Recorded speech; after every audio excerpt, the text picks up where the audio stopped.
Dobro jutro in dobrodošli na konferenci ScaleUPgrade, ki smo jo poimenovali The Future of Work.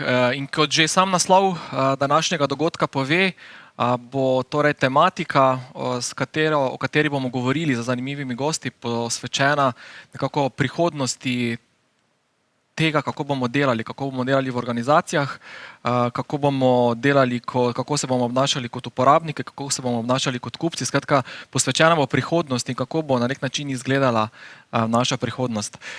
Konferenca ScaleUPgrade je nekako novost v okviru programov Startup Plus Slovenskega podjetniškega sklada. Je nekako sklepni del programskega sklopa, ki je namenjen hitro rastočim slovenskim tehnološkim podjetjem oziroma tako imenovanim scale-upom. V novembru in decembru sta že bila izvedena dva manjša dogodka, ki smo jih poimenovali ScaleUPgrade Meetupa in sta bila posvečena bolj nišnim temam. Danes pa imamo 8 ur programa pred sabo, 5 panelov, super interesanten uvod z speakerjem, ki bo govoril o prihodnosti našega dela. Za začetek pa seveda, kot se to spodobi in zahvalo financerju in organizatorju programa Startup Plus. Z nami je direktorica, gospa Maja Tomanič-Vidavič. Maja, pozdravljena, dobro jutro. Zdravo. Torej, prihodnost našega dela je tema današnjega ScaleUPgrade konference. Kako ste na skladu, ste od doma ali ste v pisarnah, kako izgleda delo pri vas, če se malo dotaknem tematike današnjega dogodka? Ja, delo mora potekati normalno, tudi v času covida. Kombiniramo vse možne variante, ki so, da se izogibamo potencialnim okužbam, čeprav se jim je nemogoče popolnoma izogniti, ampak da smo uspeli že lani, na primer, od planiranih 3000 na koncu podpreti 8000 projektov, kaže na to, da smo se znašli, da smo tudi mi morali poiskati vse rezerve, ki smo jih imeli. Ni bilo več delovnika takega 8-urnega, ampak je vse bilo nastavljeno k temu, da rešimo situacijo, kolikor se pomagati da seveda v teh časih, v katerih smo, za vsa podjetja, ne samo za naše startupe, ampak tudi startupi, tudi scale podjetja so bili deležni določene pomoči.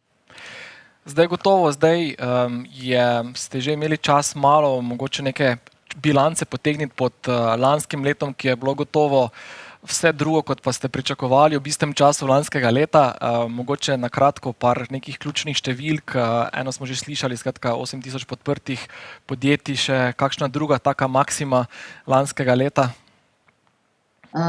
Ja, zadeva je takšna, da enostavno smo ugotovili, oziroma vsi skupaj v celotnem ekosistemu, pa nasplošno v Evropi se je ugotavljalo, da so podjetja stopila korak nazaj pri investicijah in seveda vsi so potrebovali zelo hitro ugodne likvidne vire, tako da smo tudi mi potem vse svoje sile usmerili v to. Uspeli smo pridobiti še neke dodatne vire strani ministrstva za gospodarski razvoj, prišli so iz Evrope za to vrstno financiranje. Seveda pa smo bili povezani tudi z tehnološkimi centri. Ti so imeli zelo jasno sporočilo, nikakor se ne sme ustaviti inoviranje, ne sme se ustaviti razvoj. To so bili najbolj razvojno gledani pomembni meseci in mislim, da so tudi naša scale podjetja marsikaj v tem času tudi izkoristila pač v sami dani situaciji. Veliko se je iskalo možnosti, kako reševati zadevo, tako v zdravstvu, v medicini, v farmaciji, in te aktivnosti še vedno tečejo in naša podjetja, mislim, da se kar uspešno, predvsem ta scale-up imenovana podjetja, uspešno vključujejo v ta trend.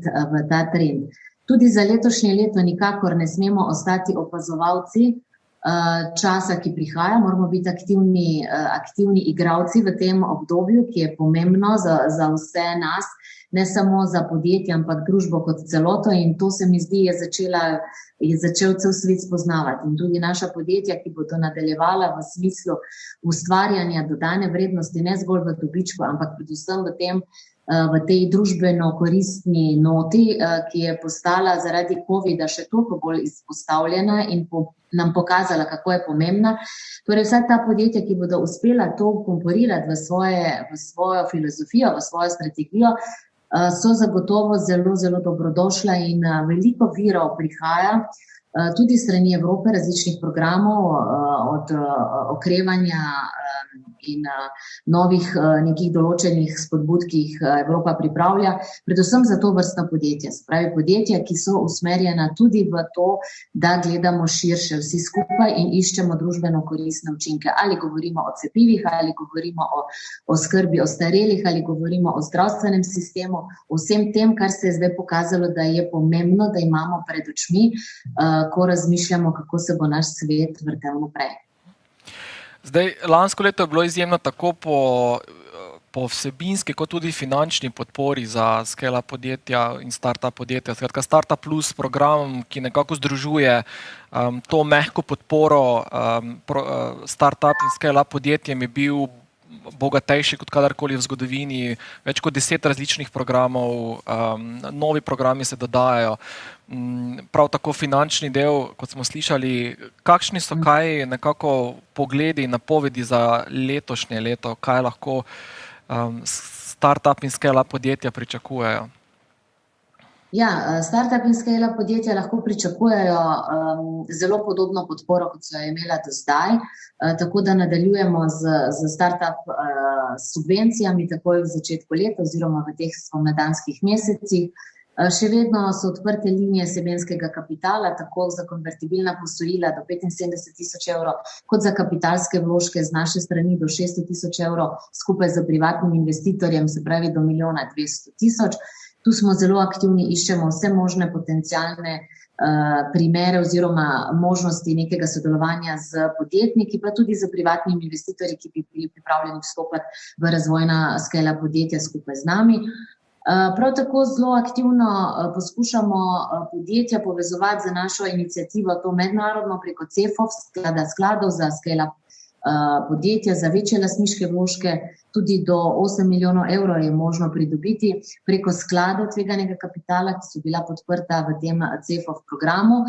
Žal še vedno ni nobenega slovenskega, direktno slovenskega sklada, so pa skladi, ki so mednarodni, so usmerjeni tudi v Slovenijo, pravijo, da jim je Slovenija pomembno tržišče, tako da upamo in smo dokaj agresivni tudi tukaj, da bomo naša podjetja s temi skladi povezali, se pravi vse, ki jih zanima, se naj tudi z nami povežejo. Jaz bi pa rekla, da tudi vsi ostali viri, ki jih pač pridobivamo tudi za to likvidno poslovanje, kot so določeni hitri likvidni krediti, niso usmerjeni zgolj v obstoječa podjetja, ampak tudi mlada podjetja lahko koristijo to vrstni način financiranja, ki je ugoden, bolj ali manj brezobresten, brez dodatnih stroškov, z zelo nizkim zavarovanjem. Mišljen pa ravno k temu, da podjetja manjše likvidnostne težave, ki jih imajo tudi zaradi COVID razmer, premagajo in da ne ugasnejo, da vseeno poslujejo naprej in vztrajajo na svoji razvojni poti, ki jo imajo. Tako da 280 milijonov evrov lahko rečem, da je novih virov za letošnje leto. Še zadnji so prišli z 31.12. v okviru PKP7, še dodatni viri, tako da imamo za 70 milijonov virov več, kot smo jih planirali takrat na začetku. In mislim, da nas čaka spet zelo aktivno leto. Okay. Zdaj upamo, da bo letošnja napoved, kakšno leto nas čaka, vsaj malo bolj gotova in podobna temu, kar pričakujemo, kot je bilo lani v tem istem času. Mogoče še tako malo vizionarsko vprašanje, kako zdaj pričakujete, da se torej gospodarstvo odziva, stabilizira, kakšno leto pred sabo nekako vidite na skladu zdaj iz tega mogoče podjetniškega dela, kak je utrip, ki ga čutite? Jaz bi rekla, da nas predvsem vse, ki tukaj smo danes skupaj, pa tudi velikokrat sedimo skupaj z določenimi kolegi iz tega sistema inovacijskega okolja, ali kakorkoli bi ga imenovali razvojno naravnanega. Pomembno je, da bomo iskali še več sinergij, da povežemo res programe, da naredimo podporo, ki je res usmerjena potem k takšnim podjetjem, ki predstavljajo nek razvojni preboj, in tukaj nas pač tudi vse dobre prakse učijo k temu, da je potrebno imeti tudi ta individualni pristop, da moramo biti vsi fleksibilni in morda poiskati rešitev za določeno zgodbo, ki lahko predstavlja pomembno dodano vrednost za širše okolje. Torej, sodelovanje inovacijskega ekosistema je nujno potrebno. Za podjetja pa predvsem to, da so na preži, tako kot so vedno morala biti. Se mi zdi, da zdaj še toliko bolj, da iščejo nove izzive, ki jih pač tudi nove razmere prinašajo. Marsikaj se je spremenilo in marsikaj se še bo. Verjetno nikoli več ne bomo v tistem pred-covid času. Neke zadeve bodo ostale spremenjene in mislim, da pač to nam pa prinaša neko novost in verjamem, da naša startup scale podjetja so pravzaprav tista, ki so najbolj navajena teh novosti, prilagajanja in bodo znala to dobro izkoristiti. Pomembno je še dejstvo, da je potrebno podpirati zmagovalce, da moramo zmagovalce iskati in jih pač omogočiti še lažjo pot, ker preko zmagovalcev bo potem celotno gospodarstvo tudi lažje okrevalo oziroma našlo svoje možnosti za naprej. Tako, naj zaključim v tem znanem reku, naj se besede pozlatijo in zdaj nimam, torej, da virtualno nazdravimo na eno uspešno leto in seveda v pričakovanju tako celovite in odlične podpore. Zdaj zaključujemo ta uvodni del. Maja, hvala in se veselimo sodelovanja tudi v letošnjem letu in vsega, kar pripravljate, pripravljamo. Zdaj pa se vračamo na sam program današnje konference. Skratka, začeli bomo z uvodnim keynotom govornika Leona van der Lana, ki se poklicno ukvarja z nekako svetovanjem podjetjem, tehnološkim scale-up podjetjem na področju organizacije dela. Leon je seveda naš tuj gost, prvi današnji govor, zato bom zdaj prestavil v angleški jezik. Leon, how are you? Welcome to the ScaleUPgrade conference. Hi, Urban. I'm great. Thanks for having me. It's a pleasure to be here. So I heard that you have a great weather, a lots of sunshine. Am I right? Or That's crazy. The last 24 hours, I think it was 50 centimeters of snow here. And that's been not for the last 10 years. So the country is kind of screwed up right now. Okay. So where exactly are you located? Not that it really matters, but no, it's good that to hear that, you know, it's an international event. And where are you exactly in Europe? Yes, well, I'm an international person myself because being Dutch, I live in Lithuania. Vilnius is the capital. Great, fantastic. So it's a great to have you. Thank you for being part of the event. And I will not hesitate, and I'll give you the word, the stage, and the slides. And we talk to each other later when we'll start the conversation. But for the kickoff, Leon with a keynote on the future of work. Leon, the floor is yours. Thank you, Urban.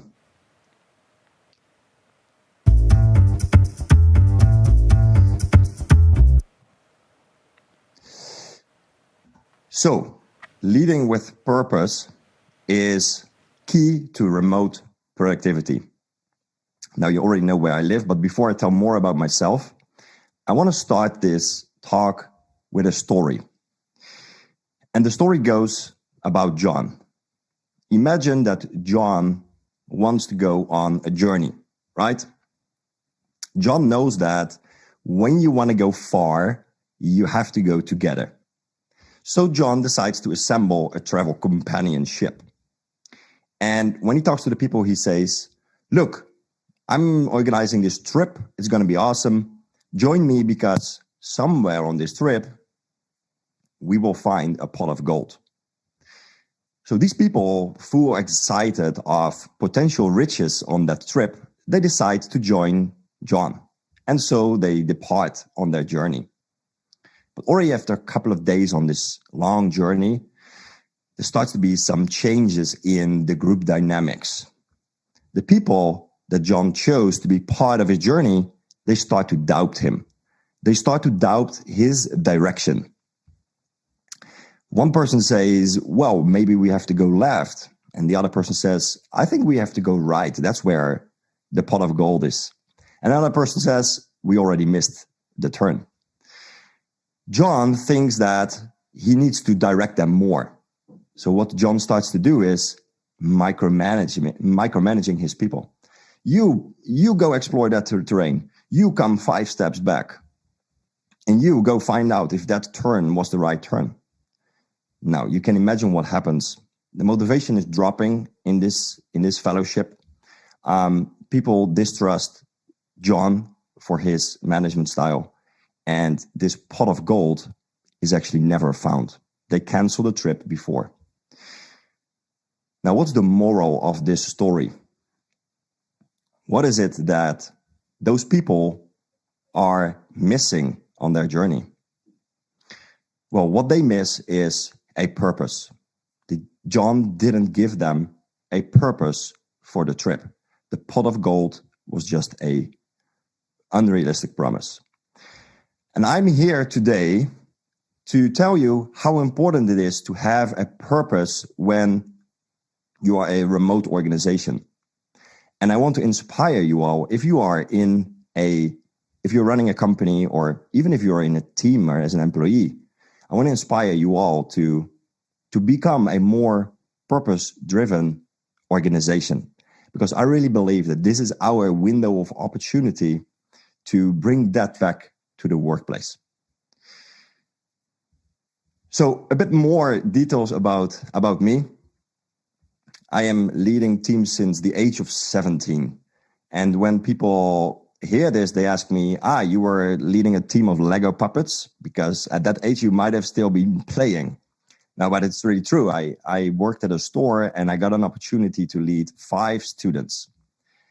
And of course, it was nothing to the level of management that I had. I had no clue, but it really intrigued me and fascinated me to learn more about what drives people and teams to perform. And so I decided to stay at that company and, as a matter of fact, never go to university. I never saw a university inside.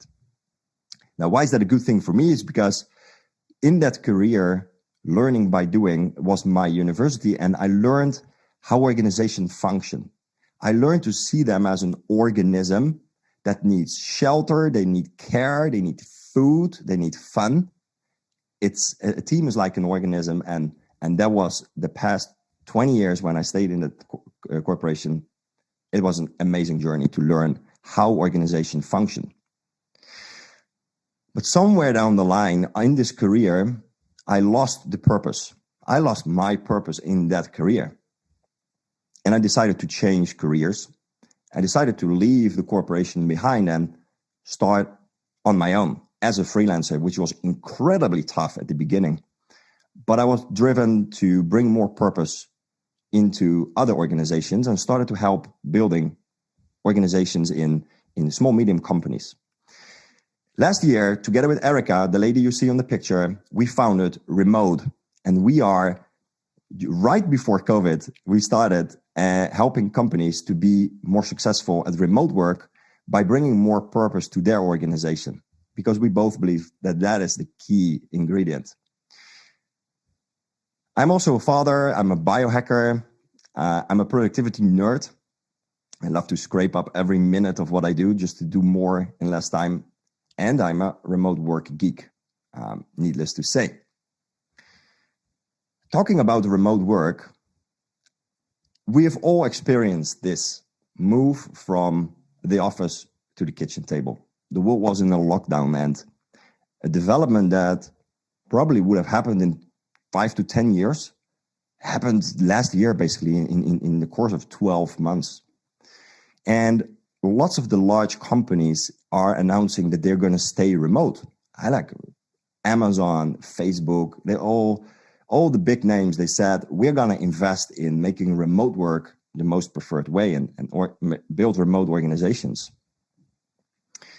But what most organizations not yet fully grasp in how to build a remote organization is that even more than previously in the office space, giving people the 3 basic needs in the workplace is much more complex being remote, but it's also much more important right now. And those 3 things that people need in a workplace is autonomy, relatedness, and mastery. And these come out of the self-determination theory. And autonomy is all about giving your people the space and freedom to find their own path towards a common agreed destination, to use your people's own creativity, their own intelligence, their own experience and skills to plot that path. Contrary to what John did in the story, John was deciding for them how to find the path. That's not autonomy. Micromanagement is the opposite. Relatedness comes out of our human need of feeling that we belong to others, that we're belonging in a community, in a group, in a team. And relatedness, and the underlying value there is, of course, trust. We want to have trustful relationships. Now, being remotely is incredibly difficult to do. And when you micromanage your team, your trust is going down. And with that, you're taking away the opportunity for people to relate to one another. And mastery is the person's intrinsic wish to feel like they're able to become very good at something, the personal development aspect of us humans. Those three things, autonomy, relatedness, and mastery, are crucial to give to your people when you build a remote organization, a remote first organization. Why remote first? Because the remote revolution is not about deciding whether offices are good or bad. It's not that. It's also not about deciding, let's go fully with offices or fully without offices. No, the remote revolution is about rethinking the way we manage organizations and lead people. But how do you start this then? How do you start giving that to your people? And it all starts with purpose. Because any activity without purpose is a drain in your life and in your business. And I've experienced this on my own. When I was working without a clear purpose, just doing work for work's sake, I just felt that my motivation and energy was drained so fast that I burned out. I actually burned out a couple of times during those last years in my career. And I couldn't understand why, but I remember, I recall why it was. And it is, I didn't feel this purpose. So organizations need to give it. And it's not just a philosophical thing.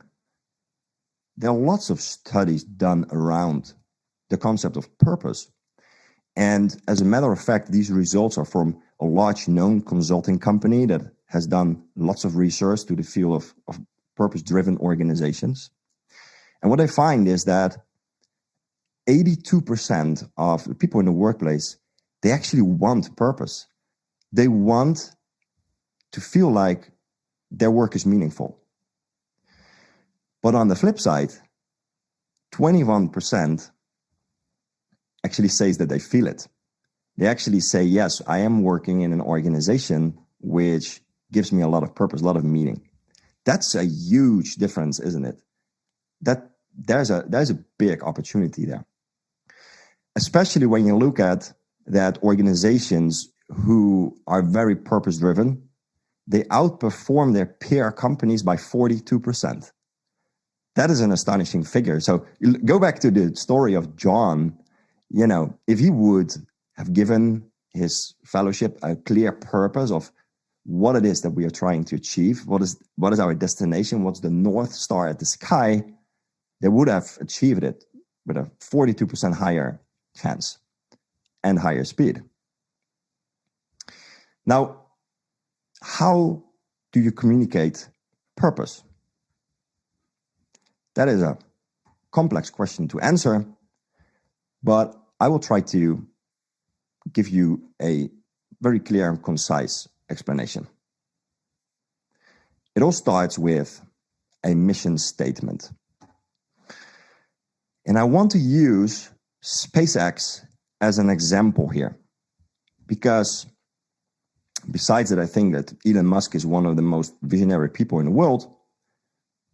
He grasps something more than working 20 hours per week. The 20 hours per week is not his deciding factor for success. I believe he has a talent of instilling purpose in people. Every organization he has built is very purpose-driven, and so is SpaceX. So when it comes to a mission statement, you would question yourself now, okay, cool, but how do I start with this? Well, a mission statement is nothing more than a clear and concise written statement that explains three things. What do we do? Whom do we serve? And how do we serve them? What, to whom, and how. That is a mission statement. It requires some contemplation, and it requires some time to nail it for your own business or for your own team. And to give an example, I want to give the example of SpaceX. The mission of SpaceX is to design, manufacture, and launch the world's most advanced rockets and spacecrafts. Now, let's break this one down. What is SpaceX doing? Rockets and spacecrafts. To whom are they doing it? To the world, because they believe that their work is going to contribute to humanity on a larger scale. And how they are doing it is they're designing, manufacturing, and launching. So it tells not just to Elon where he needs to focus on, but also to the people in his organization, what it is they need to think on a daily basis when they're deciding for their work, when they're deciding what is it that they're going to work on. But once you have such a mission statement, how do you make that then really important? I mean, just having a mission statement written on the wall and not living by it is futile. It's no use. Well, that's why mission statement is always combined with a vision statement. And the vision of SpaceX is to fly to Mars, right? But their vision is actually bigger. Mars is just the first milestone. But before I come to that, what is a vision statement? A vision statement is a clear and concise written statement that expresses why do we believe in what we do? What are our dreams and hopes? What is it that we're trying to change? And how does it contribute to the greater good? That is a vision statement. And I think that SpaceX has nailed this really well, because their vision is to make humanity multi-planetary. That is huge. It's probably the biggest vision that humanity has on this planet. And let's break this one down to help you see more how these aspects of a vision statement come back in that specific one. And that is that the belief behind this vision statement is that one planet, in this case Earth, is too much risk for the future. Because if one comet would hit planet Earth, or climate change goes the wrong direction, we might not be able to live here anymore. So the belief is we need to go to another planet to have more, not all our eggs in one basket. The dreams and hopes is that humanity lives on other planets. Mars is the first milestone. The change is the way we humans travel and live, and the greater good is the future of our species. That is what a greater good is. It's not the wallet of Elon Musk, it's humanity. Now, I totally get it that when I bring these SpaceX mission and vision statements to the table, that you are thinking by yourself like, yeah, you are showing us now 100 steps ahead. And, this is for my organization way too far from my bed, right? But I want to give you an example which is much closer to us. And that is one of my customers. 1.5 years ago, I started to work with a recruitment agency. And what they are doing is they are collecting people from all kinds of countries in Europe, They bring them to the Netherlands for employment. And the owner of this company contacted me and said, we think of selling the business. We are not satisfied and we lost motivation. And besides that, our revenue has only been growing for a couple of marginal percentages. There's almost no growth. But he said, I still want to talk with you because maybe there's something that you see that we can do different. I said, okay, let's do it.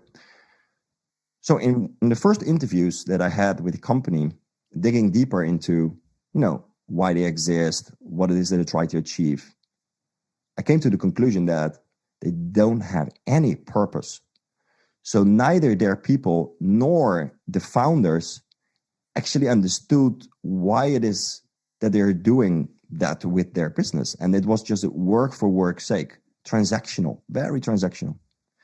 And so we started to work together on defining that purpose, defining what is the mission and what is the vision, instill that into a statement that becomes communicable to all people within the organization and outside the organization. It was a process that took around 3 to 6 months because it takes some time to contemplate really what it is that you really stand for and what kind of statements are going to help us grow in the future towards our vision. And they started working with this, and the amazing thing happened. The recruitment sector was the hardest hit sector in the Netherlands during the first COVID wave last year. 3 months, 4 months long, no people were allowed to travel to the Netherlands. And yet they grew by 15% in revenue in the COVID year, plus the 5 offices that they had over Europe, they closed them down and went fully remote. They also did employee satisfaction surveys, and the scores almost doubled. Now, what I want to say with this story is that they started by defining a purpose which injected new motivation, new energy into themselves as founders who actually wanted to sell the business, but also within their team. And amazing things started to happen. So what happened? What happens when you instill purpose in a remote organization?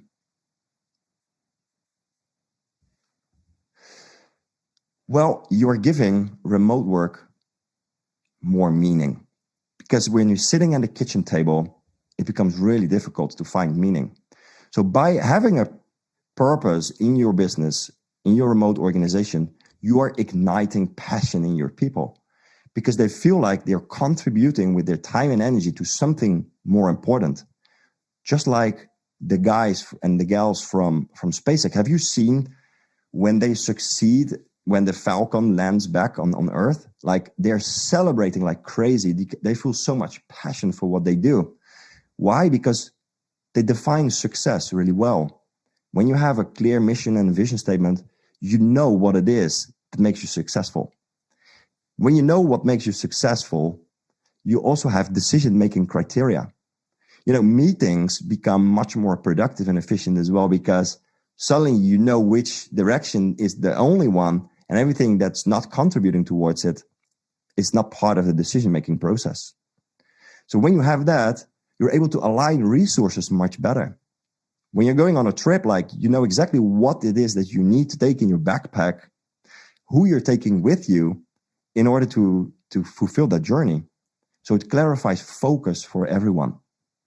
That is what I've seen over and over at time in my career, in leading teams, but also with helping customers. All the time when the purpose is defined, these things happen. So now we are kind of in the middle. Think about your company or your team. What are the mission and vision statements over there? Are they there? And if they are there, are they concise? Are they clear? Are they well understood by everyone? And are they lived? Do you really use them on a daily basis in goal setting, in meetings? I want you to take that with you to think about.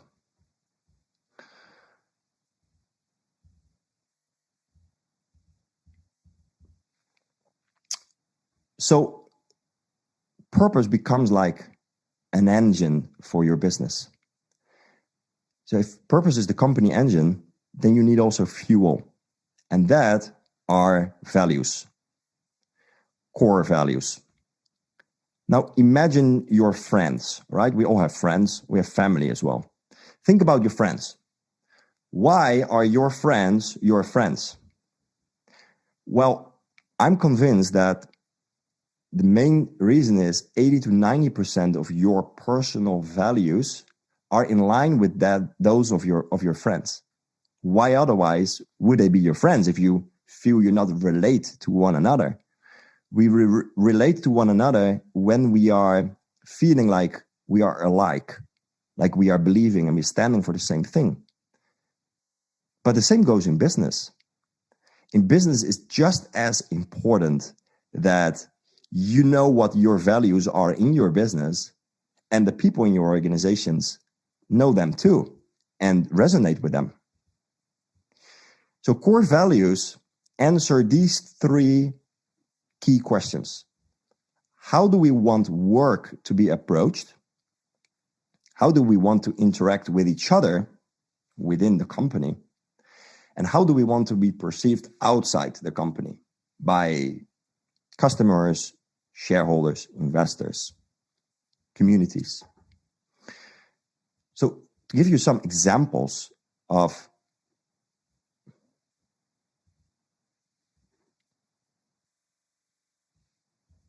we have some technical issue here. When you have company core values really well defined, they hold the team together because people feel they are belonging to each other. You are alike. We're standing for the same thing. We have no discussions about what is important in business because we know intrinsically that we have the same importance. When you use it in hiring, it also attracts the right people, right? If you go out there and you communicate what are your values and one potential candidate thinks, that's actually not me, they will not apply. As a matter of fact, using values in the hiring process has a 4 times higher retention rate for people that choose the company based on the values. So I highly encourage to use values there as well. And values build culture, because your culture is your identity as a company. And just like with you as an individual, your identity starts with your values. Where do you stand for as a person? And once you have that, it motivates people, because who doesn't like to hang out with friends with whom they are feeling alike? The same is in a business team, especially when you're remote, because it's incredibly hard, right, to feel like you're belonging to somebody else, to a team, when you're remote. So you have to be very concise about your core values. So at this stage, I want to ask you, what are your core values in the business as you as a person?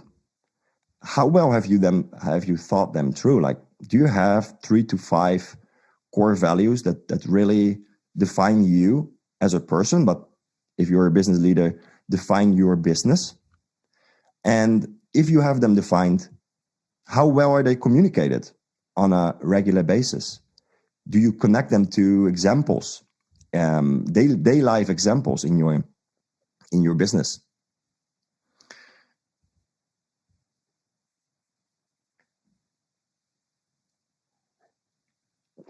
Now, I'm here to talk about remote work, right?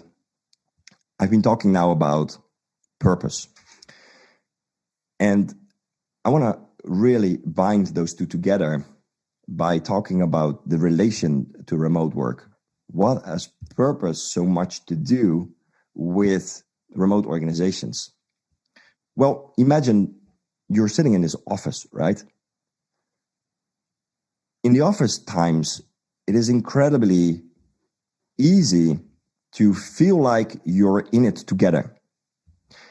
the feeling of a tribe, basically, because the office in itself gives us a sense of purpose. The office, getting up in the morning, getting ready to go out of the door and enter that space reminds us that we are there to together work on something.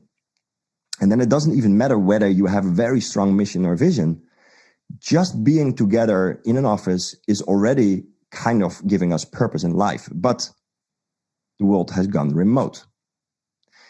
So it becomes incredibly difficult to feel like you're in it together and you're working, you're putting your time and energy and effort at your kitchen table, doing some to-do list, and then to have the feeling that together you are contributing to something larger than just that to-do list. It's incredibly difficult for leaders especially, but also for employees and team members to achieve that in the organization. As a matter of fact, in the beginning of the remote revolution, people were announcing that, yeah, this is great. I mean, I'm more productive. I don't have to commute. As a matter of fact, last week, in another speech with a large company in Lithuania, I did a survey on them, and 45% said, the best thing about remote work is that I can choose where I want to work. 35% said, I don't have to commute. But that says nothing about organizational efficiency as a remote company. So the time win has to do with less commuting. That's not a real productivity increase. But I really believe that productivity can be increased being remotely when people get those three needs: mastery, autonomy, and relatedness. But there's another side of remote work, which is kind of still mute. People do not really talk about it. And that is that remote work potentially is very lonely.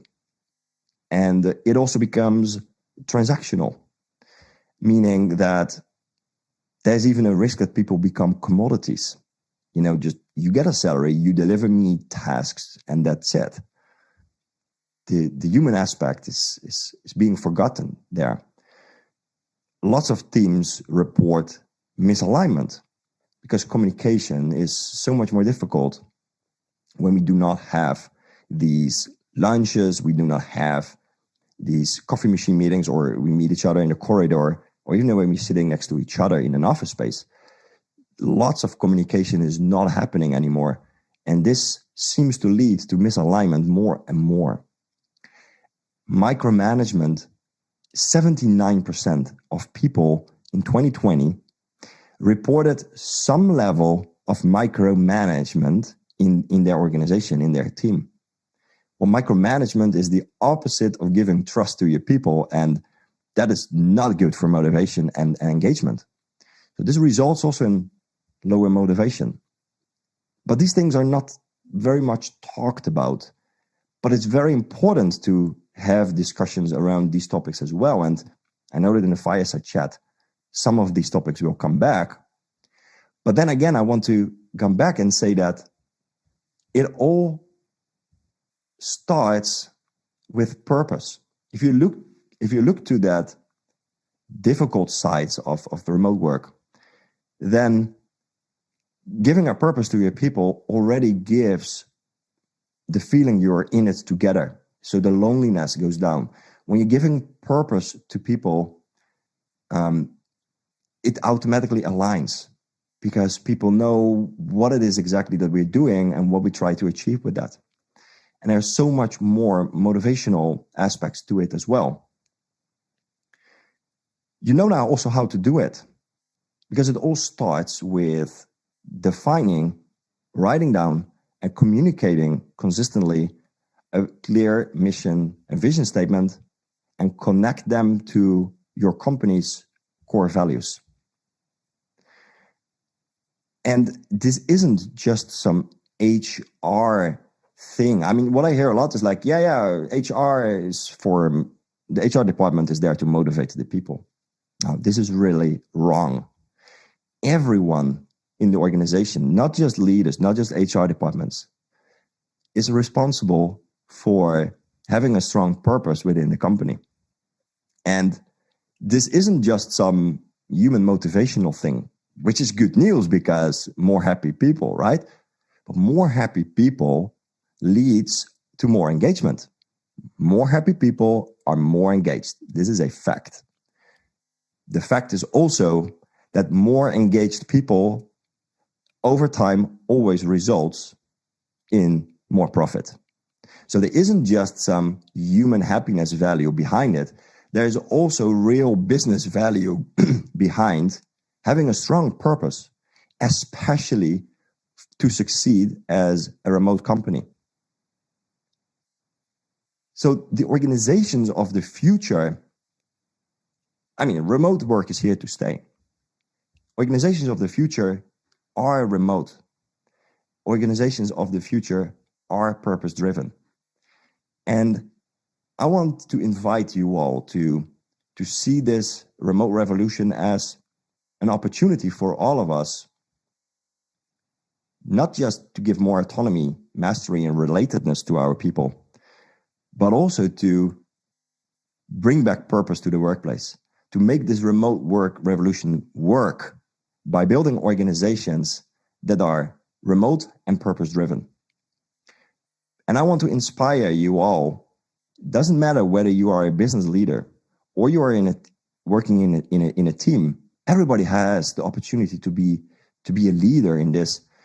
I want you all to be inspired to make your work more purposeful, because it's so important to succeed at remote work as humanity.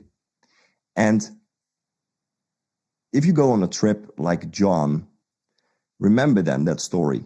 And remember that what your people need is, in that journey, they need to understand what it is that they're really aiming for, like a North Star on the sky that they can see from all distances, because then people will become really self-driven. Back to you, Urban. Thank you very much, Leon, for this inspiring and structured talk that will, it's a perfect way to kick off the conference about the remote work. So really, really great. So I have a couple of questions in the chat, so I'll kick them off lately a little bit. But maybe to start, so what you talk about the purpose, it's like, the management should get back to basics, right? To get back to the drawing board, right? And do what they should have done at the beginning when they set up the company, right? So do you feel that this, remote transition to remote work is kind of, it will, disclose and expose all the, missing parts in this basic core structure that haven't been in place at the beginning? So yes, well, you couldn't put it better in words than what you did right now, Urban, because that is exactly the case. I will always say that remote work isn't just changing companies in the way how they function. It also exposes them, because suddenly it becomes visible whether that office culture that existed before was based on real leadership or fake leadership. It's incredibly easy when you're an authoritative, charismatic person, with like a person of magnitude, to be an authority to your people in order for them to perform. But in the remote world, everybody is just a little square with a face, and that's it. So all those cues, there's subconscious cues of real leaders in their authority, the authoritative type of leaders, it doesn't work in the remote world. So once you go remote with your organization, that is when you find out if your culture was based on real trust or it was more emotional pressure, actually. And so what you're saying about, yes, 21% of companies are real purpose-driven. That's why people say, I'm working at a purpose-driven company. That is way too low. Why is it not the other way around? 80% actually has it. And that is the opportunity. That is the real opportunity. And that's what you just said. That work should have been done even when we decided to work in offices a couple of 100 years ago. And what is your suggestion? Because now the management is in a pretty tough position, right? So maybe the purpose is not in place as it should be, and the pressure from the market, from the business is there. So the team is remote. So what's the first step? What to do first in order to, let's say, fix things? Because basically it's not possible to go to a nice team building and talk about the values and mission and vision, right? So where to start? So to be really concrete. So what to do next? So we have a problem. Okay, we identified we don't have the purpose. Our ship is kind of, there are a lot of holes in it. What should we do now? So how to tackle this? Yes, of course, it's a very long and complex process to build a remote culture that is, into every cell, a purpose-driven and trust-based organization. But so it starts with the ones who are really running the company. And I know that in a shareholder structure, this is more difficult because shareholders have very high expectation on just monetary returns, right? But the key decision makers in the company, when they are not aligned on the purpose, and when they are not aligned on what is our mission, what is our vision, and do we really fully commit to that is what we're going to stand for, then you don't have to talk to the team about it because it's not going to last. Having a mission and a vision statement and communicating your values is not a thing on your to-do list like, okay, checked, we did it. No, you have to decide as a leadership, we're going to change our culture. We're going to be a purpose-driven organization. And that means that it starts with us, like exemplary leadership, right? Role model leadership. I mean, the studies are out there. The greatest leaders out there are the ones who are great role models because leaders eat last, as they say. Like, live it yourself first, fully drench it into your management team, your key executive team, before you roll it out. That's why with this example company that I spoke about, and this is a small company, I mean, there were 20 people when I started working with them. It took 3 to 6 months because there was a big misalignment in the founders team on what is the mission, what is the vision, and what do we stand for, what are our values. As a matter of fact, the founders split, true story, after defining what is the real mission and vision. So they have been working all this time in misalignment. No wonder that the company wasn't growing. That's where to start, like core team.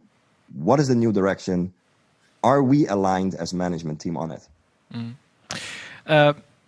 We have a question from Jan here in chat, and the question was how to achieve efficient productivity in a hyper micromanagement environments with a vision clearly stated on the paper but not allowed.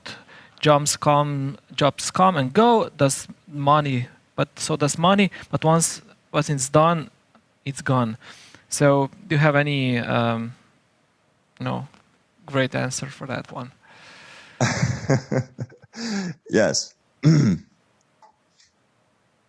With micromanagement, you will never achieve high productivity.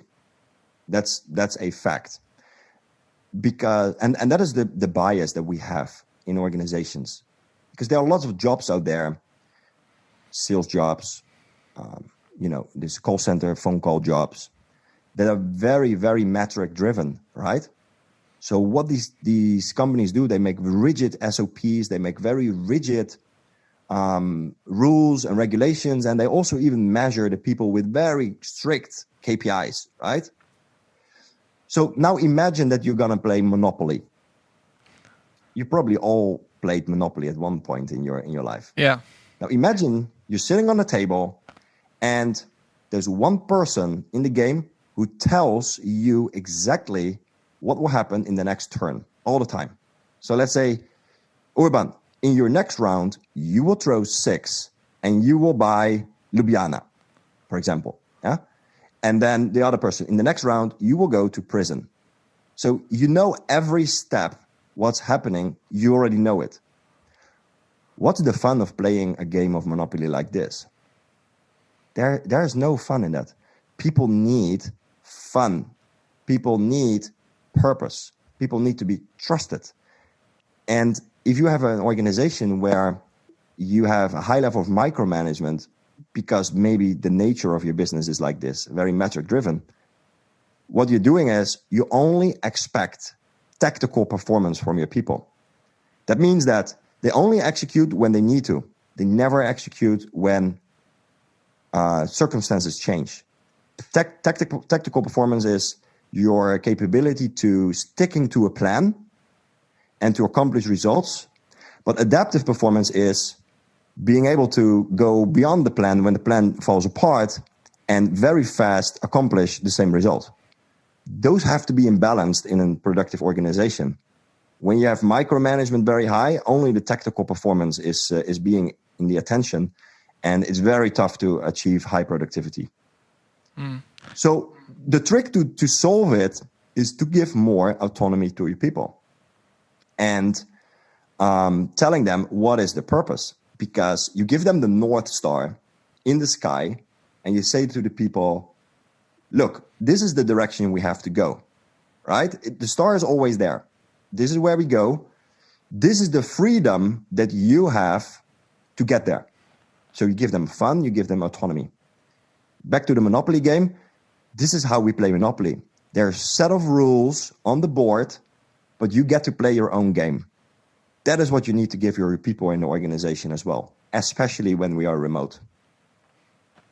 Great. So since we are in the Scale Up conference, also this question is super relevant. And the question is, when organizations are small, it's easier to build a team around the founder's vision. However, when leaders move to doing other things, lose focus, sell their company, how does the organization continue live the same purpose vision? Yeah. Well,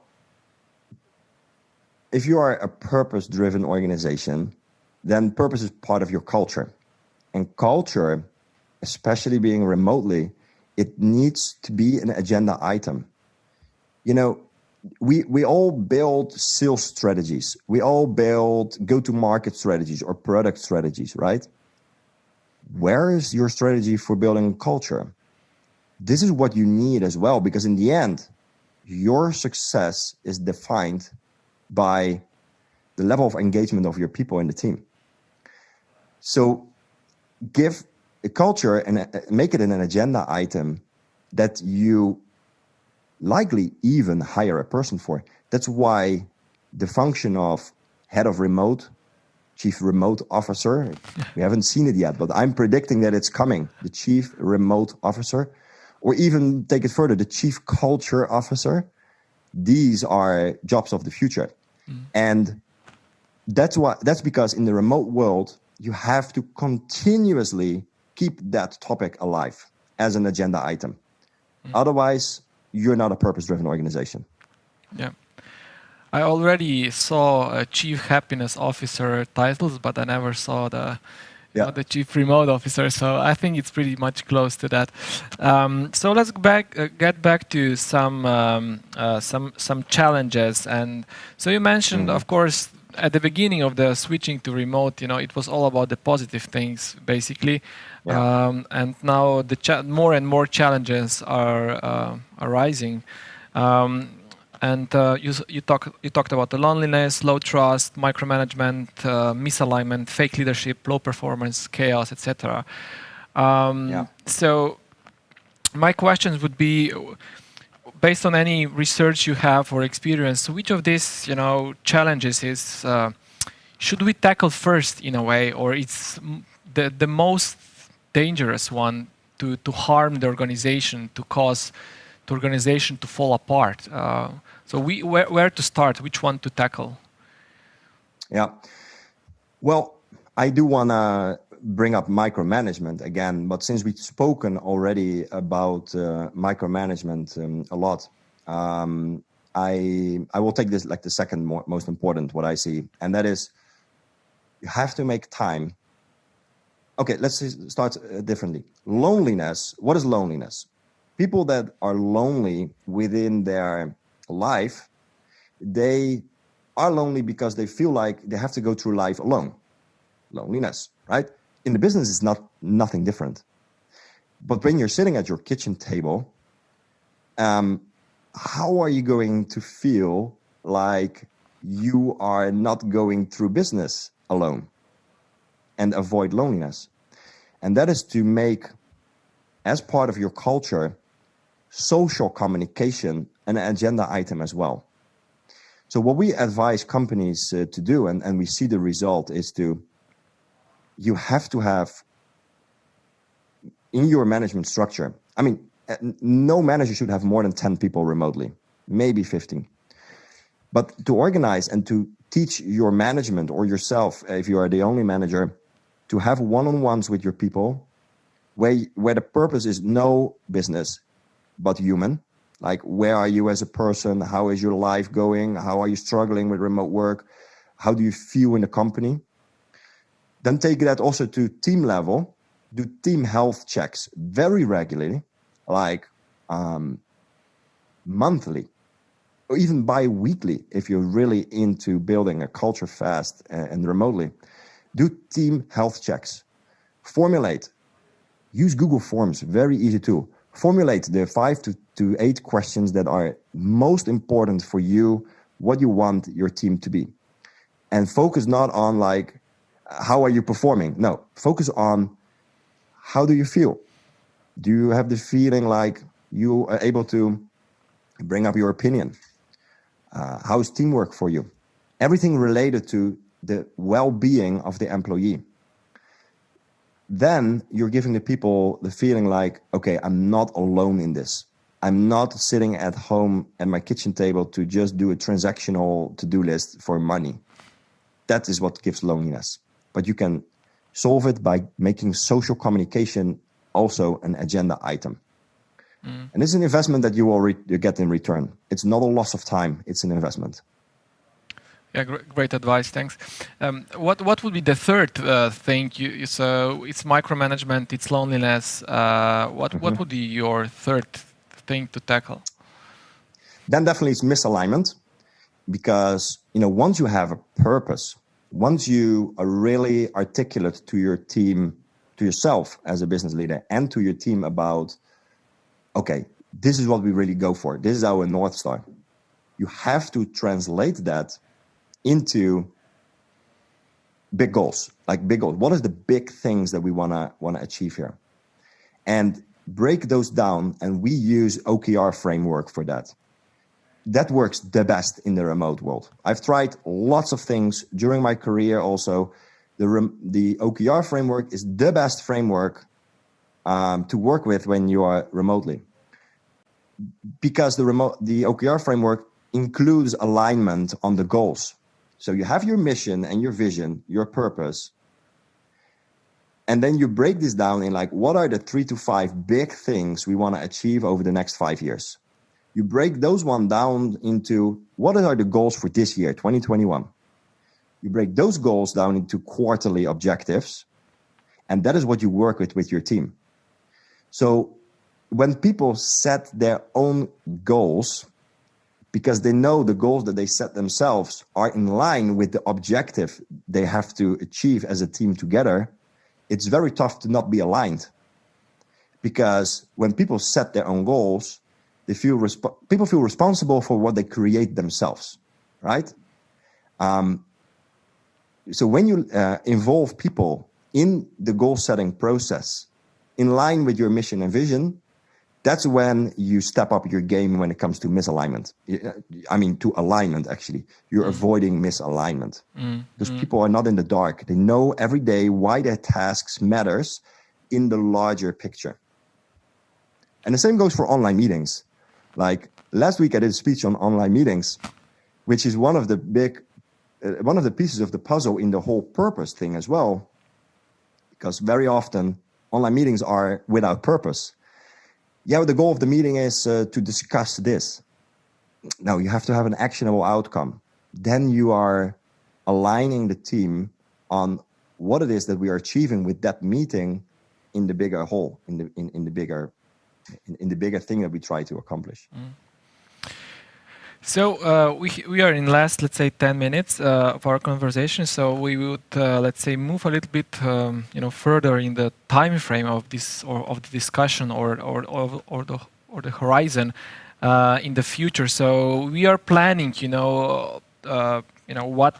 how we will organize our work or organizations after, the COVID situation, and of course we are, all, juggling in our heads between the pluses and benefits of remote work and and the minuses, and I'm sure that a lot of companies is now thinking about what will be next, how we will organize our process, our company after this situation, right? And I'm sure there are kind of the in the discussion or the dilemmas, whether to keep some part of the remote work or, but it's what is your suggestions? What should they include in the discussion or taking into consideration when discussing this future way of working in the organizations? Yeah, got it. Okay, well, if you do not decide now to make your organization remote ready, you will be forced to do so in 5 to 10 years from now. And that is because the next upcoming work generation, the millennials are already now close to 50% of the workforce. The next generation that's coming as becoming the main workforce, they will say to us like, Daddy, did you really drive by car to the office to work? Were you guys mad? This is going to happen, whether we like it or not, because the young generation who will become the most prominent workforce in the next 10 years are going to demand this from their employers. So if you do not decide now to become remote ready, you will be forced to do so, or you will just not find any more talents. And without people, there's no scale, there's no growth, you name it. So my advice to companies is, look, this remote revolution, and I really want to call it a revolution because this is not just a change from office to home workplace. This is a cultural shift in the way we humans work. And what I want to advise to companies is to not decide whether offices are good or bad for you. Not decide whether you want to stay there or go fully remote, but decide how you want to design your organization so that if, tomorrow government decides to do a full lockdown, you are like, okay, we have everything set up in our organization in such a way that we can work with or without offices as a no-brainer. That's when you're remote ready. So remote work isn't about deciding for your people where to work.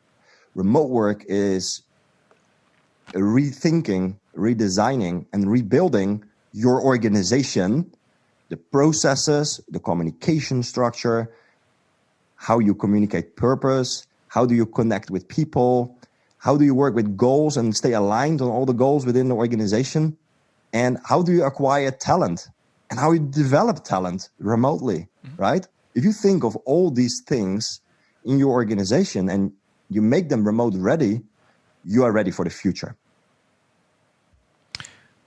Yeah, thanks. When we, it's a great statement. It's a great thought.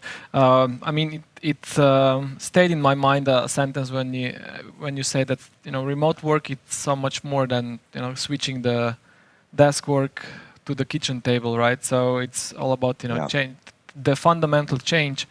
So when we go back to to close a little bit with the success factors. So I'm sure that that you, while you consult the companies to switch to remote, that there are things that can be changed pretty quickly and have a really strong effect on being more remote successful company. Do you have any tricks and tips, quicks that we can really quickly implement and be more friendly, efficient, company in remote way of doing work? This will be the first question. Yes, well, I would come back to start with purpose, start with and use that purpose to build a culture. But since we already spoke about this, I want to add something new to that, because I would repeat those things. Start with defining purpose, live your company values, involve people on a human level, make time for that. But the next thing I would do is you have to set the rules of the game. So back to the board of Monopoly. They say like remote work is a skill, right? This is what I hear a lot. I mean, if a person is not performing at home, then I have heard them saying they still need to learn how to work from home. That is putting responsibility on your people and not on yourself as a business leader. And that is wrong, because apart from that, it is a skill to learn how to, stay disciplined at home when there's no office forces at play. Let's call them office forces, yeah. It is a large responsibility as on the company to make sure that they know how to behave in this remote organization of yours. So when you have that purpose, when you have that company values, you have to agree as a team on what are our rules of the game. What is okay? What is not okay? When are you free to decide whenever you work? But what is the period of the day where we decide that we are synchronous? Let's say, I don't know, between 11 and 1 o'clock, we make sure that the whole company is online for everything that we need to do synchronously, right? Define those things. Make it crystal clear for your remote people how you in your company, how you are playing the remote game. And once you have done that, and I see that as part of the job description of a remote head of remote or chief remote officer, once you have set the games of the rule, then it becomes fun to play, because you know what to expect, you know how to do it, you know what success is, you know what failure is. And this will go down into everything that the people do for you remotely. Do you have any suggestions? One last thing I want to say about that is that when people say remote work doesn't work for us, and especially business leaders, what they're really saying is, I just haven't figured out yet how I can keep my people together, engaged, motivated, aligned, feeling purpose. That is the real answer to the question. And it's up to the leaders of tomorrow to change that. Great thought. Yeah, great thought. While you were mentioning, to let's say to set some ground and agree on some ground rules, and you mentioned these, one of the elements is when the people should be online between 11 and 1, let's say.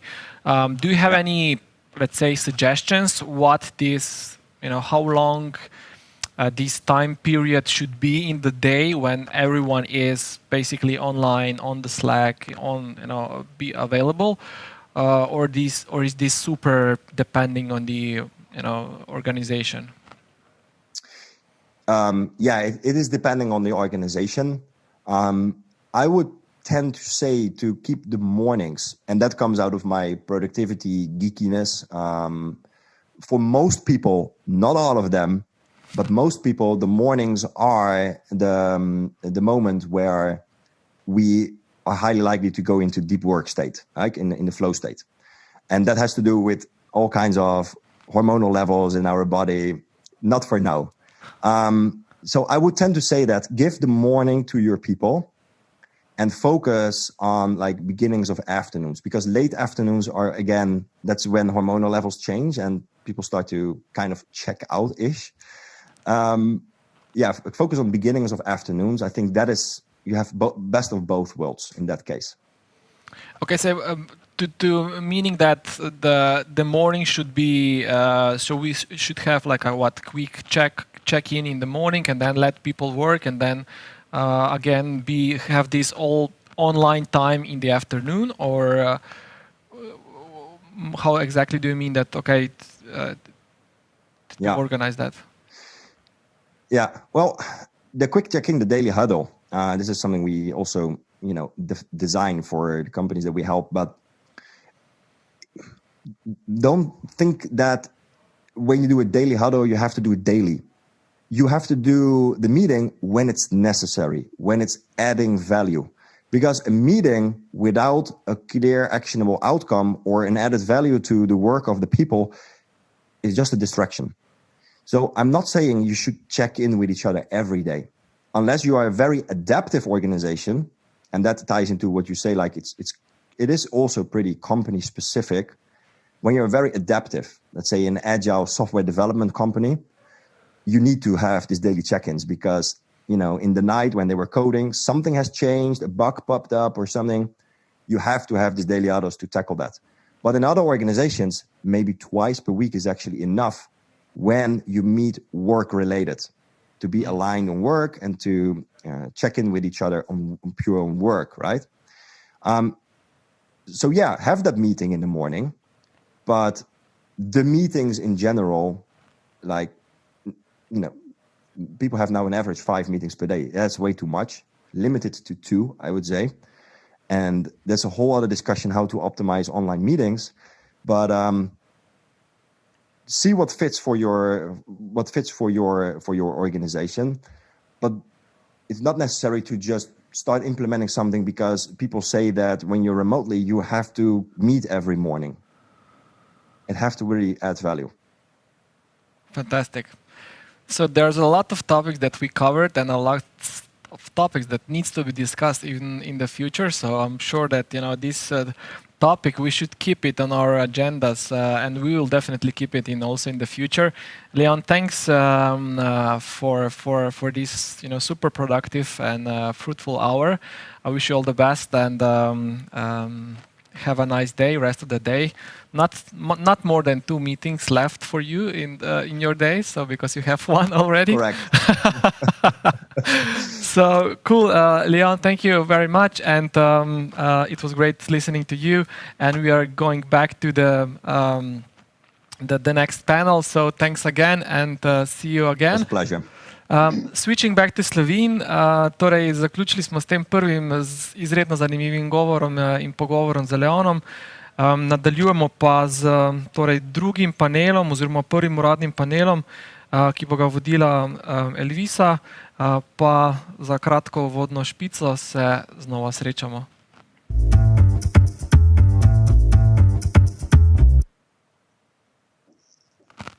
Zdravo, Elvisa, dobro jutro.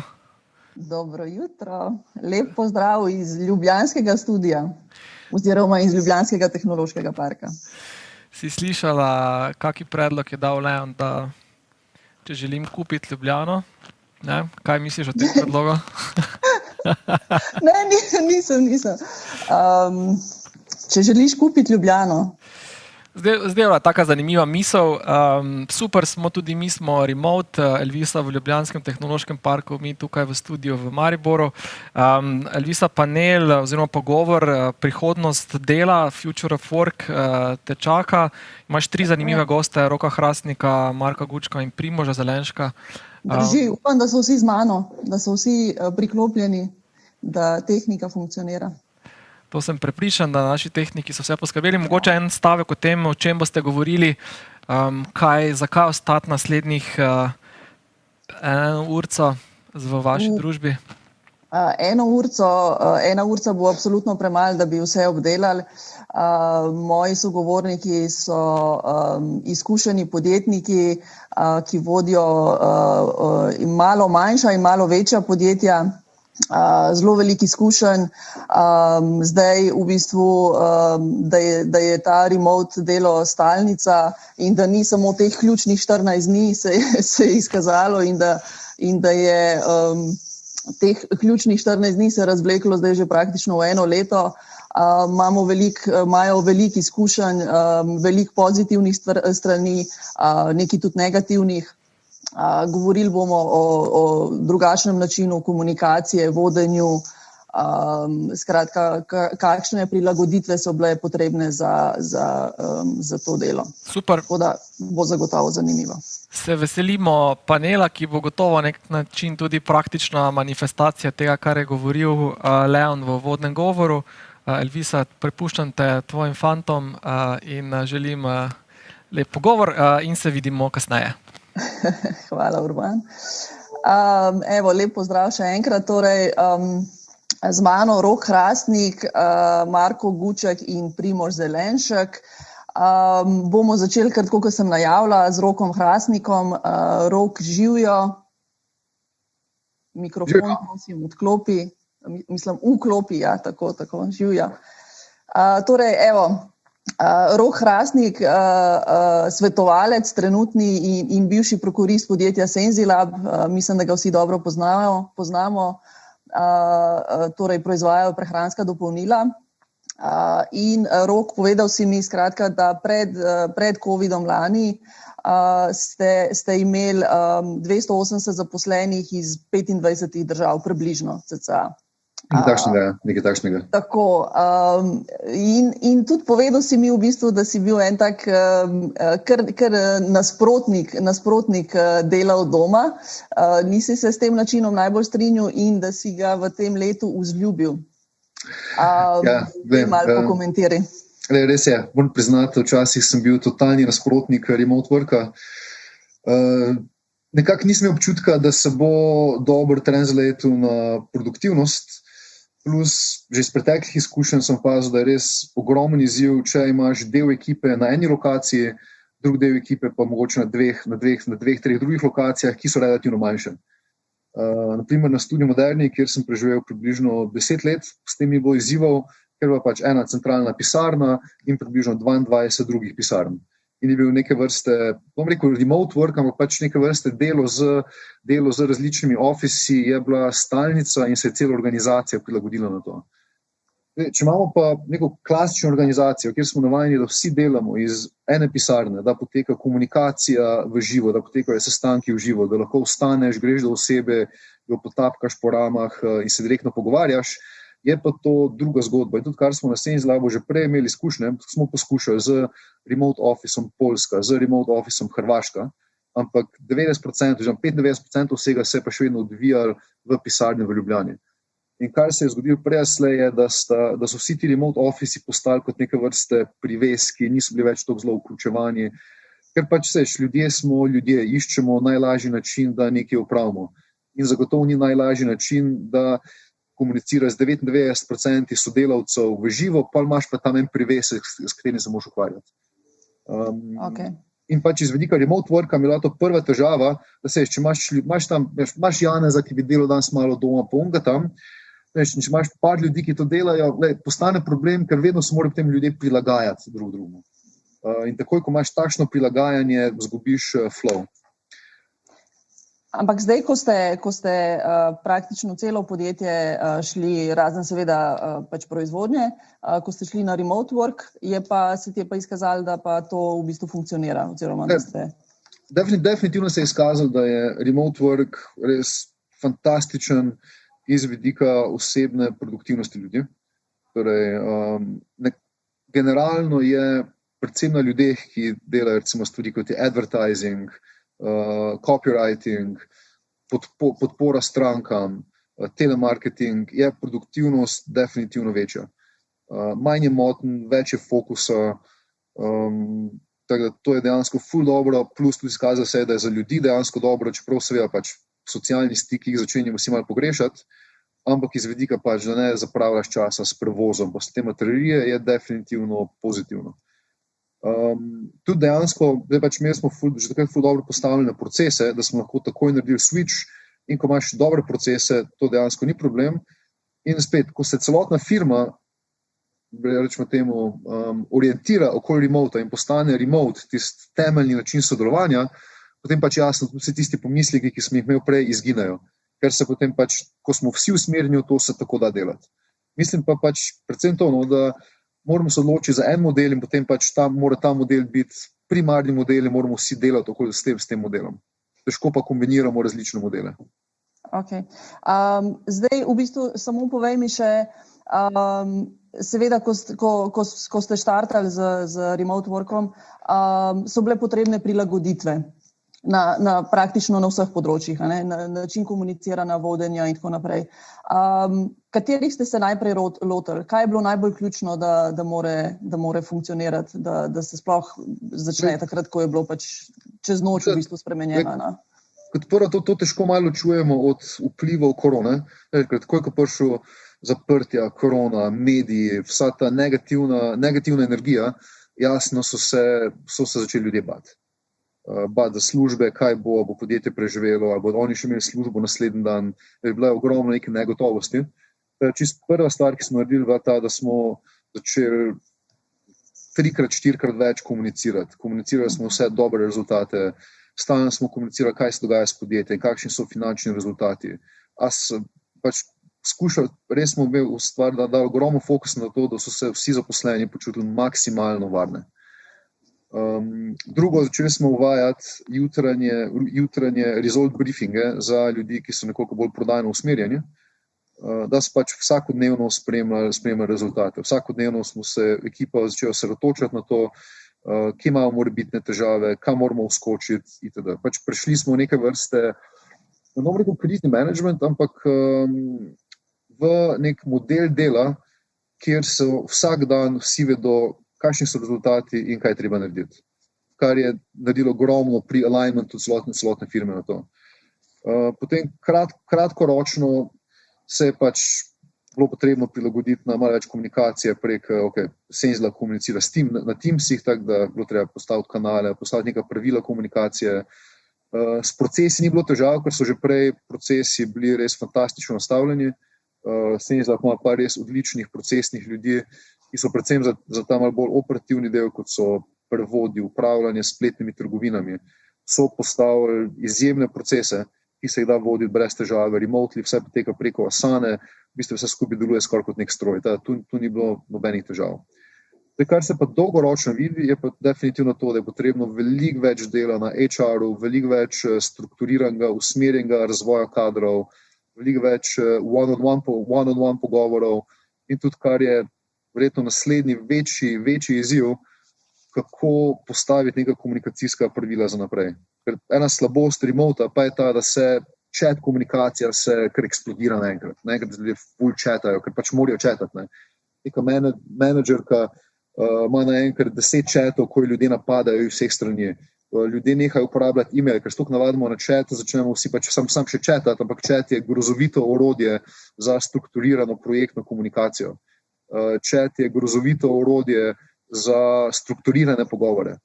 Tukaj moramo narediti, pa mislim, da vsi skupaj ogromne premike naprej, postaviti neka nova pravila, se spet malo navaditi na e-mail komunikacijo, zapisnike itd. Je potrebno več strukture pripeljati v vse komunikacijske procese, kar mislim, da za vse nas verjetno izziv naslednjih pol leta ali več. Super. Rok, hvala. Gremo naprej k drugemu mojemu sogovorniku, Marko Guček, direktor in solastnik v bistvu 2 podjetij, ki jih je korona precej prizadela, ker sta obe pač podjetji povezani z turizmom, torej Uniglobe in GoOpti. Marko je rekel, da bi moglo biti leto 2020 za njih v bistvu prebojno, z nekako napovedano 30% rastjo in 12 novih mest bi mogli odpreti. Potem pa se je praktično ustavilo čez noč. Marko, živijo, ne vidim te. Živijo. Živijo, zdaj te vidim. Evo. Torej, povej mi, kako ste se vi prilagodili na novo situacijo takrat marca? Kaj je bilo potrebno narediti? Ja, pri nas je bilo mogoče malo bolj problematičen, pa malo bolj grozen, bi lahko rekel. Ker pravzaprav, kad ti promet pade iz nekega milijona na mesec na 0, dejansko v 14 dneh, pravzaprav ne veš pa, kaj narediti. In sigurno, če je recimo že neka taka strah, pa nek taki občutki že v eni taki firmi, kot ScaleUPgrade, ker pravzaprav se mi zdi, da če pomisliš, pravzaprav v takih momentih ljudje še več rabijo, pravzaprav mogoče kakšne vitamine, pa tako. V našem primeru je mogel biti še veliko bolj grozen za vse zaposlene. Sploh pa, ker nismo vedeli, kam bo to peljalo in kaj se bo iz tega izcimalo. Tako da mogoče sami začetki so bili res kaotični oziroma kaotični v smislu tega, da pravzaprav nismo vedeli, kam iti naprej. Tako da pravzaprav tisto komuniciranje na polno nismo mogli tako dobro izvesti, ker pravzaprav nismo vedeli, kaj komunicirati sploh. Ne. Ampak v redu, dosti hitro smo se pravzaprav nekako vsaj ta razvojni del obrnili v ta nek smer, ok, kaj pa lahko delamo in smo nekako pa se najdeli tuš, kjer smo rekli, vedo, hitri nakupi, dajmo probati skupaj narediti, da naredimo to dostavo na dom, kar je bil ta ključen projektek, sicer to bolj za par ljudi, ne, večina ljudi še vedno je bila na samem čakanju, ampak je bilo to, da nam je dal neko motivacijo, da smo videli, da pravzaprav se da dosti hitro pravzaprav prilagoditi na neke take vplive in pravzaprav čisto zašiftati firmo nekam drugam. Tako da, pa pravzaprav je sedila ena velika prestrukturiranje vsega, tako da bi rekla, da je pravzaprav firma zdaj čisto nekaj drugega, kar prej, seveda od procesov do števila zaposlenih nas je bilo prvo optiv 50, pravzaprav na tisti dan, ko se je vse skupaj začel. V naslednjih nekaj mesecih smo pravzaprav prišli zdaj na 20 zaposlenih, kar je seveda čist neka druga dinamika, kaj vse zraven pride pri takem zmanjševanju obsega zaposlenih. Ampak na drugi strani pa zdaj taka res lušna ekipa, ki se mi zdi sploh v takem startupu, ki skozi raste in dodaja ljudi, nikoli ne pride do tega momenta, da se pravzaprav res ustaviš in res mogoče določene stvari greš čisto od začetka na novo postavljati z temi izkušnjami, ki si jih prej dobil, ampak kar nekako naprej pelješ tisto, ker si ne moreš tega časa sploh vzeti.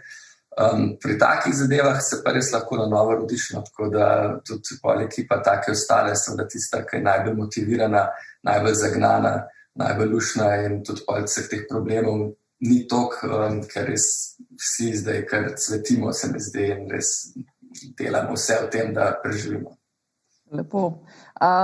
In kakšen, skratka, zdaj tudi vi, ti si tudi, da rečem, velik ljubitelj zdaj remote worka, si rekel, da ti je lušten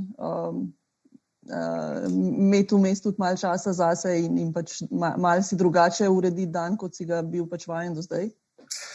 Ja, mislim, mi smo imeli prej eno tako lušno hišo v centru Ljubljane s takim lepim vrtom in tisti je bilo najbolj grozno, ko smo mogli to zapustiti in joj, to je bilo dobro. S tem, da mi smo imeli malo remota že prej, ker smo imeli še vedno te manjše ekipce okoli v Hrvaška, Slovenija, tako da oni so pravzaprav vedno bili tudi delali doma, tako da nekako smo imeli te zunanje vedno remote, sami centralni smo imeli pa tak lušten luksus, take neke lepe hiše. Ampak ne, pol zdaj, ko se je pa to zapeljalo, je pa pravzaprav res, mislim, se mi zdi, da jaz in večina naših zaposlenih, kljub temu, da imamo zdaj eno sobco tam v tehnološkem parku, kjer je Gopti začel, smo dejansko v isto nazaj prišli, kot leta 2011, torej po 9 letih. Ampak ta sobca mogoče vsake to pride 1-2 tja, vsi pa ostali pa večinoma delamo remote. In vsem zelo dobro ustreza in tudi kako smo se zdaj lahko dneve razdelili, da delaš mogoče v drugih urah, kot prej. Ok, zdaj še tle dodatek tega, da večina nas, ki ima otroke in s tem, ko so bili oni doma, se nam je vse čist na glavo obrnili. Ampak dejansko je bilo to možno. Dejansko je bilo možno, da smo postali in pač produktivni ob tem, da smo imeli otroke doma, ki smo jih praktično mi šolali. In imeli pravzaprav nek blazen tak bonding z njimi, bi rekel. In na koncu se mi zdi, da ni trpela ta produktivnost, ki je dostno. Mogoče, da res kakšnih urco manj je bilo delo ali pa 2, ampak smo pa toliko bolj učinkoviti tiste ure, ki smo delali. Tako da absolutno sem navdušen in ne vidim, da bi šli kdaj nazaj v te pisarne. Mogoče edin ta vrt, pa ena dnevna soba, to je edino, kar se mi zdi, da bomo še enkrat rabili, da smo res lahko enkrat na teden vsi skrat tam srečali, pa da če kdo ima kdaj željo, da pride tja delati, ampak tako, ker je bilo čas, ne več. Super. Se bomo še vrnili k tej produktivnosti in z nami tudi Primož Zelenšek iz podjetja Čipolo. Tudi oni so štartali 2020 leto zelo obetavno. Na največjem sejmu elektronike na CES-u v Ameriki so predstavili nov produkt, dobili so 25,000 prednaročil, skratka, vse je šlo kot po maslu in potem je seveda še pred nami je na Kitajskem udarila korona in so že takoj v štartu imeli pač težave z dobavo materijala.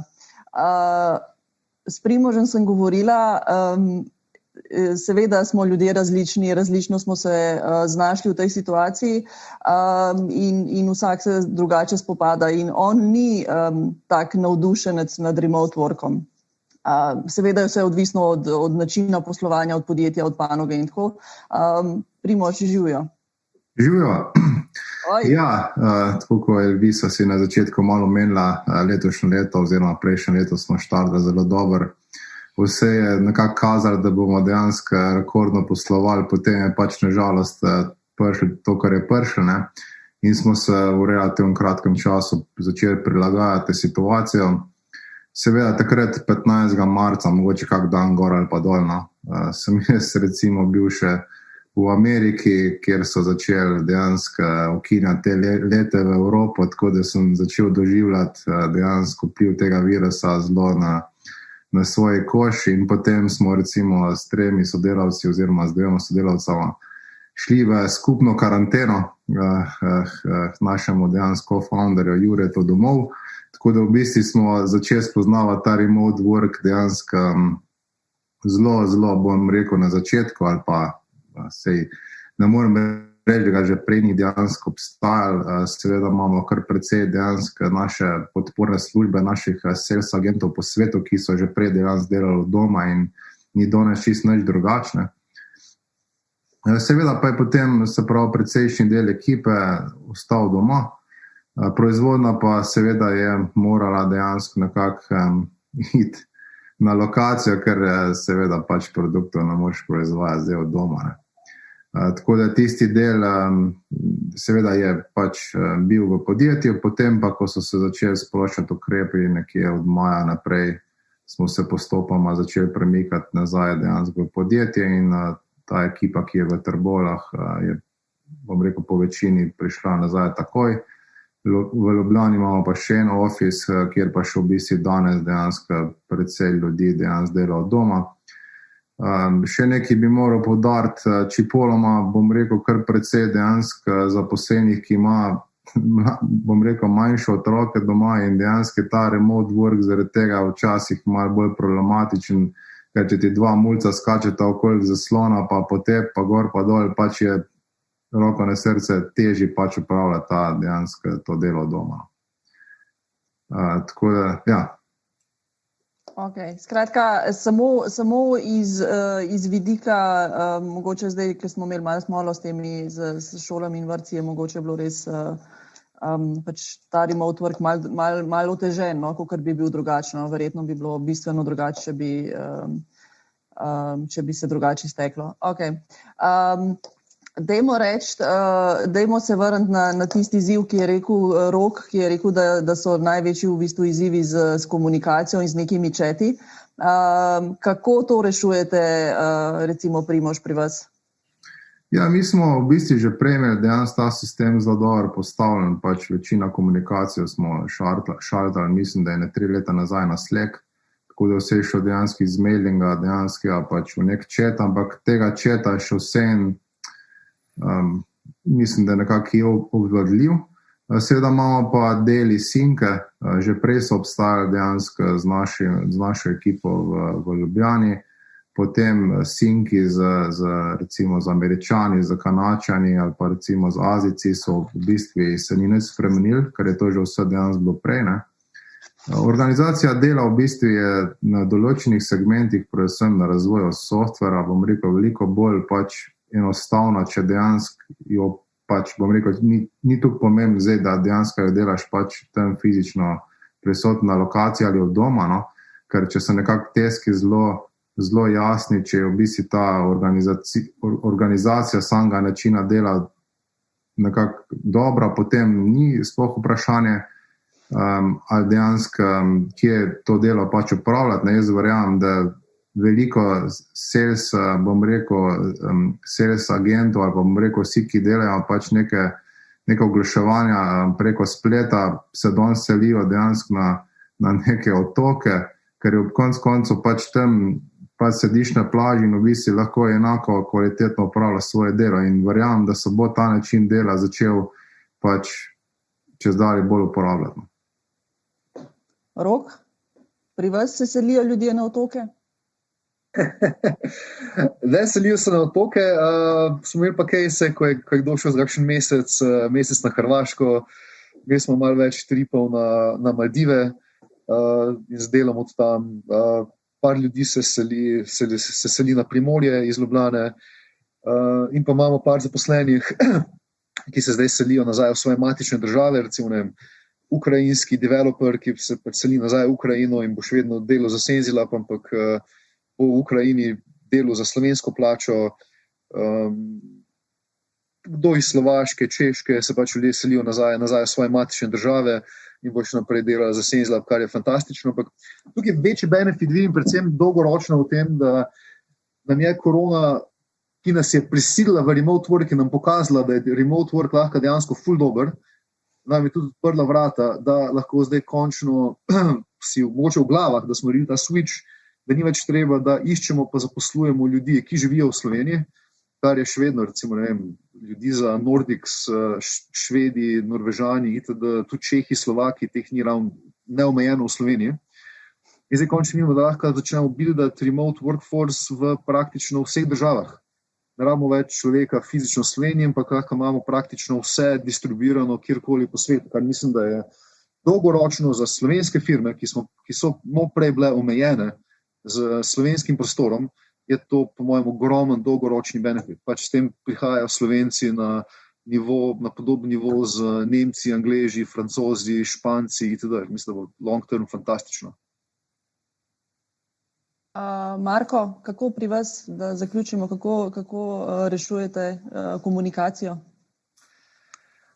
Mislim, pa nas smo... Izzive s četi, z vsemi možnimi četi različnimi. Ja, mislim, mi smo tudi na Teamsih, kjer sicer nekega pretiranega četanja ne zaznavam, da se mi zdi, da bi ga moral še malo spodbujati. Imeli smo te dnevne sestanke jutranje, ki so dejansko pa nas niso obnesli, tako da smo še zdaj na ta dvakrat na teden, kar je pa super, tako da imamo nek tak check-in dvakrat na teden, čez različne oddelke, seveda čez celo firmo je še manjkrat, je pravzaprav bolj enkrat mesečno. Tako da smo bolj tisti par vodij, ki povezujemo vse skupaj, oziroma na koncu bolj jaz, zdaj nas ni več toliko velik. In pa maili še vedno ustajajo, tako da ta problem, mi smo bili prej zelo tista firma, ki je delovala na mailih, tako da zdaj se mi zdi, da počas zdravo gremo v Teamse in v četanje, in še vedno v določenih primerih je preveč mailov, preveč CC, tako da je bolj tismo problem, ki je še vedno star, tako da tega še nismo čisto rešili. Okay. Super, gremo na temo, ki se pač v tej koroni ne moramo pač izogniti, in to je seveda ta produktivnost. Z pač mišljenjem mnogih takrat, ko se je začelo, da seveda bo padla in bo padala s časoma sploh.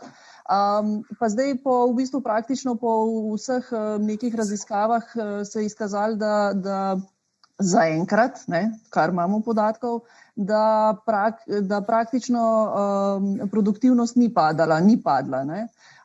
Tudi recimo Rok mi je rekel, da v bistvu imajo bolj težave, ker je produktivnost še večja oziroma ljudje še bolj se ženejo in potem vodi v neke druge stvari, v neke burnoute. Rok, kaj bi povedal na to?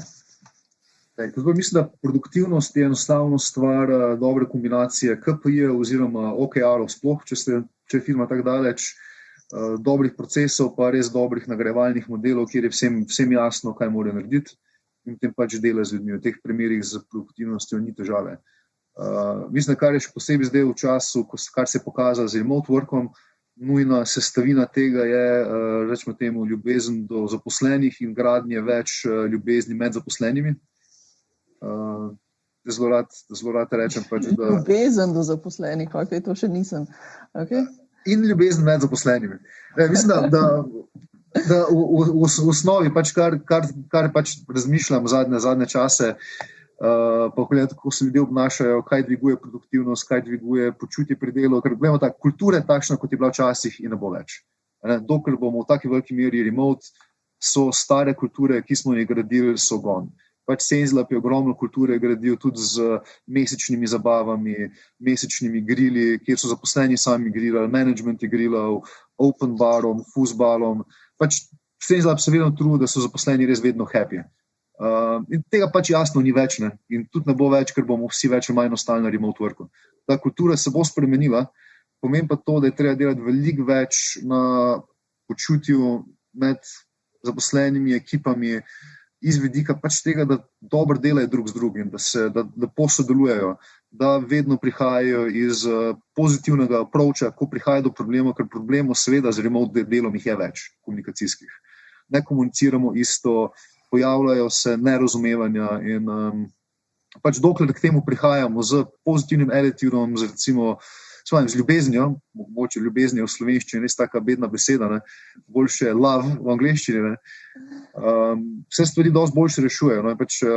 Ena stvar, kombinacija, ki mi je zelo všeč, bolj kot na tem delam zadnje leto, je, da za res dober long-term efficiency pa zdravje podjetje rabimo popolno kombinacijo hipi ljubezni in ruthless executiona. Ampak moramo imeti obeh faktorjev dovolj. In potem mislim, da se te stvari vse potem sproti, se rešujejo, če se ljudje imajo med sabo dovolj radi in se spoštujejo. Super. Lepo. Primož, kako ste pri vas z kako je rekel Rok, KPI in procesi in potem, če je to poštimano, ni v bistvu težav s produktivnostjo. Kako ste pri vas s produktivnostjo v tem času, v tem enem letu? Ljubisa, to verjetno mene sprašuješ, vmes sem malo zgubil dejansko stik. Ja, tebe. Ja, tako je, drugače, kar se tiče produktivnosti od tistega, bom rekel, maja naprej, jaz mislim, da, kakor sem malo zanaliziral, v bistvu verjetno je bila višja, no? Jaz bi rekel, da je bila višja, se pravi, ta delo od doma je nekako prinesel, bom rekel, boljše rezultate.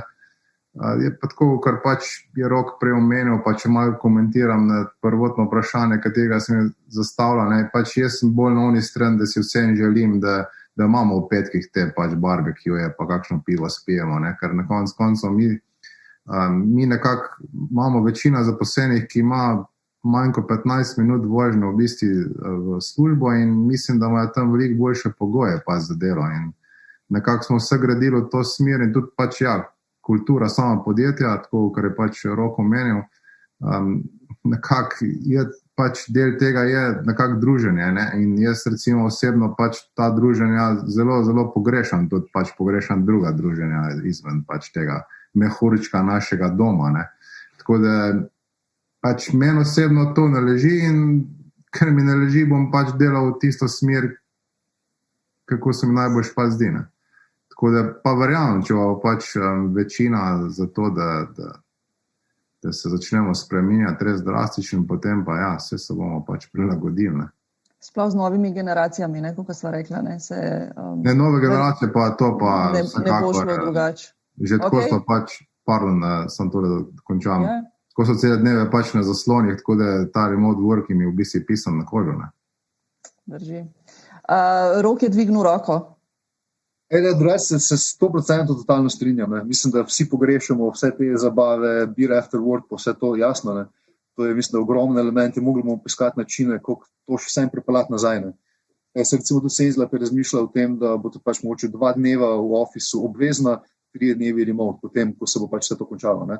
Tam so pa nekaj druga reč. No. Poglej pa iz druge strani. Kaj ti to pomeni pa realno za quality of life? Recimo, če gledam sebe osebno, odkar se je začel ta remote work postavljati in smo se ga neko navadili, ne, v toplih časih, hudiča, ob 11. greš na bike za uro, 2, se malo relaksaš, malo spremeniš ure dela, jasno, če imaš otroke doma, je zadeva drugačna. Ne. Ampak po drugi strani je toliko benefitov na quality of life. Mislim, da že to bo dolgoročno v dosti veliki meri pri velikih ljudeh znali prevladati. No.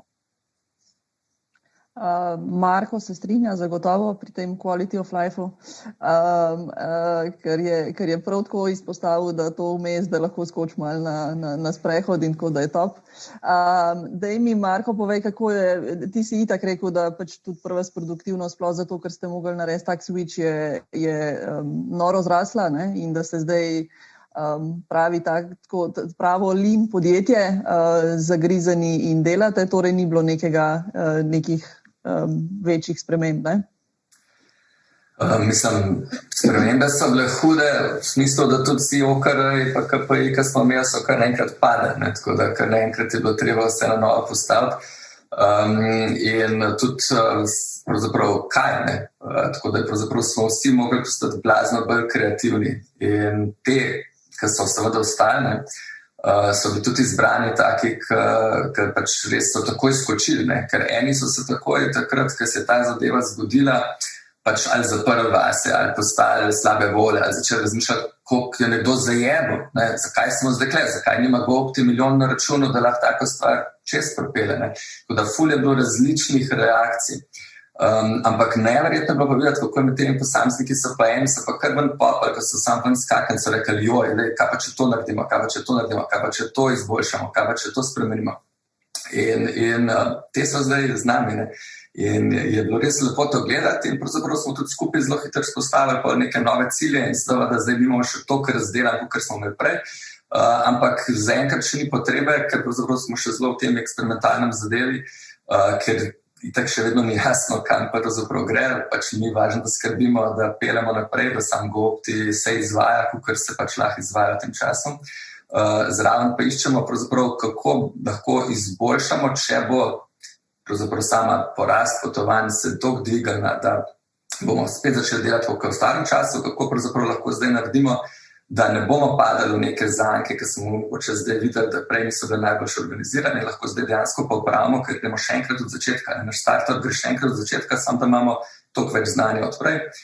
Oziroma na drugi strani iskati pravzaprav nove, pravzaprav neke profitne centre, če ta potovanja še dolgo časa ne bojo tam, kakor bi si vsi želeli, da bi bila, kar verjetno tudi ne bojo še nekaj časa, ne. In je super gledati, ker vsak se razume, da seveda denar kar ne pade od nekje, ampak da moramo ustvariti. In so res vidiš, da pravzaprav ljudje razmišljajo skozi o temi, tako da zdaj pravzaprav ne rabim nič kaj dosti nadzorati, ker vidiš to proaktivnost, samoiniciativnost.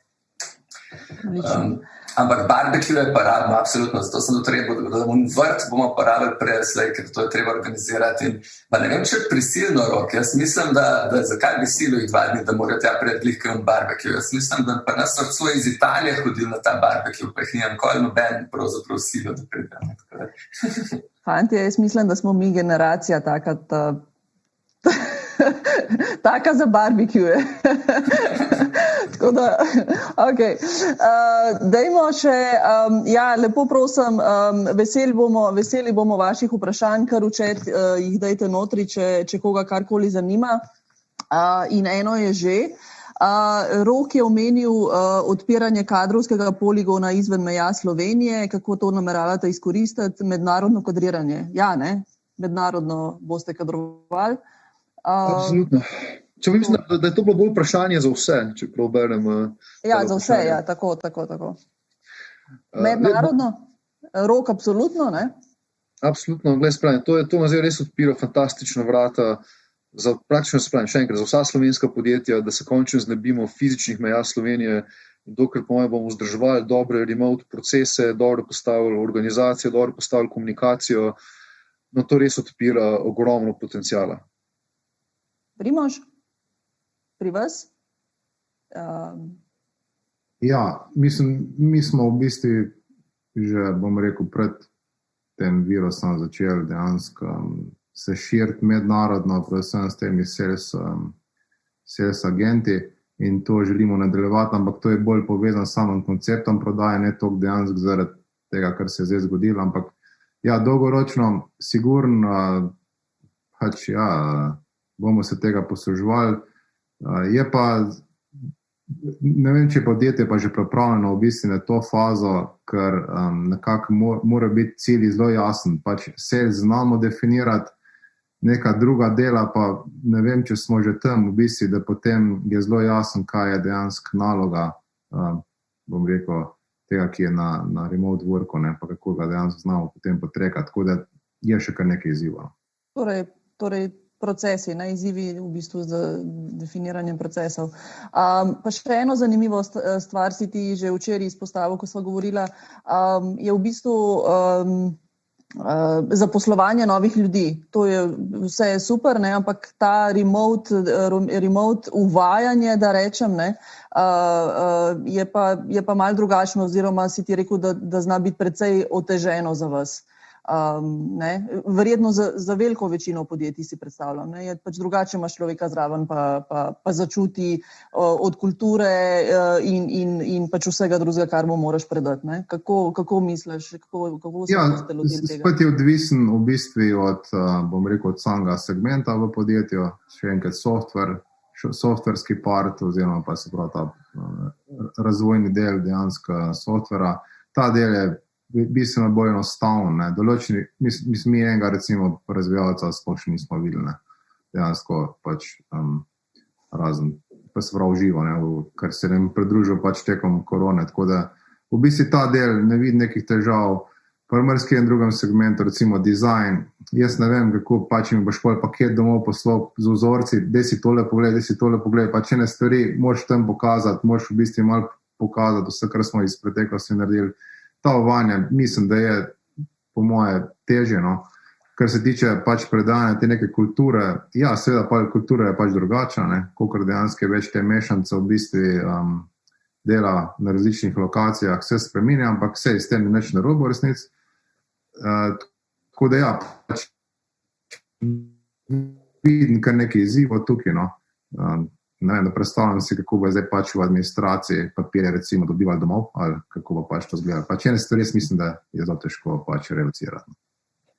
Rok, kako si predstavljaš najboljši način uvajanja novih zaposlenih?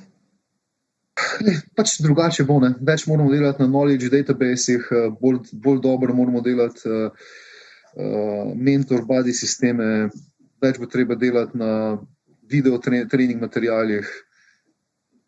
Pač nekaj, na kar se bo treba prilagoditi, pa v bistvu smo se vsi verjetno že do dosti velike mere na to prilagodili. Malo bolj procesno usmerjeno, z malo več fokusa na to, pa dejansko z več nekega konkretnega coachinga. Ok. Kako pa, Marko, ti kakšen predlog? Kako uvesti novega na drugem koncu sveta? Mi smo že prej, pač vse te, ki smo jih uvajali iz tujine, zdaj je bilo tako, da so vsaj za en mesec prvo vsem prišli v Slovenijo. Tako da en mesec so bili z nami, ker so imeli tukaj pač vsa uvajanja, da so nekako važni, da imajo svoj računalnik, seveda, ki ga je pol odnesel, ker bo to njegovo delovno mesto in to se predstavlja tja. Ampak en mesec je bil kar potreben, tako da zdaj sicer še nismo tam, ampak si ne predstavljam brez tega, ker se mi zdi na tak način tudi dobiš takrat ta bond.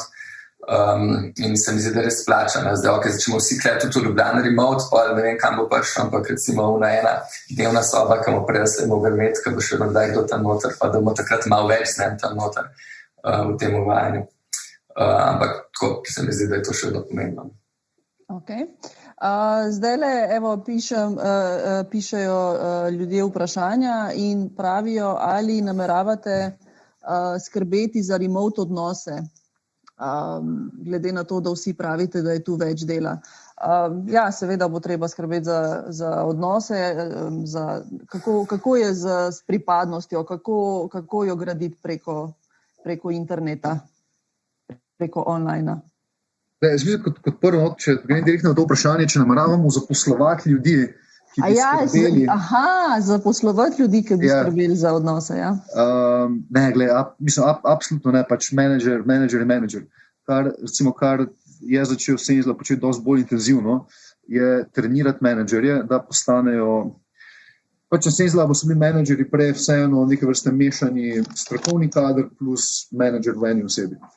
Zdaj pač z več remote dela je potrebno menedžerje narediti v bolj prave menedžerje, jih pocoachati, jih izobraziti in dati pač nove skillse, s katerimi bodo postali še bolj dovzetni, da ljudi več dela z ljudmi. In pa se je tudi tak prilagoditi organizacijo, da imajo menedžerji dejansko več časa za delo z ljudmi in jim postaviti strukturirane usmeritve, kaj delati. Zdaj, to ne pomeni nujno menedžer popolnoma ven iz operative, ampak definitivno manj operative in veliko več dela z ljudmi. Glede, če gledamo naprimer Facebook, Google, vse večje mednarodne korporacije, pa moram priznati, včasih nisem tako zelo pristaš tega sistema, ampak zdaj vidim v remote svetu, pa to postaje nujno, pa tudi sicer, da vidim pomembnost tega. Vse te firme imajo menedžerje, ki so pretežno people menedžerji in se niti ne ukvarjajo toliko z strokovnim vidikom. In mislim pač, da zdaj z remote delom bomo mogli vsi do tja priti. Je pa res, da to povem pač, da moramo menedžerje izobraziti, moramo izgraditi, moramo postaviti dodatne management strukture, moramo postati nekoliko manj flat, recimo ScaleUP, isto naprimer Studio Moderna, to so firme, ki so vedno izredno flat, tudi startupi so izredno flat. Takšne strukture, kjer dejansko začenjamo graditi people menedžerje, pa ne morajo več biti tako zelo flat. Ker mora pač people manager lahko skrbi samo za določeno število ljudi, ne more skrbeti za 50 ljudi. Ne vem, teorija pravi nekje 6, 8, kolikor pustimo to, ne? Ampak definitivno, če nekdo postane bolj people manager, se mora začeti bolj fokusirati na to. Pa pri tem, da seveda, sam što, kar sem prej pozval pri burnoutu, ker kar pa se je prej, kar se prej omenila burnoute, kar se je prej pokazalo, je to, da ljudje v remotu sploh na začetku delajo več, so bolj pod stresom, ker naenkrat morajo več delati z ljudmi. In na to je treba ful paziti. Naprimer, ScaleUP je tukaj začel tudi coaching, na začetku coaching menedžerjem in za stres management in za zunanji coaching, za personal time management, kako pomagati zaposlenim izboljševati time management. Mislim, vsi mi, vsa podjetja, moramo zdaj v tej transformaciji veliko več začeti investirati v gradnjo management pa human relations kompetenc.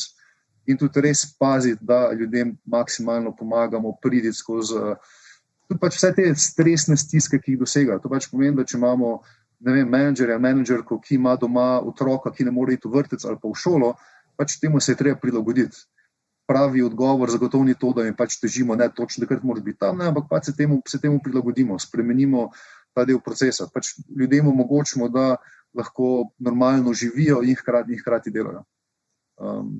Tudi to, po mojem, bo zelo pomemben recept za naprej. Pač spoštovati vse različnosti, ki se dogajajo v človeštvu. Od mamic, očetov, do ljudi, ki radi delajo 24/7, pretiravam, ampak vse do ljudi, ki radi delajo zvečer, ki radi delajo zjutraj, ki radi delajo pač kadarkoli. Mislim, pa tukaj je pa tista ključna sestavina, da pa vse to funkcionira, pa je res vzajemno spoštovanje različnosti, kar pa je spet nekaj, kar mislim, kar je zelo pomembno, kar je spet nekaj, kar moramo definitivno naučiti ljudi. In potem to uvajati in stalno opozarjati na to in pač seveda, to je proces, ki bo trajal mesece in časih od leta. Super, lepo. Primož, kako ste pri vas? Ker je bilo tudi to moje vprašanje, ki se ga je Roxan dotaknil, a ste mogli vodje dodatno izobraziti? Se je pokazalo, da so neka znanja pomanjkljiva glede na pač novo stanje, kakršno se je zgodilo? Mislim, da bi zdaj to načrtno počeli, pač tega nismo. Okay. Ampak sem si že dal ene izmed teskov, tako da hvala rok.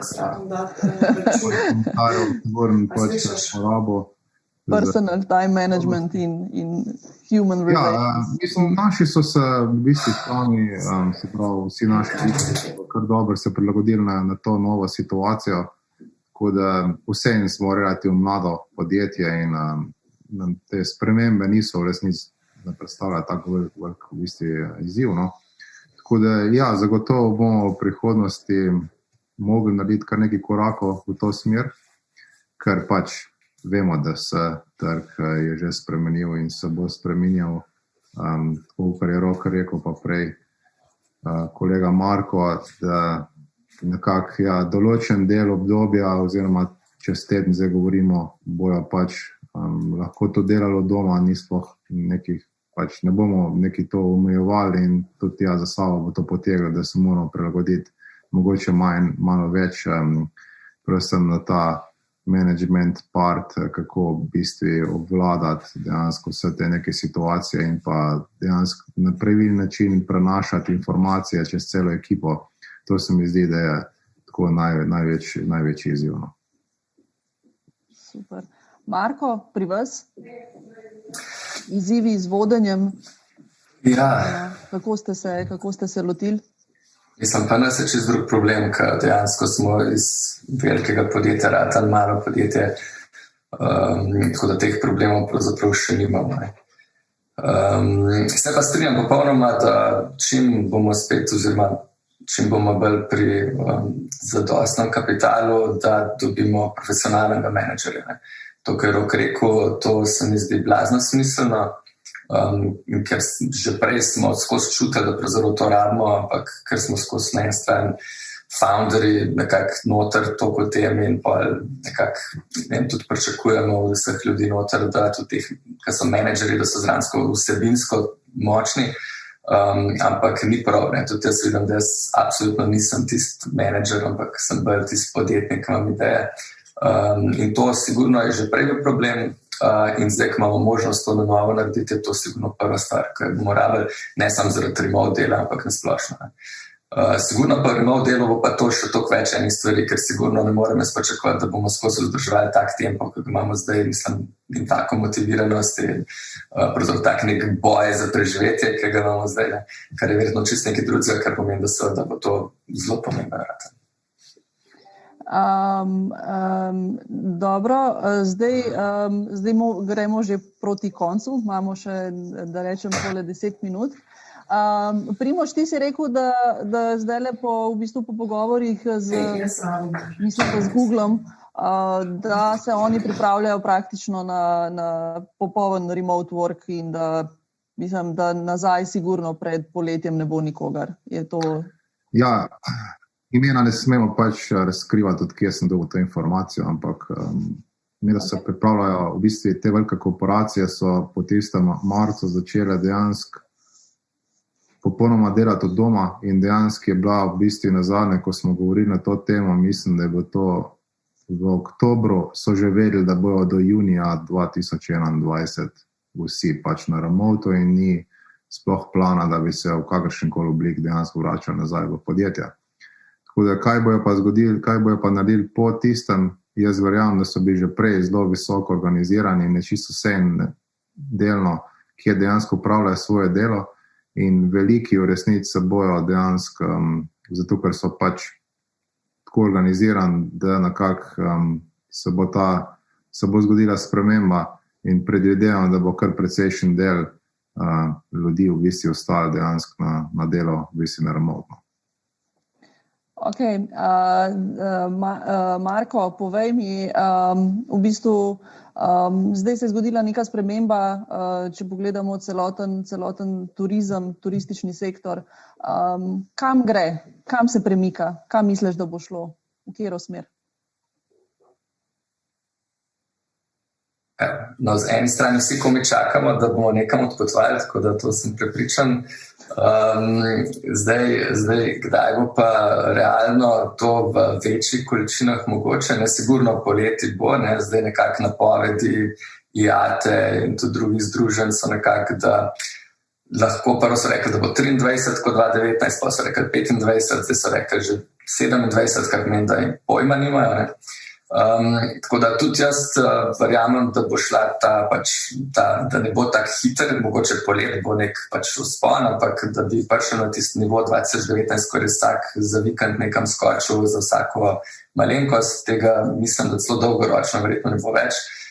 Tudi na drugi strani ta pritisk Evropske unije pri zniževanju emisij, pri samem tem, da pazimo, kako se premikamo naokoli, ker vemo, da pač je to en velik problem za naše podnebje in to se bo zdaj še ukrepil, ta miselnost, zato nekako mislim, da tistega nekega nesmotrnega skakanja naokoli bo manj sigurno kot prej.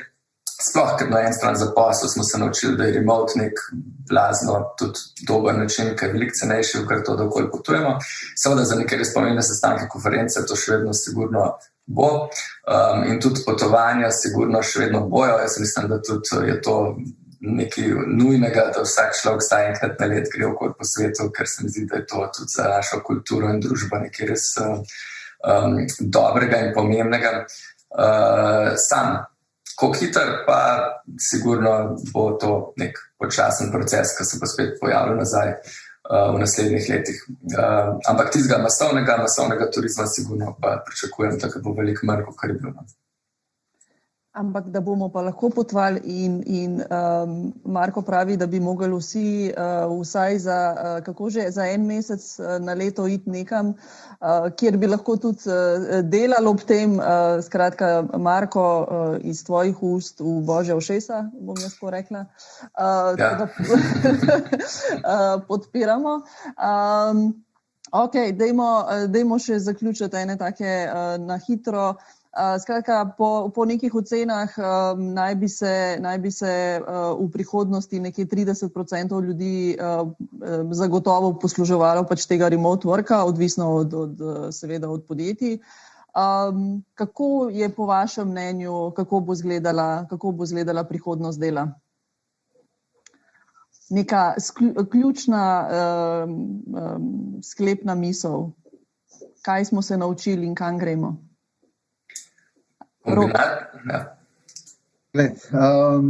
Mislim, da v tem vprašanju se vrtimo že verjetno cel dan, pa se bo še naprej. Mislim, da remote work, oziroma pretežni remote work bo za čedalje več firm postal realnost. Verjetno v naslednjih 10-15 letih bomo več ali manj vsi presedlali na vsaj delni remote work. Zdaj bo to pretežni ali bo delni, bo zelo odvisno od podjetja, od procesov, tega, kdo so ljudje, koliko je veliko podjetje, ampak zagotovo bo remote work postal del nekega everyday life-a. Predvsem zdaj, če gledamo, kaj se dogaja z mladimi generacijami, ki so že same po sebi nekoliko bolj naravnane proti remotu. Naš challenge pač vseh liderjev pa bo to, kako v taki strukturi graditi kulturo, vzdrževati kulturo, kako postaviti prave procese, pa tudi v končni fazi, res je, ni nadomestka za live meetinge, predvsem v razvoju. Tudi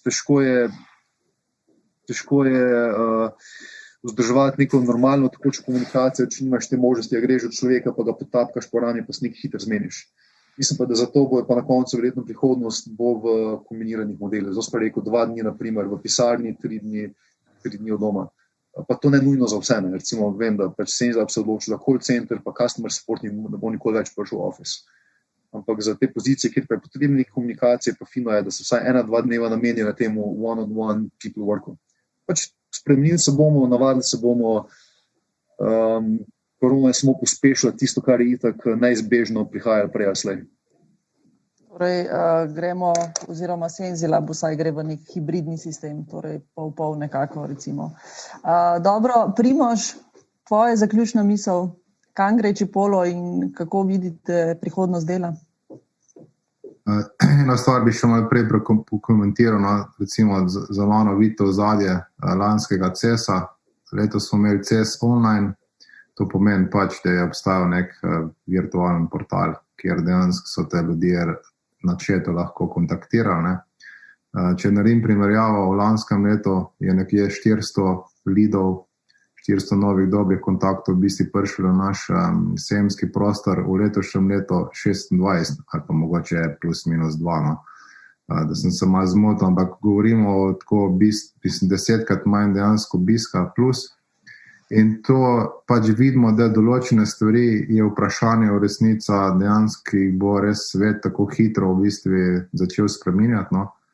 Kar se tiče pa remote worka, zagotovo, kako sem že prej omenil, tle bo prišli do sprememb. Spremembe se bo tudi dogajale v naših, stanovanjskih blokih.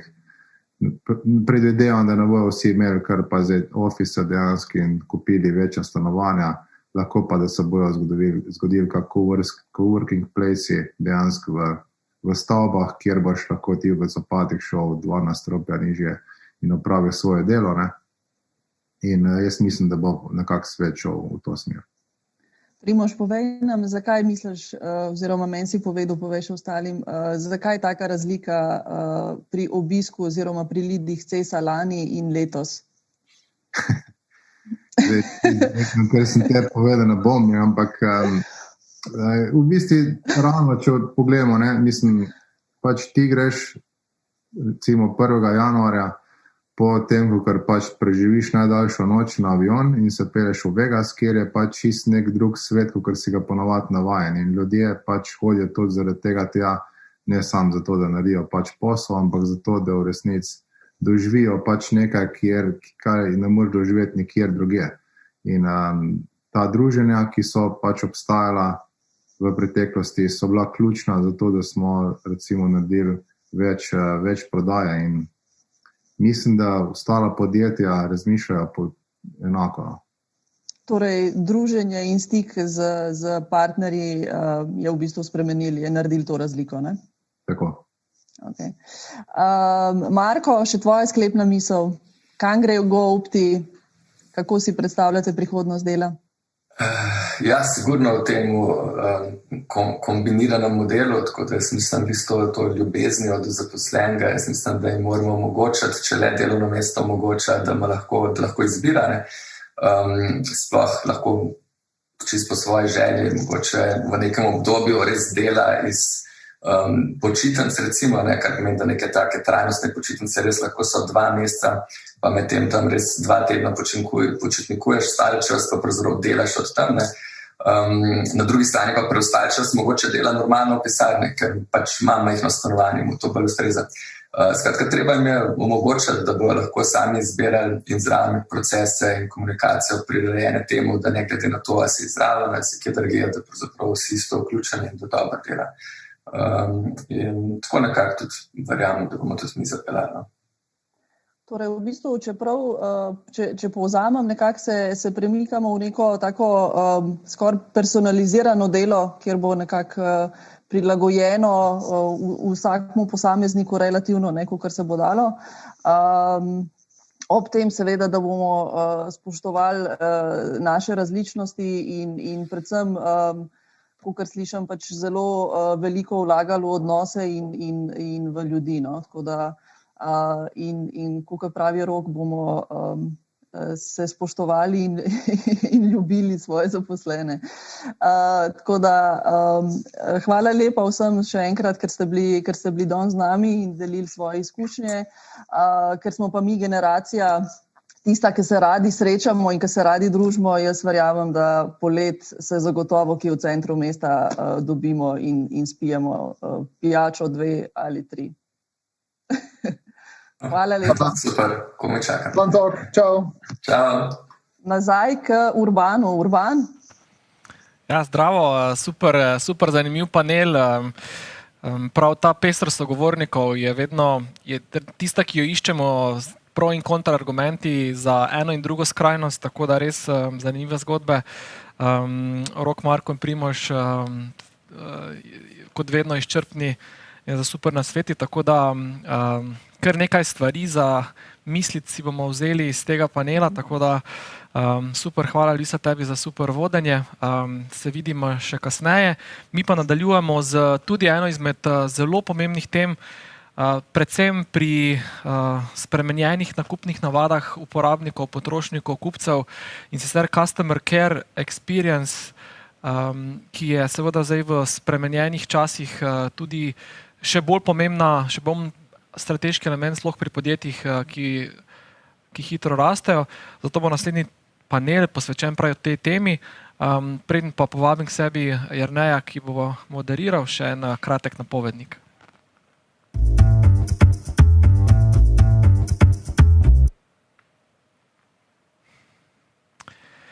Jernej in Tadej, zdravo. Kako sta? V redu, hvala. V redu. Skratka, panel z naslovom Customer Care Experience Exchange. Zanimiva tema, mogoče s katero se prav ScaleUp in podjetja začnejo srečevati in kjer se gotovo skriva ogromno dodane vrednosti. O čem bo tekla beseda? Sogovornike imata vrhunske. Povejte nama, zakaj ostati naslednjo uro z vami. No, super. Poanta je, da vsi, ki smo kakorkoli v customer experienceu, smo v dnevni frontni liniji z trgom. Biti moramo odlični v komunikaciji, v upravljanju odnosov, na naših rokah se tudi gradi znamka podjetja in smo neke vrste družbeni inženirji, ki ustvarjamo to, da dober glas res seže v deveto vas. Tako da tista stvar, ki jo bomo danes naredili, je, da bomo pogledali ključne izzive in rešitve na tem področju, tudi mogoče, kaj so spremembe bile v zadnjem letu, tako na strani naših strank, kot tudi v ekipi in organizaciji ekipe.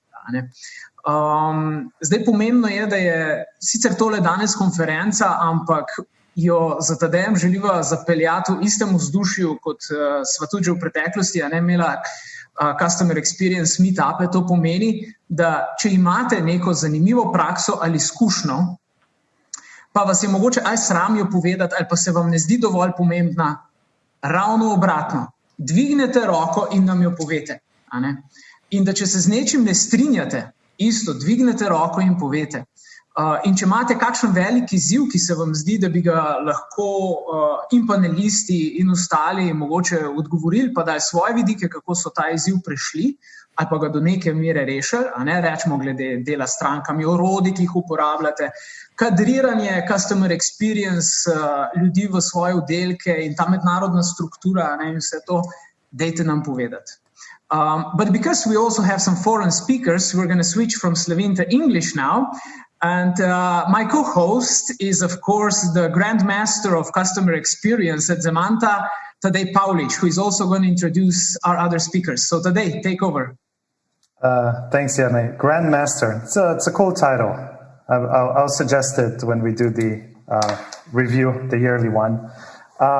So hi, everyone. Basically, like people mentioned, we have a couple of very interesting folks with us today. Maybe just quickly, about myself first, being the Grandmaster and all. Just wanted to say that I've been dealing with clients for a while now, and maybe just one thought that, we are always told how customer is always right, but I feel it's not necessarily true. I feel it's more, we are there to help them be right, or, something like that. But moving on to our guests, so we have three people with us. We have Marine from France. So, hi, Marine. Thanks for joining us. She's a coworker and a colleague, and she works at Outbrain. And Zemanta was acquired by Outbrain a couple of years ago. So we work closely together. We kind of share clients and try to own the world. She's great with pretty much everything, and she's going to probably explain how her career path went from just dealing with clients directly to now being a sales team lead, which is a very significant role in France. Then we have Janez Mišić. He works at Špica. Janez is it's funny. We are still, I guess, neighbors in our hometown. We went to school together. Then we didn't. Then we did again at the computer science college, I guess. He was way more successful than I was. I was just like, no, not for me. So that's one thing. And he works as a technical support for Špica clients. Hopefully I didn't butcher that, Janez. And we also have Gašper over there. We also a colleague and a friend. We tend to go for coffee and complain about clients a lot. So that's, venting. Works well. He works at Clean Shelf. He started the customer success team over there, which has grown now as the company did. So I'm sure we're in for some interesting stuff and stories as well. I think that's all from my end. Jarnej, can we just start or? Yeah, sure. let's dig in. Okay, I think Gaspar, you are going first. Are you going to share your screen or? All right. Can the mastermind behind this presentation help him do that? Okay. Yeah. Hi guys. Hope all of you can hear me. I'm just gonna start presenting. Awesome. So as today already mentioned, I am from CleanShelf. So what we do is we help customers manage their SaaS services, basically their entire SaaS portfolio. So whatever you have where you can log in on the internet and use an app in a company, we are here as a platform to kind of help you manage that and make sure you are getting the most value for all of the services you're purchasing. First of all, who am I? I am the head of customer success here at CleanShelf, and I've been with the company for over 3 years, and I've joined as actually the number 3 employee of CleanShelf. And this is of a specific importance, which I'm going to tackle a bit further down the line. I'm just going to move straight into just kind of giving you an overview of what CleanShelf is. So we were founded in 2015. We have more than 100 enterprise clients and 40 employees currently. So we are dealing with a B2B business, which is probably for us, it's currently the best way to go forward, tackling the bigger clients, that bring the most revenue versus having more of the smaller ones, which are they take a lot of time to manage, and the ROI might not be ideal. So this is the list of some of our current clients. We are pretty proud of all of them. I'm just going to show you this to kind of brag and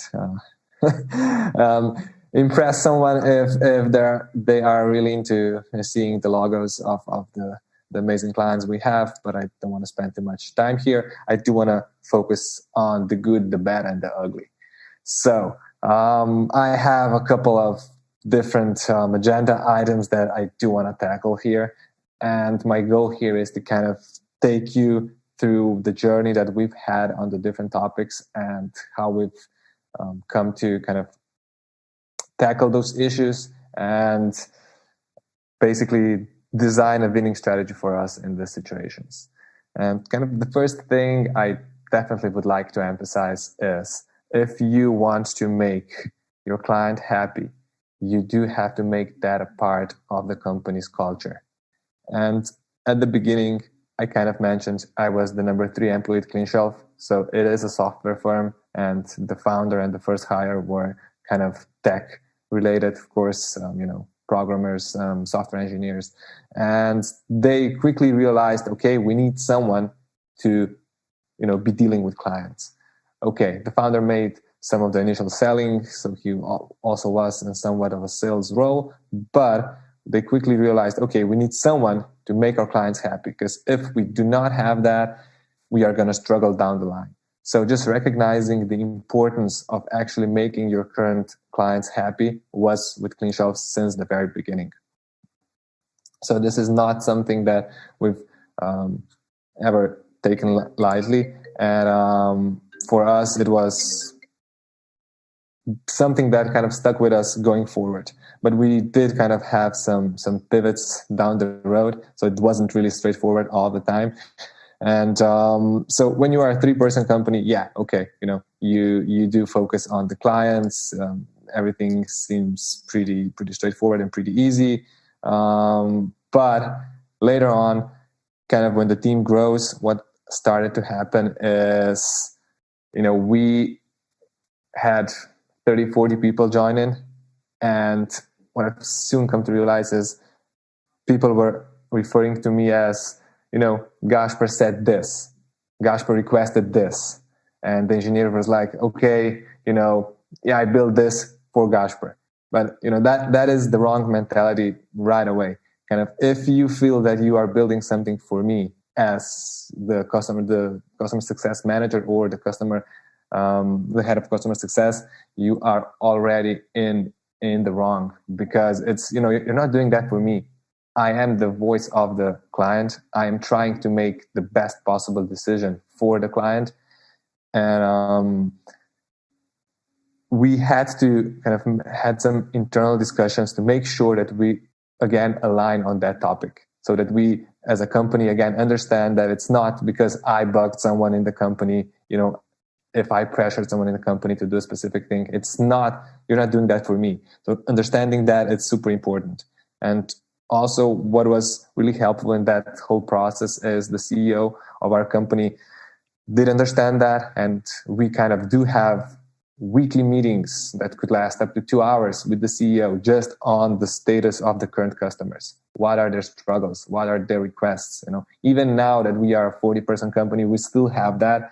And yeah, there are a lot of more senior people than I am in different roles, but I still maintain that kind of relationship with them, because it's really important that we put the emphasis on that, because if we don't, we quickly tend to move far away from the actual point of why we are here and who we are servicing. So this is kind of the message I do try to get across to everyone I talk in regard to customer success. Make it a priority and make it so that the actual CEO or whoever is the boss understands that and also prioritizes that.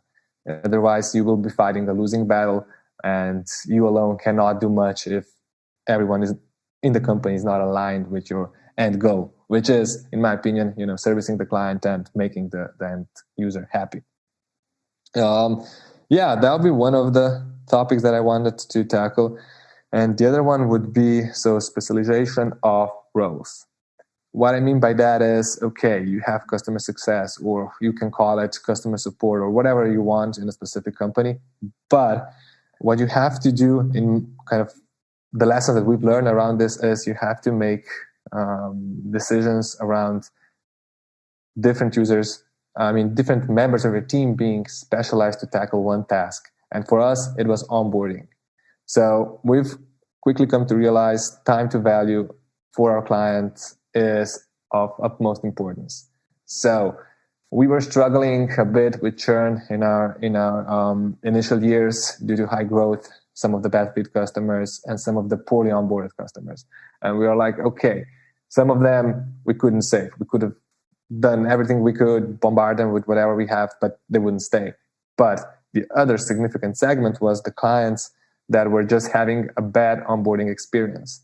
So we've decided in CleanShop, to devise a specific role called the solutions engineer, who is a person that actually handles the entire onboarding process of our clients. So he starts on the very first day once the contract with the client is signed, and make sure the client is actually successfully onboarded.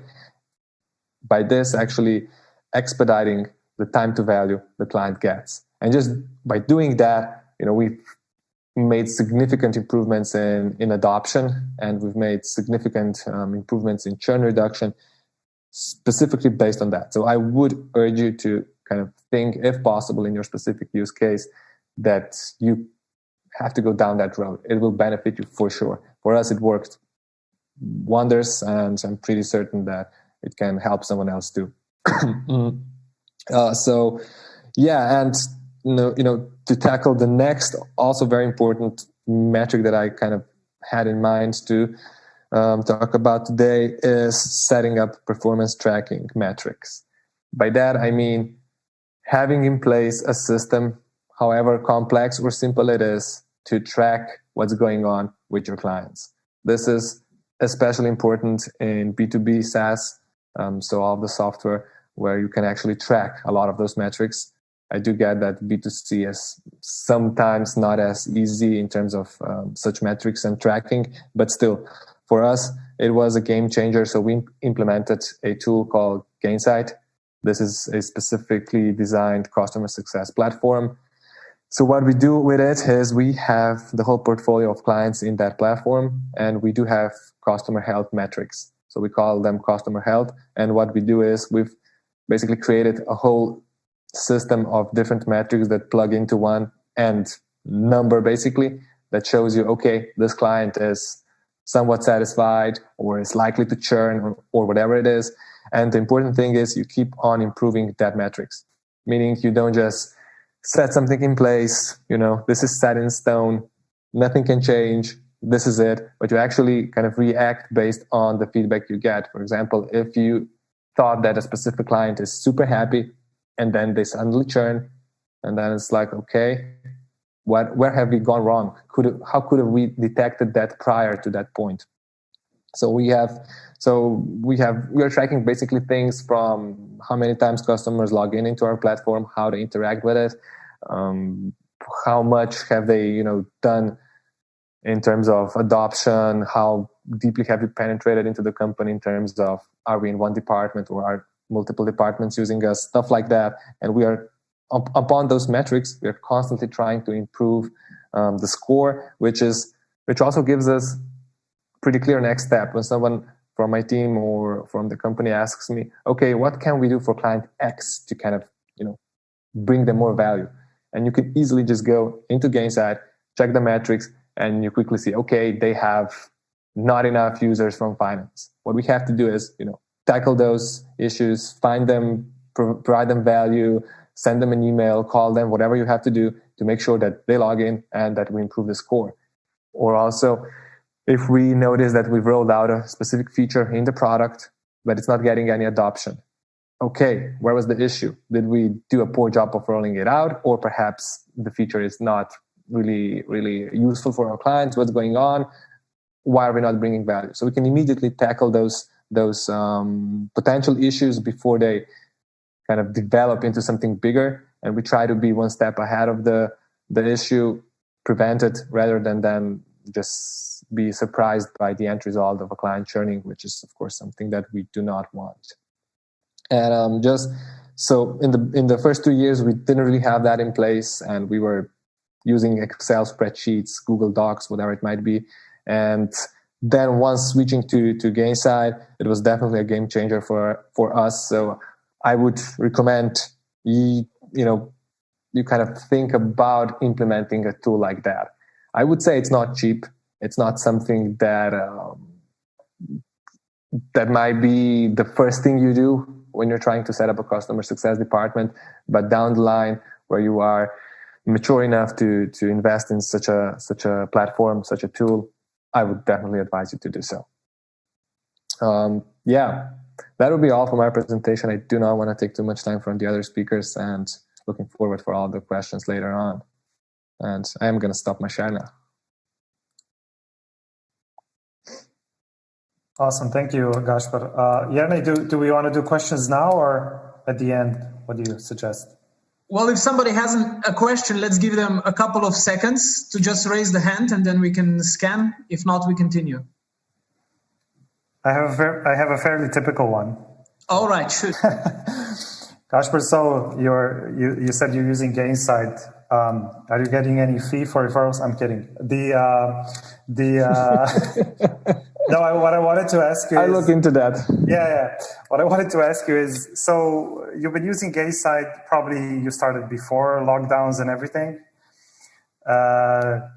Did this change in any way? Or, I mean, I guess you're always work with your clients remote, so I'm assuming you didn't. Yeah, it actually didn't. Kind of, we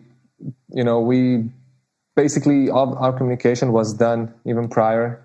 All of the calls, all of the meetings were Zoom based since the beginning, because 99% of our clients is US based, and yeah, I'm not at least for the time being. But yeah, just implementing Gainsight and having that just improve the overall experience, and just made sure that we are also keeping track of what's going on even during the lockdown, which interestingly brought even more users into CleanShelf, because with the lockdown, a lot of the companies moved to the cloud in terms of different SaaS applications. We were managing that, and yeah, that helped us gain more users and even more clients. So it was basically, it worked to our benefit. Okay, cool.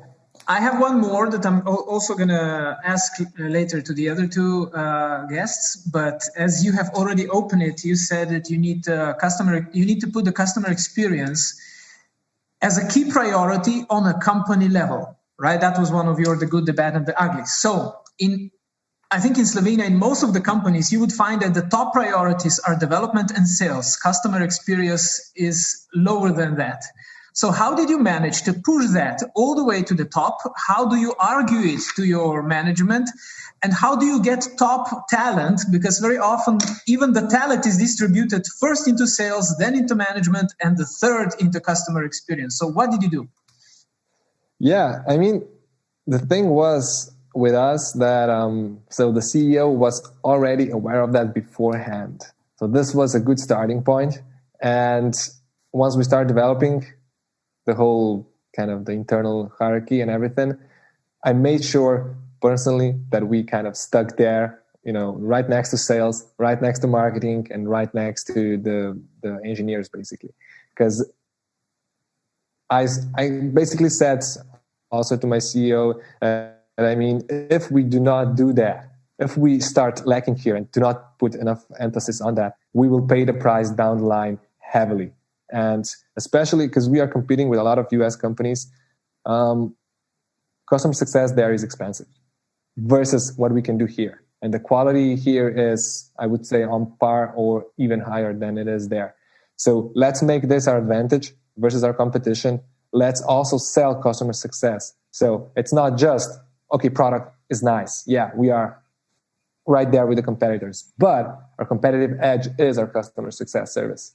And we try to push that and basically sell that in our sales process. So if you're selling that, that is a surefire way of making sure that the sales team will hold everyone accountable that we are actually delivering on the customer success part because they're selling that.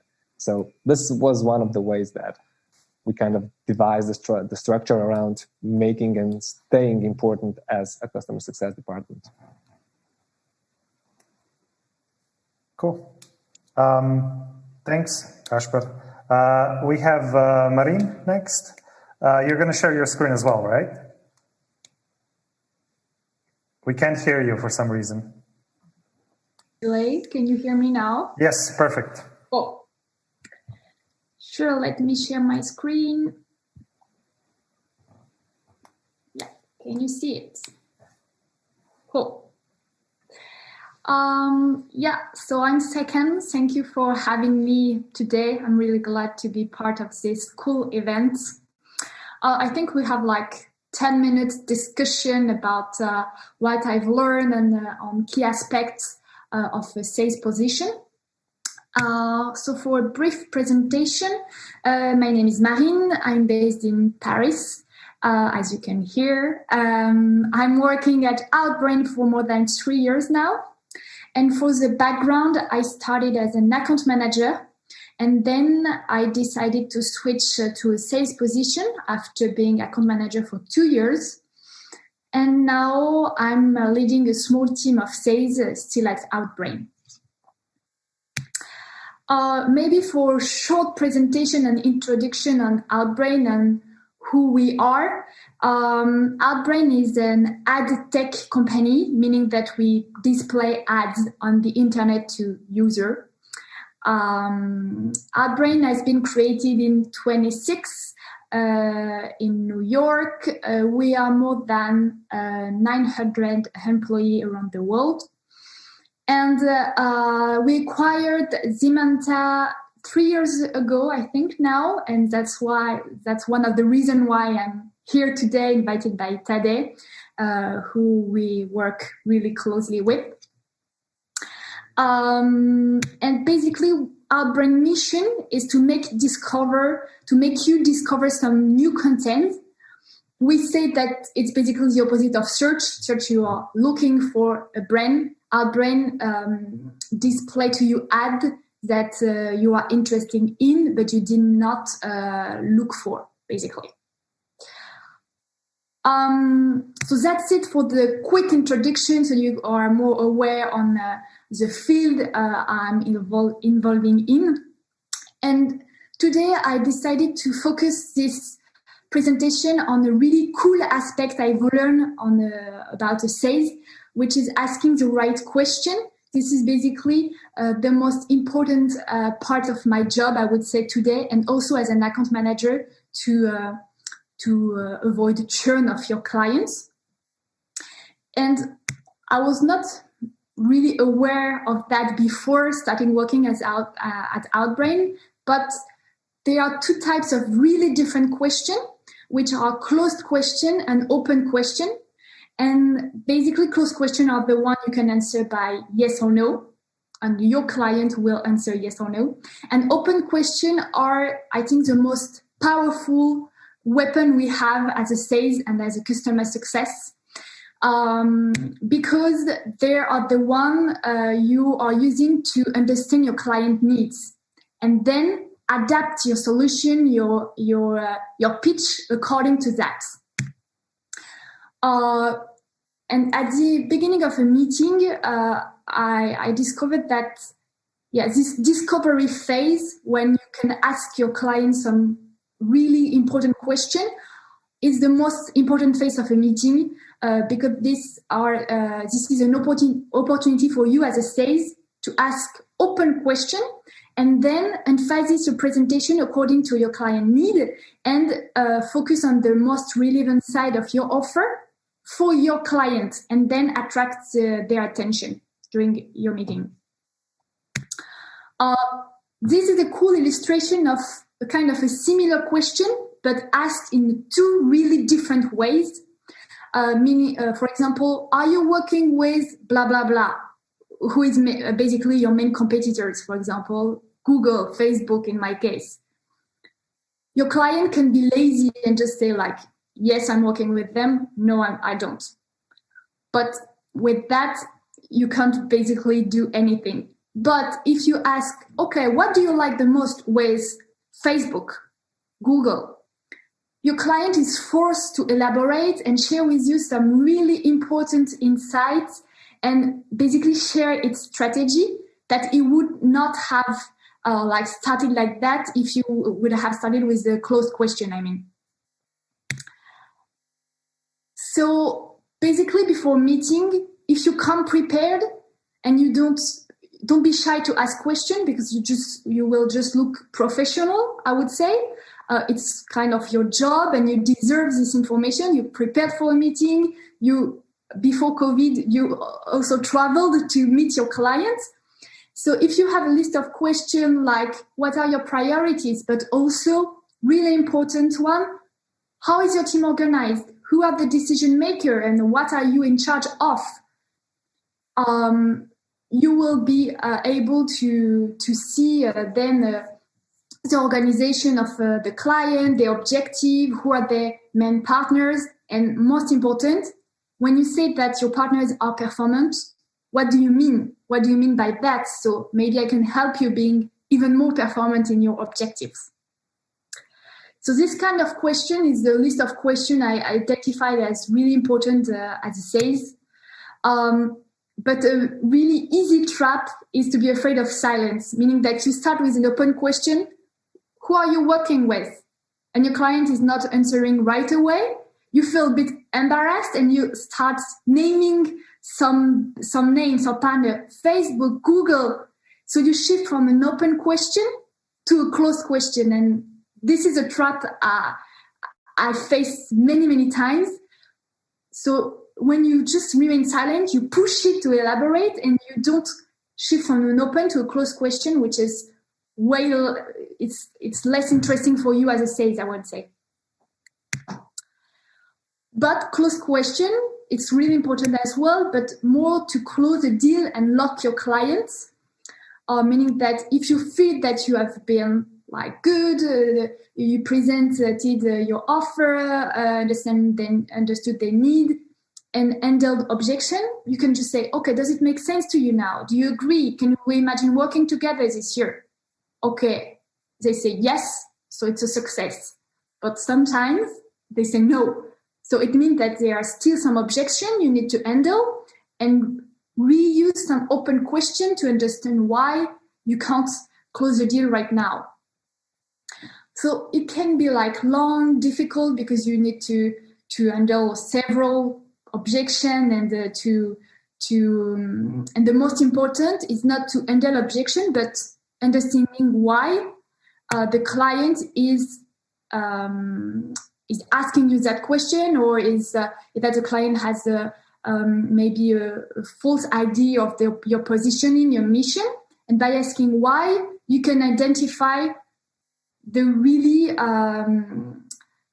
the key element to create opportunity with your client. For example, in my case, okay, no, I'm not interested. I only work with Google.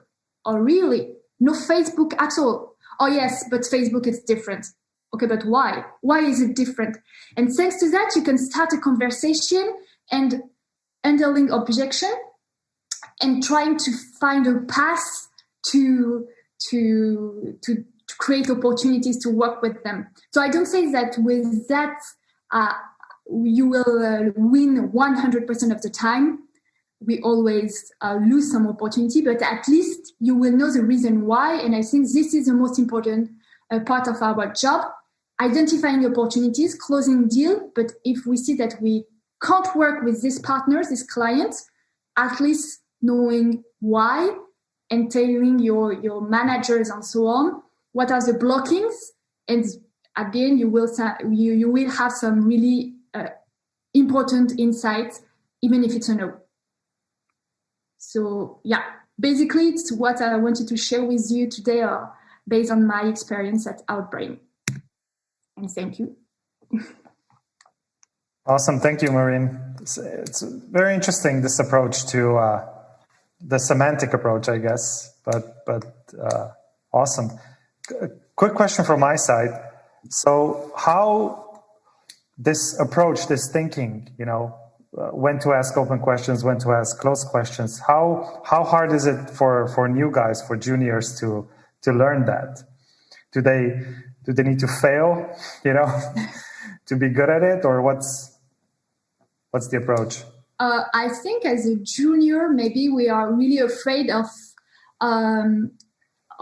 we don't know everything about our job, our offer. So sometimes we are afraid of asking question because we are afraid of the answer and we are not sure about how Outbrain or your company could help the client. But sometimes you can just say, okay, really interesting, but I'm just new at Outbrain, and it's really important for me to understand your strategy. Right now, I'm not sure about what we've done with your competitors, but I just can come back to you and check internally. And now that I'm aware of your objective, I will dig in and come back to you with the correct answer. But at least you will come back to him with added value and with an answer that will actually help the client because you understood what he really needs. Yeah, that's a fair point. It's better to be honest and say that you're going to check and follow up. Sometimes they see you as even a better, on that sense, better than just guess or bullshit the client. It's a good point. Thanks, Marina, I also have a question. Sure. As you're both customer experience and a salesperson, right? How did you draw the line in Outbrain between customer experience, customer care, and the sales? I mean, for example, in a couple of companies, they have the rule that customer care never is allowed to sell. They need to be the perfect friend that never sells. In some others, they are encouraged to sell. So what did you do? Where did you draw the line? How do you do it? Okay, really interesting question because I'm more at Outbrain. We work as a pair with the account manager, meaning that an account manager, on my point of view, is as important as the sales because signing contracts is good, but after an account manager needs to avoid churn and losing clients.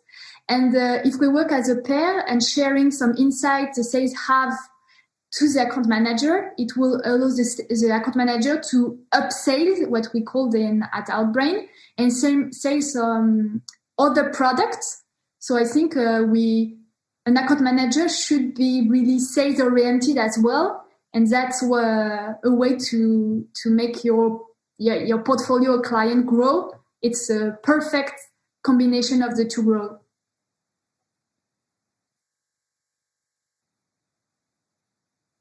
Alrighty. Any other questions from the group? Okay, maybe later. Thanks. Thanks, Marin. Appreciate it. And now we have Janez. Janez, zdravo. Zdravo. Slišimo te, a boš tudi ti zaslon shareal ali? Ne, jaz nisem pripravil nobene prezentacije. Tako da bi kar v bistvu povedal te zadeve, kako sem se pripravil na to zadevo. Zelo zanimivo predstavitve sta imela predhodnika. Jaz sem to zastavil na malo drugačen način, bolj na ta način, kako mi delamo, se pravi, na kakšen način vodimo, na kakšen način ločimo stranke v podpori špice. So as today already mentioned, I'm Janez Mišić and I work for Špica International support team located here in Ljubljana. I did not prepare a presentation, so I will not share my screen. I would like to apologize to Marin because I will talk in Slovenian. I hope this will not be a problem. Okay.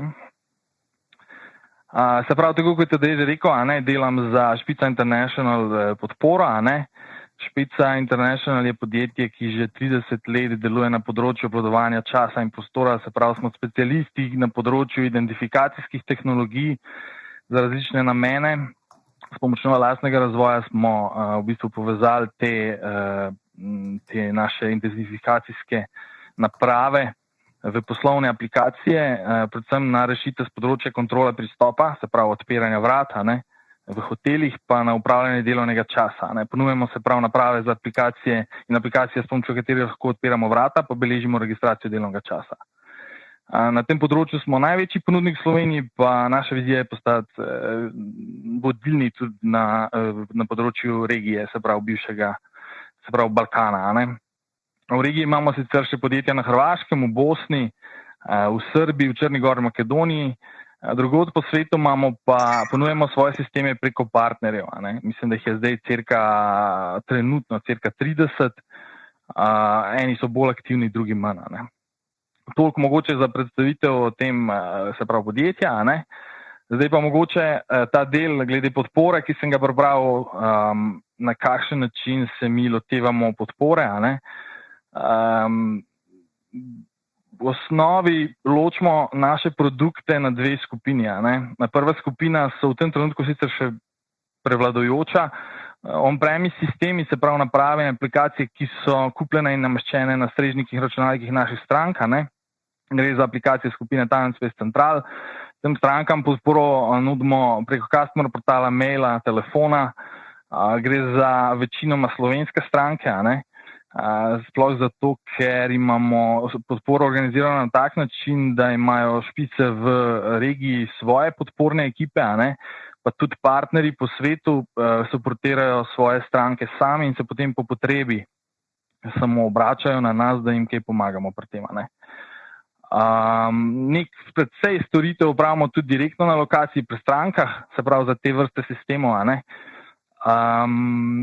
Potem je pa ena ključna stvar, kako ločimo pri teh sistemih naše stranke, in sicer so stranke, ki imajo podpisano vzdrževalno pogodbo, in stranke, ki nimajo podpisane vzdrževalne pogodbe. Za stranke, ki imajo sklenjeno vzdrževalno pogodbo, velja, da imajo brezplačno tehnično podporo, se pravi pa, da so obravnavane prioritetno. Stranke brez vzdrževalne pogodbe pa morajo včasih tudi malo počakati na našo pomoč.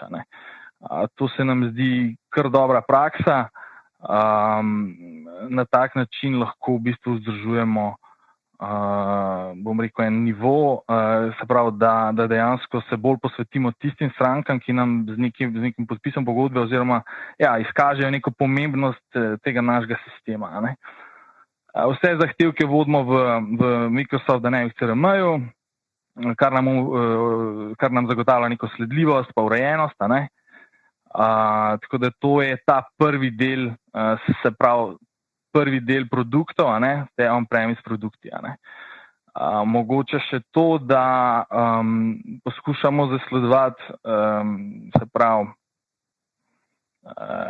zadovoljstvo strank na tak način, da vsakič, ko zapremo nek zahtevek, se stranki pošlje neka anketa, kjer lahko ocenijo naše delo.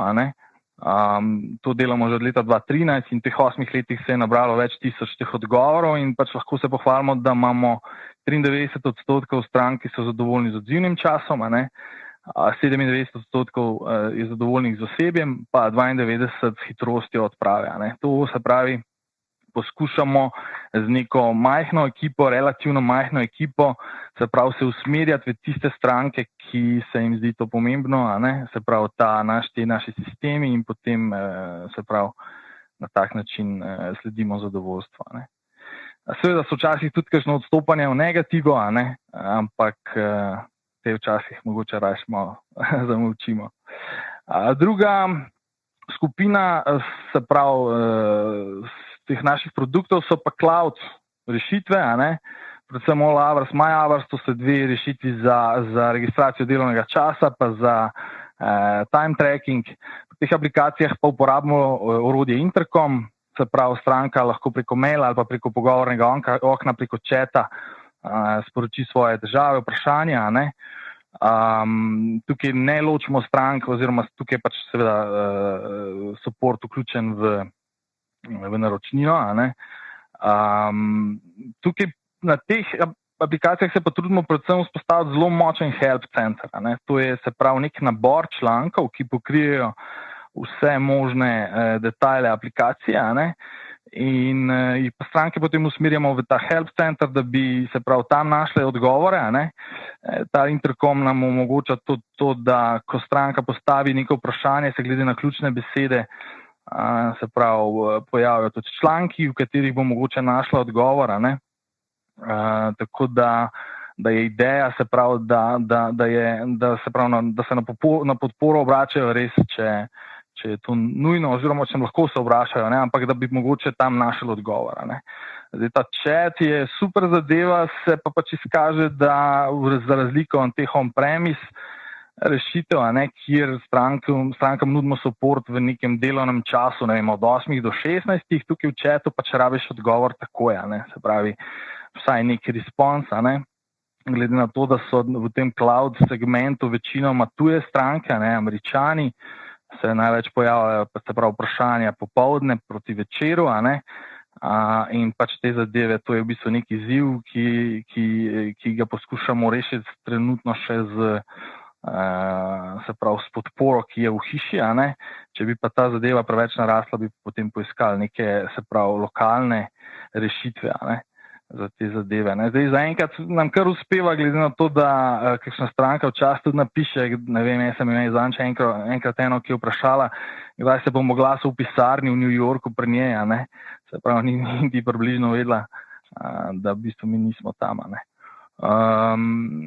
To, podobno kot pri, se pravi, CRM-ju, tudi tukaj, ko pač zahtevke zapiramo, stranke ocenjujejo zadovoljstvo, z našimi in isto je, se pravi, s temi članki, s temi artikli, s katerimi poskušamo v help centru pokrivati, se pravi, zasledujemo pač zadovoljstvo, koliko so jim ti članki pomagali, koliko so koristni in v primeru, da se izkaže, da niso zadovoljni, seveda jih kontaktiramo. Recimo na on-premise sistemih, če se nekdo nekako izrazi, da je zelo zadovoljen, pa ugotovimo, da nima vzdrževalne pogodbe, ga pokličemo in mogoče, če je zainteresiran, isto, če gre v negativno smer, jih kontaktiramo, in tako naprej. To je ta del, ki sem ga pripravil mogoče na malo drugačen način kot predhodniki, se pravi bolj predstavitveno, na kakšen način mi delamo. Tako da to je to. Super, hvala Janez. To, kar si rekel, da ko jih pokličete, če je bilo kaj narobe, vse je priložnost za upsell, I guess. Ja, sigurno. Mi se pravi, če smo prej so že govorili kolegi, glede prodaje, se pravi, mi prodajamo tudi. Mi se smatramo v podpori za tiste, ki pač seveda produkt najbolj poznajo, vse produkte v hiši, kar pomeni, da mi točno poskušamo zaznavati izzive, s katerimi se srečujejo stranke, in jim ponujamo rešitve, tiste, ki jih pač imamo, Tako da se dostakrat izkaže, da smo mi tisti, ki produciramo neke lide, predvsem razširitve, se pravi, mi imamo, ne vem, nabor, 10-15 aplikacij, stranka že ima 2, pa mogoče ne pozna tako dobro ostalih, pa kako dobro so pač integrirane med sabo in tako naprej, in je pač ta podporni del predvsej pomemben tudi z tega vidika, da stranki na pravi način pokažeš, da imamo rešitve, ki bi dopolnile pač te rešitve, ki jih oni že uporabljajo. Tako da ja, sigurno vsak odziv, vsak feedback stranke se da na pravilen način obdelati, se pravi, ali je to negativen ali pozitiven, je pač treba z tega nekaj potegniti in mislim, da nam gre zaenkrat kar v redu. Best. Še eno vprašanje z moje strani, sorry, Jernej. Sem že usta odprl. To se pravi, sem to bi še vprašal, recimo, ko se meniš s strankami, si mislim, da je to cel spektr, od IT-ovcev, office managerjev. Kateri ljudje so najbolj challenging, najbolj tako zanimivi, bom rekel? Ja, mi se prav srečujemo na eni strani z informatiki, ki skrbijo predvsem na tem on-premise delu, se pravi za celo infrastrukturo in tako naprej, pa na drugi strani predvsem z nekimi puncami iz računovodstva, kadrovske in tako naprej. Kaj se vem, predvsem se izkaže, da je večina teh ljudi, s katerimi sodelujemo, predvsej pozitivnih. Jaz preden sem se začel ukvarjati s to branžo, ali kako bi temu rekel, jaz sem pričakoval predvsej več negativnega feedbacka. Že prej po tistih odzivih, ki sem rekel po procentih in tako naprej, zelo redko se najde nekdo, ki je res challenging. Imamo recimo, ne vem, v Sloveniji aktivnih, po mojem, tam nekih 1300 sistemov, če govorimo zdaj na teh on-premise, in tam je, bom rekel, po mojem, da na prste ene roke lahko naštejem, kar po imenih bi lahko naštel, kdo so tisti, jih vsi poznamo, ampak to je neko tako minimalno odstopanje, tako da ni težko bi rekel. Imamo pa recimo zanimivo ta brezplačna podpora za stranke z združevalnimi pogodbami se redko izkaže kot slab način, mislim slab. Nepopolna. Mi smo eno stranko, zdaj mi nikjer ne zapišemo, koliko je te brezplačne podpore. Načeloma je neomejeno in zdaj ponovadi stranke, ko naredimo sistem, se pravi postavimo sistem, naredimo tudi eno šolanje in tako naprej in stranke se v začetku mogoče malo več javljajo, kasneje pa vedno manj in tako naprej. Imamo pa eno stranko, mogoče to, da izpostavimo, ki je recimo v začetku pisala po 50 mailov na dan z osnovnimi vprašanji in seveda najprej en kolega z podpore jo je prevzel tako pač čez, da jo bo malo pošolal pa tako naprej in po enem tednu obupal, potem sem jo jaz prevzel, sem rekel, jaz sem bolj tak pedagoški tip, bom jaz tole s potrpežljivostjo, pa enih 14 dni je bilo spet, pa sem že jaz obupal in tako naprej. No in tega zdaj že po mojem 2-3 leta, ta teden je pisala, mislim, da 3 maile do zdaj, tako da, ampak hočem reči, stranki potem smo ponudili tudi dodatno šolanje, seveda ona je rekla, ne, jaz ne rabim, ker je to proti plačilu in potem pa če suportiraš, ker ne moreš reči, ne moramo več odgovarjati, nekaj v tem smislu, tako da recimo tak je, to je recimo ampak to zdaj v bistvu ni po profilu, challenging je pač neka pač taka oseba in na tak način dojela, Cool. Yeah. Hvala, Jernej. Well, yeah, I'm going to change my question. I'm going to come later to it. So this same question that was now discussed by Yanis. So what are some funny trends that you see among your customers?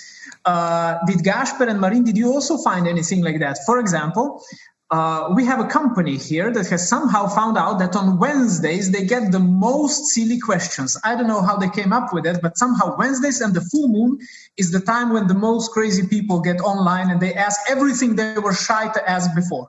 So, your experiences.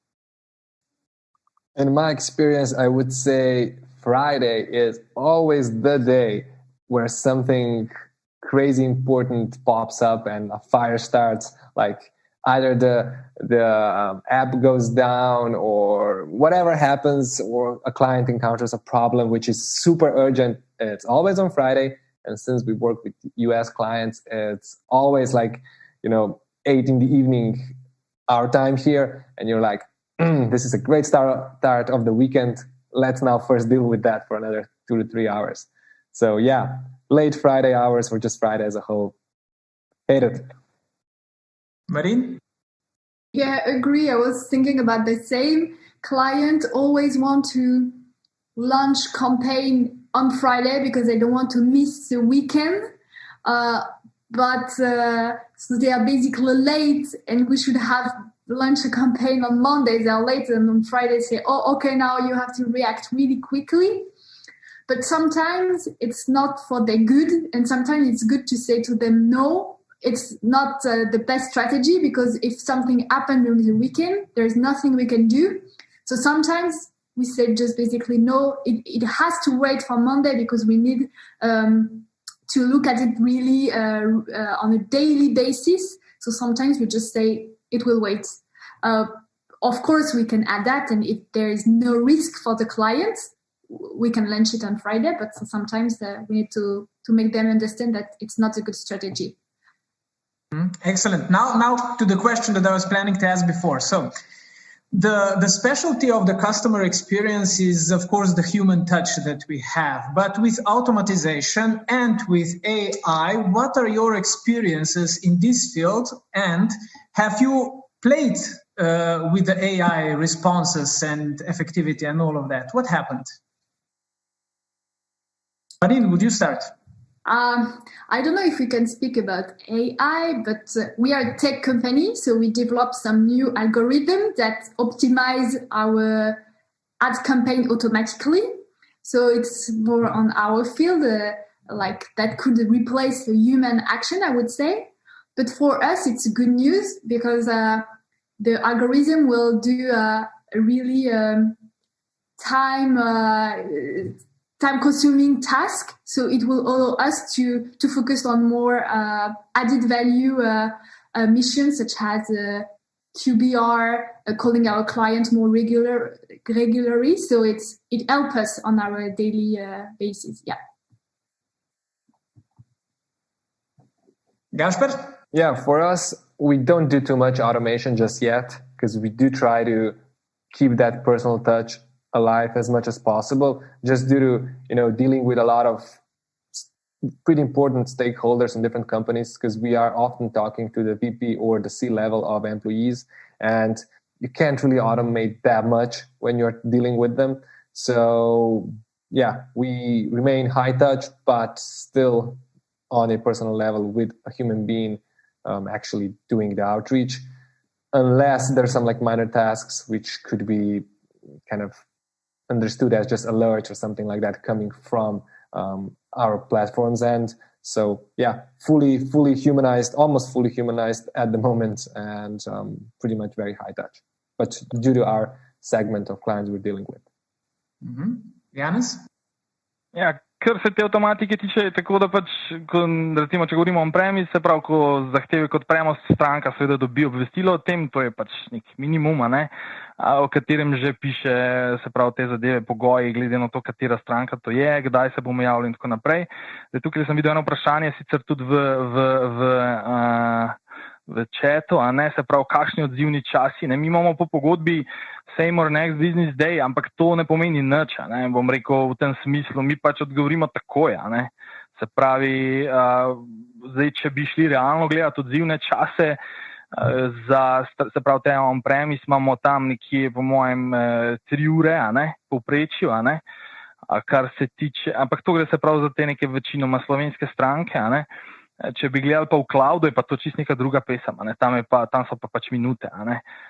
In tam uporabljamo tudi ta avtomatiziran odgovor, predvsem v tem kot neko rešitev v primeru, da ne ujamemo stranke takoj, se pravi, da ji ne odgovorimo takoj, potem pač preleti en odgovor v tem smislu, da se bomo pač javili v najhitrejšem možnem času. Pa tako kot sem prej povedal, imamo pač narejeno na tak način, da stranka že dobi ponujene neke članke, se pravi, v katerih bo pa mogoče preden se mi javimo že našla odgovor za aplikacijo. Tako da ja, podobno sicer kot je rekel Gašper, čim manj tega, se pravi, čim bolj se držimo tega, da pač da ni neke avtomatike, razen če je pač nujno. Če je pa pač nujno, nam pa to zelo dosti pomeni kot neka rešitev v sili. All right. As we're coming to the end of our time slot, perhaps also Gasper and Marin elaborate a bit on this last question. So, how the one that Yanis opened earlier? How do you limit the time consumption by the most difficult clients? How do you emotionally satisfy them, and how do you downplay their eagerness to impose on you? How do you do that? Isn't it just you send them a bottle of champagne? That's it? Yeah, they didn't know that? I'm kidding. Yeah, I mean, I can start with that. So even kind of to also kind of half answer the question that was posed in the chat about the, happy client versus unhappy client and dealing with that. And my strategy here is, you do have more than one client. So look at the ARR. In our kind of world, that would be annual recurring revenue. And you have to make sure that at the end of the day, at the end of the year, or whatever it is, you end up with the highest number in the end. If that means a client which is particularly demanding will churn due to either being a bad fit or whatever it is, so be it. Because you do have more than one client in mind. You do try to help them. You try to kind of make sure that we try to make sure that we try to identify at least the main points that will make them stay with us. So if we achieve, perhaps they are not satisfied with X, Z, and Y, but they do like a specific feature and it's super important. Let's make sure that they start using that, they adopt that. They can complain about everything else, but as long as they're using this, we will be pretty hard to replace. So try to achieve that and, try to be the listening ear for all the other questions they have. But what tends to happen is, they try to schedule meetings, multiple times a week and week after week, month after month, and they could potentially still end up unhappy. So you've wasted time, you've wasted money, which is my time and my team's time, and you've lost the client in the end. So that is not efficient. We definitely try to avoid that at all costs because it's double waste. Marin, from your perspective, quickly. I would say there are two types of unhappy clients. If they are unhappy because we made a mistake on our side, that can happen on setting up a campaign, mistake on the objective and so on. It happens.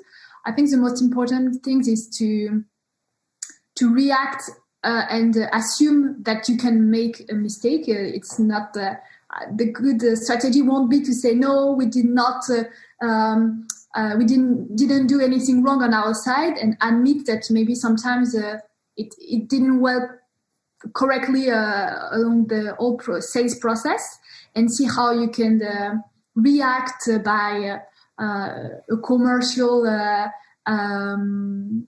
suggestion. I don't know, it depends. And if the client is unhappy or really demanding for because the campaign was not a success on our case or something like that, we also need to advise them, having a more expert point of view, saying that, okay, it didn't get well because of that, and share with him some recommendations, some other best practices, and some other situation we face, some other client that could help them do it differently the second time. Share your expertise, and also sometimes say no to, for example, they want to launch a campaign and they have a really vision, like they want to do that, but by experience, you know that it would fail. Before having a happy client saying, okay, for sure it won't work, we need to figure out another way, or if you want to do it in your way, I prefer refusing this contract with you for that time, for this reason, to avoid then solving some issue. That's a good point. Thank you. So I think we're at the end of our time. So let's wrap up. I want to thank everybody for joining the session. 90 people, wow, amazing. And especially I want to thank the panelists, Marin, Yanis, and Gasper, for taking the time, sharing their knowledge, expertise. I think it's very humbling hearing from different sides, different industries and everything. So thank you again. And that's it. Thank you, guys. Thank you. Thank you all. Bye. Urban, take over. That's fantastic, Tadej in Jernej. Thank you very much, hvala. Odličen, zanimiv panel. Kot si že rekel, torej več kot 90 udeležencev še kar vztraja na Zoomu, kar pomeni, da smo zanimivi in relevantni in prepričan sem, da bo tudi za naslednjim panelom tako. Tadej, hvala še enkrat za tvojo moderacijo. Jernej, ti ostaneš z mano po kratkem EPP-u, se spet vidimo.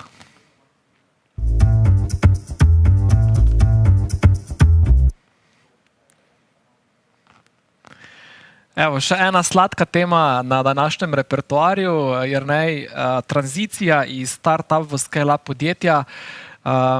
Tranzicija, ki je tako verjetno osebna tranzicija kot tranzicija organizacije. Kaj bomo slišali, katere sogovornike zanimive imaš, ki bodo delili z nami to izkušnjo, ki je nekako tudi ena izmed tistih ključnih priložnosti našega ekosistema v dimenziji torej rasti podjetja in pa velikosti podjetja. Skratka, imamo veliko malih, radi imeli še več večjih. Povej, kaj nas čaka v prihodnji uri?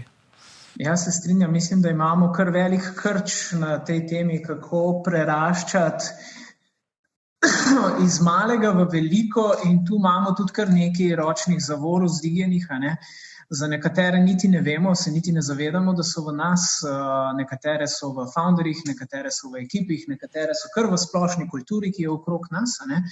In ravno zaradi tega je pomembno, da damo skupaj ljudi, ki so pa uspeli to pregrist, prehoditi in prideti ven na drugi strani mednarodno uspešni. In zaradi tega sem danes izredno ponosen, da so z mano tukaj trije vrhunski biznis developerji, in sicer imamo danes z nami Mica Melanška iz Malih junakov. Če slučajno kdo še ne ve, oni delajo personalizirane knjige za otroke in za družino.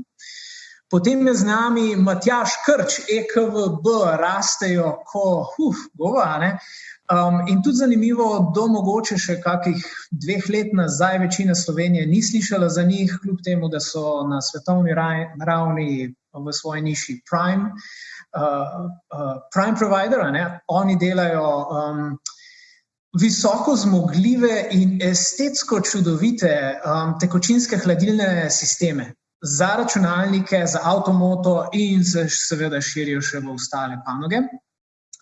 In pa še eno podjetje, tudi globalno hitro rastoče, Matjaž Petrovič iz Gym Planeta, ki pa delajo genske analize za zdrav življenjski slog. Zakaj imamo to temo, rast iz start-upa v scale-up? Govorili bomo o tržnem delu. Se pravi, ta rast ne v smislu neke back-end strukture, ampak ta osvajalski duh business developmenta, s katerim prodremo proti vrhu, ki je neka kombinacija ambicije, drznosti, delovne agresije, prodajne kulture, oziroma zelo na kratko vse tisto, kar nam v Sloveniji običajno najbolj manjka. Zdaj zelo preprosta pravila bojo v tem panelu, ne bo nobenih PPT-jev, bo kar precej odprta debata, zaželeno je tem več vprašanj publike, tudi tem več medsebojnih, mogoče navzkrižnih izkušenj, celo nasprotnih lahko naših panelistov, da vsi povete, če imate neko drugačno izkušnjo. Začnemo pa seveda tako, kot se spodobi, in sicer, da vsak pove en uvodni stavek o sebi, kako je firma res rasla, kaj delajo. In Mic, bi mogoče začeli kar s tabo, povej. Hvala za lepo uvod. Skratka, Mali junaki na trgu zdaj že 7 leto. Jaz imam relativno kratek odgovor na to, kar si ti rekel, potem ga lahko razčlenimo, kako priti iz nekega manjšega do malo večjega, pač jaz mislim, da je v tej fazi treba ne slediti pravilom, ne poslušati pravnikov, ne poslušati HR-ja, ne poslušati stare garde investitorjev, pač iti samo to passionate, da uživaš ob tem, ker če vse ostale poslušaš, ti bojo dali toliko nekih hipotetičnih ovir, da te bo srad prijeli in ne boš upal naprej od tega koraka. Odličen uvod, vidim, Matjaž, da je že skoraj zaplosko zraven. Matjaž, prevzami. Ja, zdravo, sem iz moje strani. Jaz bi rekel, da smo zdaj v zadnjem letu nekako prefiltrirali v bistvu vse zadeve in ena od njih je tudi pač kaj EK-brand pomeni. EK-brand pomeni tehnologija, inovativnost in strast. Jaz že vse skozi govorim, da je pač to ta skriven recept, tudi če ga povem, da ga je težko ali skoraj nemogoče replicirati, sploh če se pogovarjamo o konkurenci iz drugih celin, ker je kultura tako drugačna. Tako da tudi naša zaposlitvena politika je, če pravzaprav se moramo odločiti med ekspertom in pa nekom, ki je strasten, veliko bolj strasten, se vedno odločamo za nekoga, ki je veliko bolj strasten. Odlično. Loving it. Matjaž, pri vas verjetno isto. Ne, mislim, zagotovo zelo podobno, kot ste že oba sogovornika nam povedala. Mislim, mi verjamemo v to, kaj delaš. Mi smo podjetje začeli z neko vizijo pomagati ljudem, graditi na preventivi in s tem peljemo in vodimo ledino dalje. Verjamem pa tudi, ko gradiš ekipo, da se moraš obkrožiti z ljudmi, ki verjamejo v tvojo zgodbo, ki zmeraj prinesejo kakšno novo dodano vrednost. Tako da jaz vedno pravim, ko smo mi recimo gradili ekipo, iz 5 ljudi na zdaj več kot 200 ljudi, da vsaj jaz pa ostali se želimo obkrožiti z vedno boljšimi, z nekom, ki ve in zna več od tebe, ker na ta način lahko tudi kaj boljšega in več naredimo. In zaenkrat smo kar uspešni in se trudimo dalje tukaj. Viš, tole odlično izhodišče zdaj, zaradi tega, ker rečemo, kakšen je founder, ni nekaj, kar se da replicirati iz enega v drugega. Seveda se da delati na drznosti, na lakoti, na vsem tem, ampak ta točka, kako pa vzgajaš v ekipo, da se zasanja v tvoje sanje, da jim sledi, da je pripravljena dodatni kilometer narediti, pa ne dodatni kilometer, kar na drug kontinent skočite, za tabo. Kako to vnašate v svoje ekipe? Kaj ste na tem področju ugotovili? Zdaj, ko imamo 2 Matjaža, bi mogoče gremo takole po vrsti, kot ste na ekranu. Matjaž Krč, bi ti začel? Dajmo začeti takole. Pravzaprav od vsega začetka sva skupaj z ustanoviteljem Edijem zaštartala pač nekako skupaj, in v bistvu, potem, ko sem jaz gledal malo za nazaj tudi neke raziskave, pravzaprav sem ugotovil, da je neko dvojno vodstvo pravzaprav eno od 8 značilnosti zelo uspešno hitro rastočih podjetij. Enostavno je zelo težko biti vse v enem človeku, in recimo Edi je tehnično usmerjen, pa je usmerjen v detajle, pa še kaj, jaz sem pač usmerjen poslovno in sem usmerjen v široko zgodbo. Zdaj, če probaš to združiti v enem človeku, pa lahko rado celo schizofren. Tako da v bistvu je to sicer kar izziv, pač s nama rotuje že 15 let, 16 leto, pravzaprav, ampak iz tega potem pač lahko sledi in veliko lažje pač razvijaš podjetje, ker pač en od naju naredi nek koncept in ga potem drugi dopolni in obratno. No, s tem, da tvoja lastnost ni samo ta dvojnost, ki jo imaš v vodstveni strukturi, ampak tudi to, da ti to drznost personaliziraš in širiš. Zdaj pa, mogoče celo na koncu do nekih krav mak, ki jih verjetno ne delaš s celo ekipo, ampak kaj so te prijemi, da to ni personalizirano samo v tebi, ampak da se to po celi strukturi prežema? Ja, mi smo včeraj ravno zaključili ISO certifikacijo in pač ti zunanji predstavovalci so ugotovili, da kaj tazga še niso videli. Mi delamo nekaj, čemu rečemo EK Way. pravzaprav ne delamo ISO certifikacije, ampak gradimo nekaj, kar kot jedro vključuje ISO certifikacijo, ampak temu pravimo IKV. Pravzaprav jaz probam pač vzeti slovenski DNK v najbolj žlahtnem pomenu besede in uporabiti tisto, kar je dobrega in tega je veliko, in tisto, kar ni tako dobrega, je pač treba ali pač neutralizirati ali pa pač postaviti v plus. Ena od stvari je pač, da smo Slovenci pravzaprav po vseh študijah najbolj agresiven narod na svetu, ampak to svojo agresivnost obrnemo na noter, zato pač se veselo pač štrikci pa to. In pravzaprav to, kar si rekel, obstajajo določene metode, kako lahko to obrneš to vzven. Krav Maga je recimo ena zelo primerna in to se da seveda lepo pošerati oziroma pač po celem timu potem razložiti. Jaz mislim, da večina ne ve, kaj je Krav Maga, da jim malo me samo pokost. Torej, Krav Maga je pač enostavno najbolj agresivna borilna veščina na svetu. Izraelska uradna veščina, uporabljajo jo tako pač v vojski kot komandosi. In pač cilj te veščine v primerjavi z drugimi pač martial art, prav art kot neka umetnost noter, je enostavno pač doseči cilj. Tako da v bistvu so pač to bojno veščino pač oskubili vsega lepega, vsega nepotrebnega, kar ti ne doprinese takoj k cilju.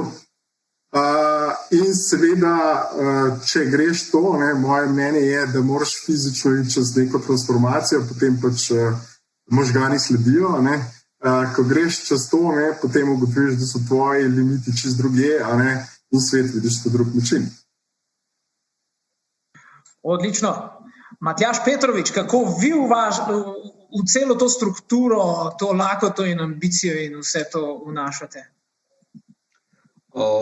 Mislim, tako kot smo začeli, jaz mislim, da nek dober founder in dober vodja pač jih ni veliko, tako da je zelo pomembno, da tudi imaš v podjetju nekoga, ki res svojo neko vizijo, tako kot smo že prej rekli, tudi pelje dalje neke stvari, ne glede na to, kaj pravi pravna služba, HR in vsi ostali, ki najdejo milijon problemov, zakaj nekaj ne bi uspelo, da imaš nekoga, ki verjame, zakaj bo to uspelo.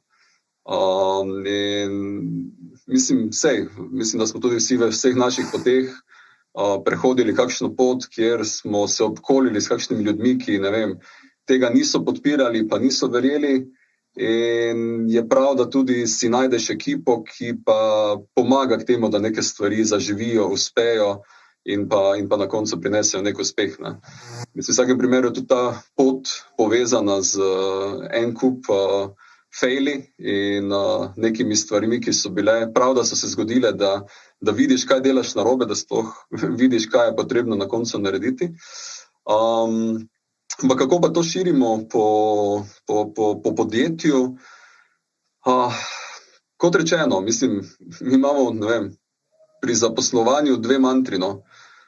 Iščemo normalne ljudi, ki jih nekako vidimo, da fitajo v našo sredino, da bomo z njimi tudi lahko se dobro razumeli, skupaj rasli, seveda se tudi skregali, imeli konstruktivne debate, ampak na ta način tudi potem prišli do tiste neke najboljše možne rešitve. Druga pa, kot sem rekel, iščemo vedno ljudi, ki lahko kaj dodanega prinesejo. In v osredju pa je ta nek cilj, skupna vizija in pa skupne vrednote, ki pa morajo nekako biti ponotranjene. Da tudi ljudje ne hodijo na posel samo zaradi tega, ker dobijo plačo, ker bodo tu od 8 do 4 nekaj oddelali, ampak pridejo z veseljem, ker želijo kaj doprinesti, želijo kaj novega razviti, dodati podjetju in se tudi iz vseh teh malih zmag na nivojih pod nami, potem kot podjetje veselimo velikih zmag. Mic, kako je pri tebi? Jaz mislim, da je ključno, da kot founder čim kasneje postaviš nek middle management. Čim kasneje mislim iz tega vidika, da ne prehiter začneš postavljati neke strukture podjetja in slepo verjameš v to, da bojo ti menedžeri prenašali naprej tvoj entuziazem. Pač ta linija je, sicer ti pomaga, ampak predvsem česar ne preslikano, kar smo mi naredili v enem trenutku, pa smo se tukaj opekli, je ne preslikati tega risk-takinga, ki ga ti kot founder lahko delaš napram mogoče drugim, ki tega ali ne smejo, ne upajo, ne zmorejo, ne znajo. In jaz mislim, da glede na to, da se vseeno pogovarjamo o nekih marketinških prijemih, no tako, drugače vsi smo v tem biznisu zaradi tega, so to vedno nezaključene zgodbe. Ni tako, da bi zdaj samo nekdo lahko rekel, takole bomo naredili in potem se držimo plana in bo na koncu rezultat, pač tak pa še ven iz tega black boxa, nikoli ni tako. Edino founder lahko sprejema večje rizike in samo večji riziki, oziroma sprejemanje večjih rizikov, mislim, da te lahko popelje do neke zelo večje, velike rasti. Pač jaz mislim, da zelo redki so tisti, ko jim uspe, ko delajo vse po pravilih, vse začrtano z marketinškimi načrti, z nekimi guidebooki in tako naprej. Seveda to je fajn, da imaš to kot osnovo, pa da to vsi razumejo in preberejo v firmi. Ampak če nisi ti tisto, boš na koncu pač dal po gasu, pa res usmeril ta gliser v eno smer, pa skočil, pa se prevrnil, pa se nazaj pobral, pač noben drug se ne bo namesto tebe. In če si postaviš to linijo, se pravi, mi smo to naredili v enem trenutku in se je pokazalo, da smo enostavno prišli v sistem, ko je folk prišel na ših, samo zato, da je poklukal taske, ki jih ima. Danes moram poslati mail, check, danes moram narediti to, check, danes moram narediti to, check. Nihče pa se ni več ukvarjal s tem, kako lahko to naredi boljš, kako lahko naredi lepš, več, hitrej, whatever.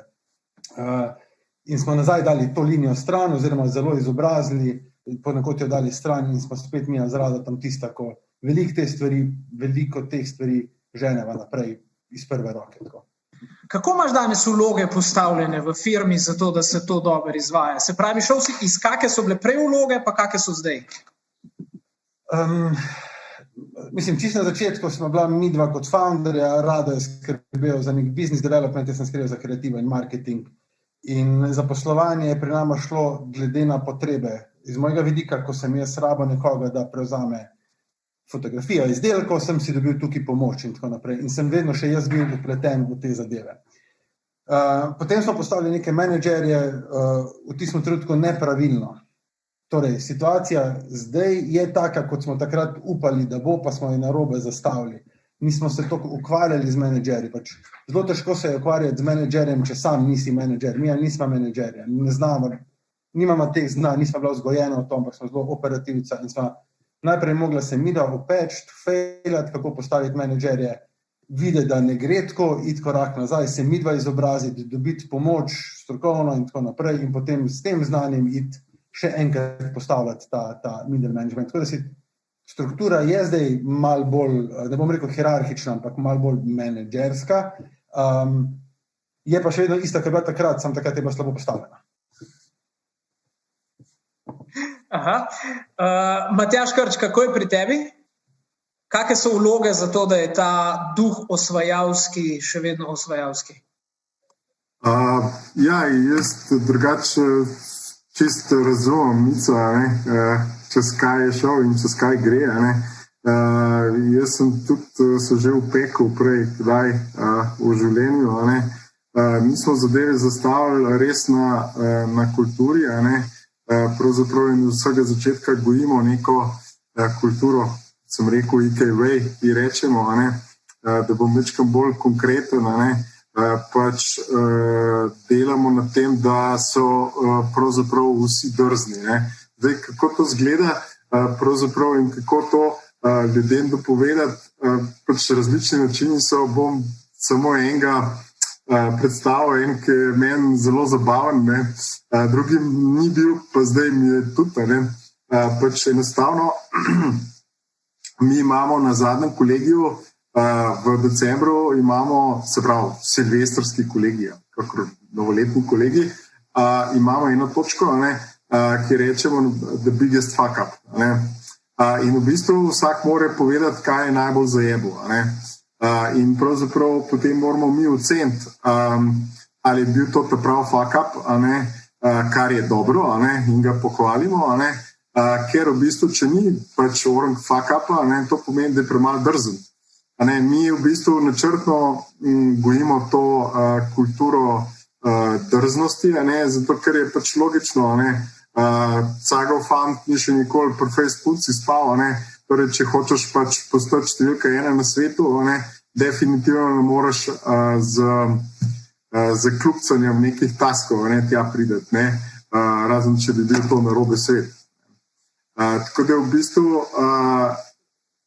se pravi, gojenje kulture ti pa jemlje energijo, veliko energijo, po eni strani, in to je nek dolgoročen projekt, ampak potem, ko pa rezultati pridejo, potem so pa ti rezultati neverjetni. Tako da se splača.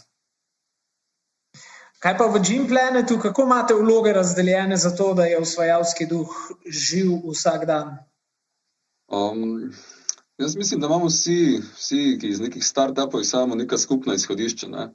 V bistvu smo, vsi poznali vse, vsi smo delali vse, vsi smo bili vpleteni vse, ker ko je v podjetju 5 oseb, delaš od prodaje do R&D-ja, do pakiranja, do logistike in na nek način tudi vse funkcije in vse pomembne zadeve spoznaš. Zdaj, ko pa rasteš in pa greš v nek scale-up, se pa zadeve seveda, rečemo temu, postane malo bolj kompleksne. In tudi mi na poti, kot vsi drugi, smo naredili kakšne dobre zadeve, kakšne slabe zadeve. Dejstvo pa da je, mislim, naša želja ali pa vizija je bila, mi bomo vedno, flat hierarhija, vsi bomo enaki, ne bomo tu, kaj dosti razlik delali. Mislim, mi še zmeraj imamo zelo odprte odnose. Vsi smo na ti, hočemo imeti prijateljski odnos, dokler je delo narejeno, je tako ali tako vse super, ampak v eni fazi pa moraš neko strukturo vzpostaviti. In tudi v vzpostavljajo te neke strukture, mislim, jaz bi se tudi, z Micem strinjal, v končni fazi je founder, CEO je tisti, ki mora neke odločitve sprejemati. Izkaže pa se, da ko imaš 100 ljudi pa milijon stvari za narediti, jih ne moreš vseh sam sprejemati. In zato rabiš pa nekaj ljudi, ki ti pomagajo na nekih specifičnih področjih. In če recimo pri nas pogledam, logistiko daš nekomu, ki res obvlada logistiko, naj naredi, kaj je potrebno za logistiko. In founder ne bi smel skrbeti zdaj za to, da vzorci potujejo po svetu, tako kot mora biti. Potem druga zadeva, prodaja, daj nekomu prodajo, naj poskrbi za tiste stvari, R&D in tako naprej. Morajo pa še vseeno biti CEO oziroma founder tisti, ki bo pa sprejel ključne odločitve, ki bistveno vplivajo na vse procese in pa na nek razvoj v podjetju. Tako da tukaj na tem nivoju pa potem seveda je potrebno, da res odkrito šeramo informacije, marsikaj sprobamo. In jaz ravno danes imel eno debato z sodelavci v marketingu in v prodaji, kjer je par stvari je šlo hudo narobe. In jaz sem rekel, super, jaz sem zelo zadovoljen. Pa me si malo čudno gledal, zakaj si pa ti tako zadovoljen, če posloš vse narobe? Zato, ker zdaj sploh vemo, kaj moramo mi izboljšati in spremeniti, da ko se bo šlo za resen posel, ne bomo delali teh napak. Tako da meni je super, da na nekih pilotih in začetnih fazah naredimo vse, kar je možno narobe, da potem, ko gre za res, bomo pa res imeli najboljši produkt. Matjaž iz EK je prej vrgel zelo dobro rokavico ohranjene drznosti skozi šeranje fuck-upov. In zdaj, kaj so pa konkretno bili vaši največji fuck-upi osebno, pa kaj so bili v vaši ekipi, se pravi ostalim, da ste jih podprli na tak način, kot je pa zdaj Matjaž Gym Planeta omenil. Se pravi, vaš fuck-up osebni pa dvojka znotraj ekipe, ki ga nisi penaliziral za to, da si vzdrževal drznost. Mic, bi ti začel?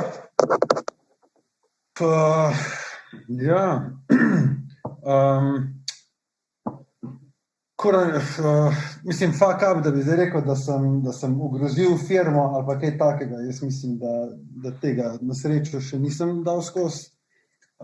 Čisto na neki menedžerski ravni, mogoče je bil fuck up to, da sem, mislim, zagotovo je bil, no, da sem v enem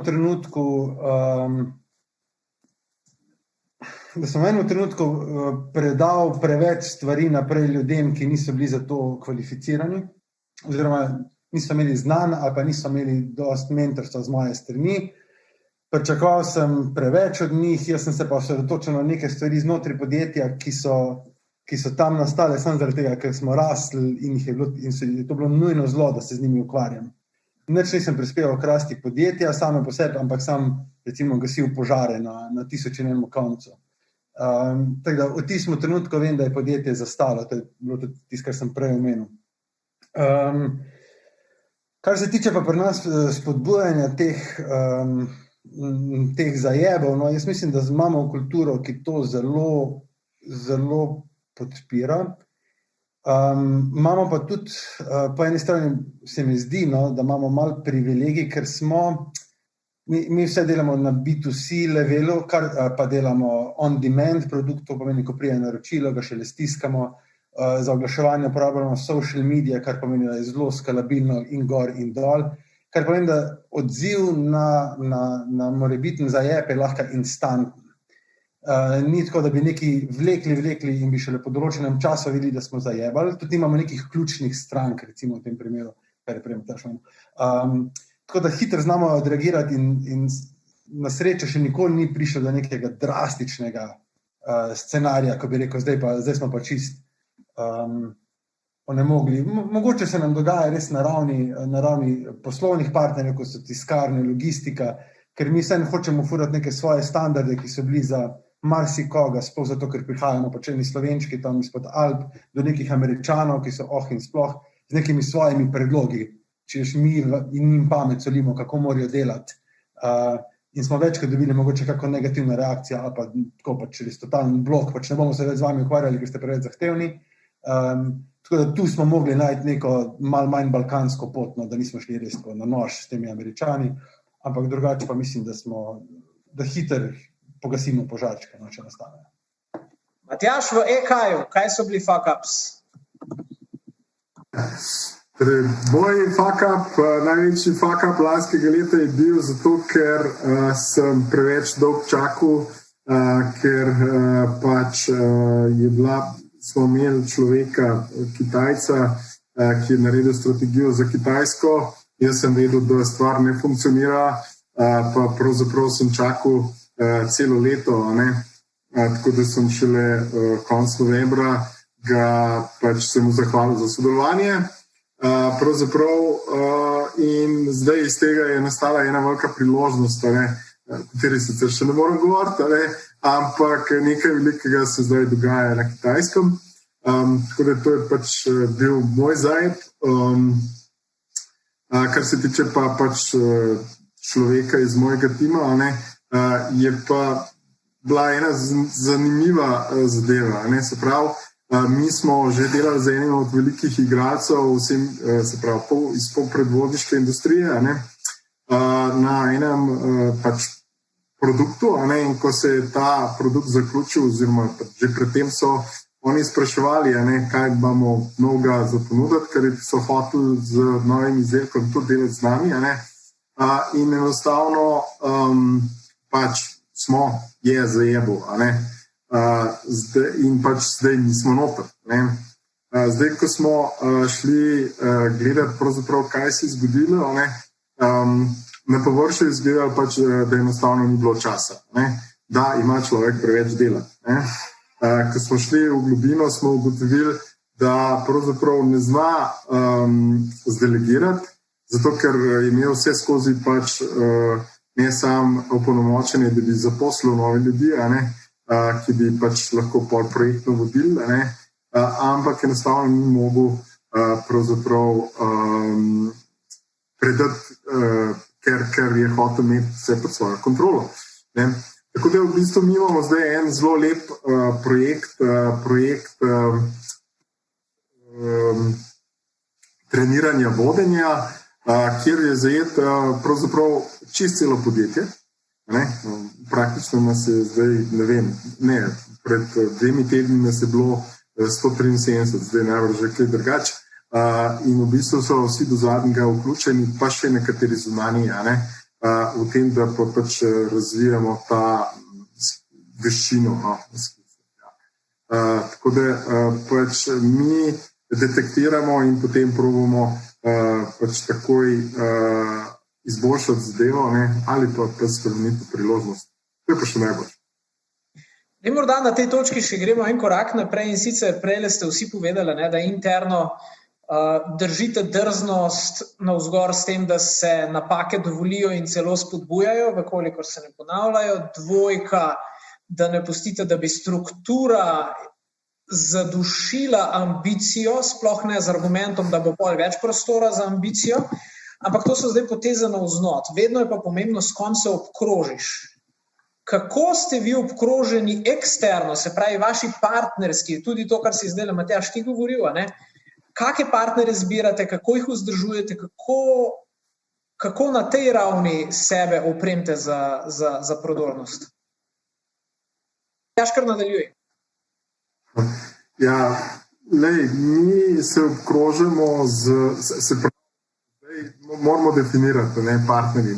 Eno so pač uporabniki, pa potem so resellerji, pa potem so enterprise kupci, Ampak, če se govorimo o partnerjih pač kot nek podaljšana roka EK-ja, potem morajo ti partnerji imeti, rečemo, nekako vsaj približno enak svetovni nazor kot mi, kar pol spet v EKV lahko spremenimo.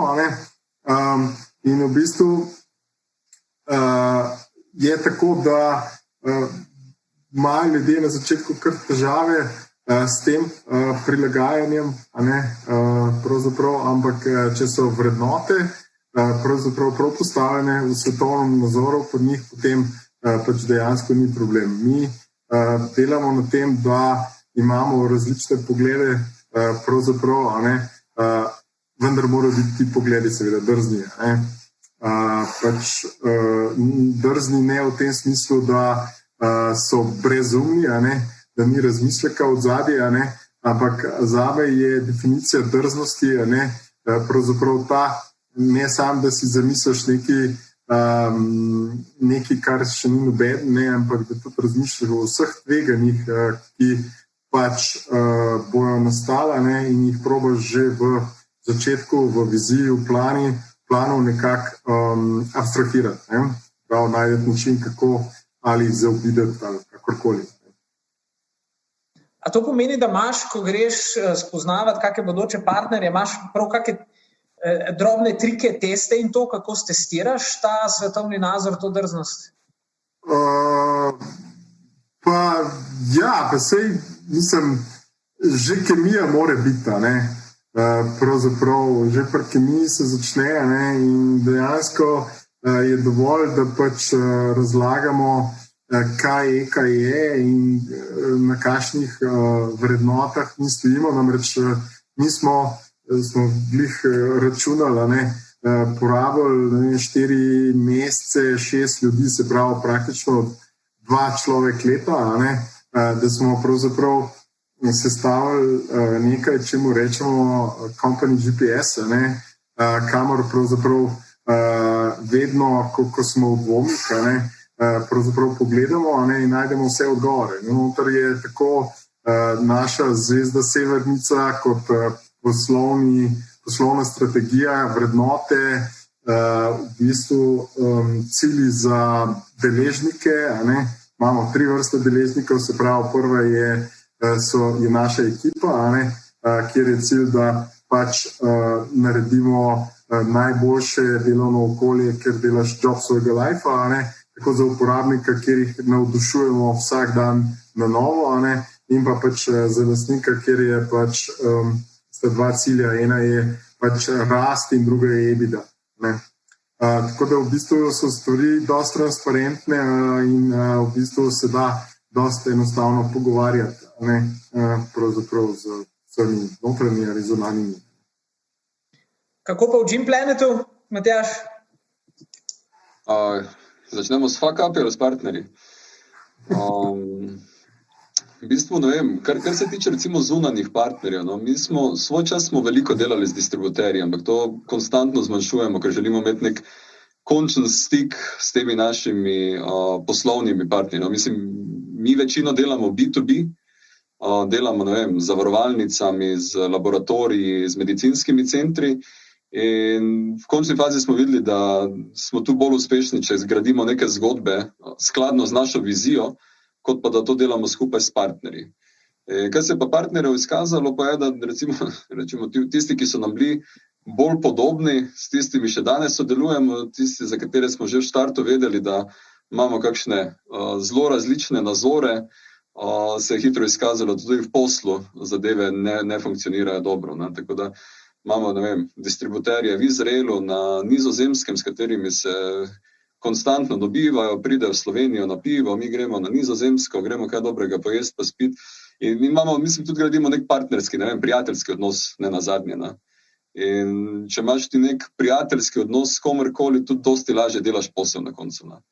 In v našem delu, recimo B2B prodaje, mislim, cilj je, da tudi s kupcem zgradiš neke vrste prijateljstvo, ker tudi kaj se posla tiče, ne, na vse zadnje mi lahko bistveno boljše ponudbe dajemo, bistveno boljše kreiramo neko dodano vrednost za partnerja, če ga mi dobro razumemo.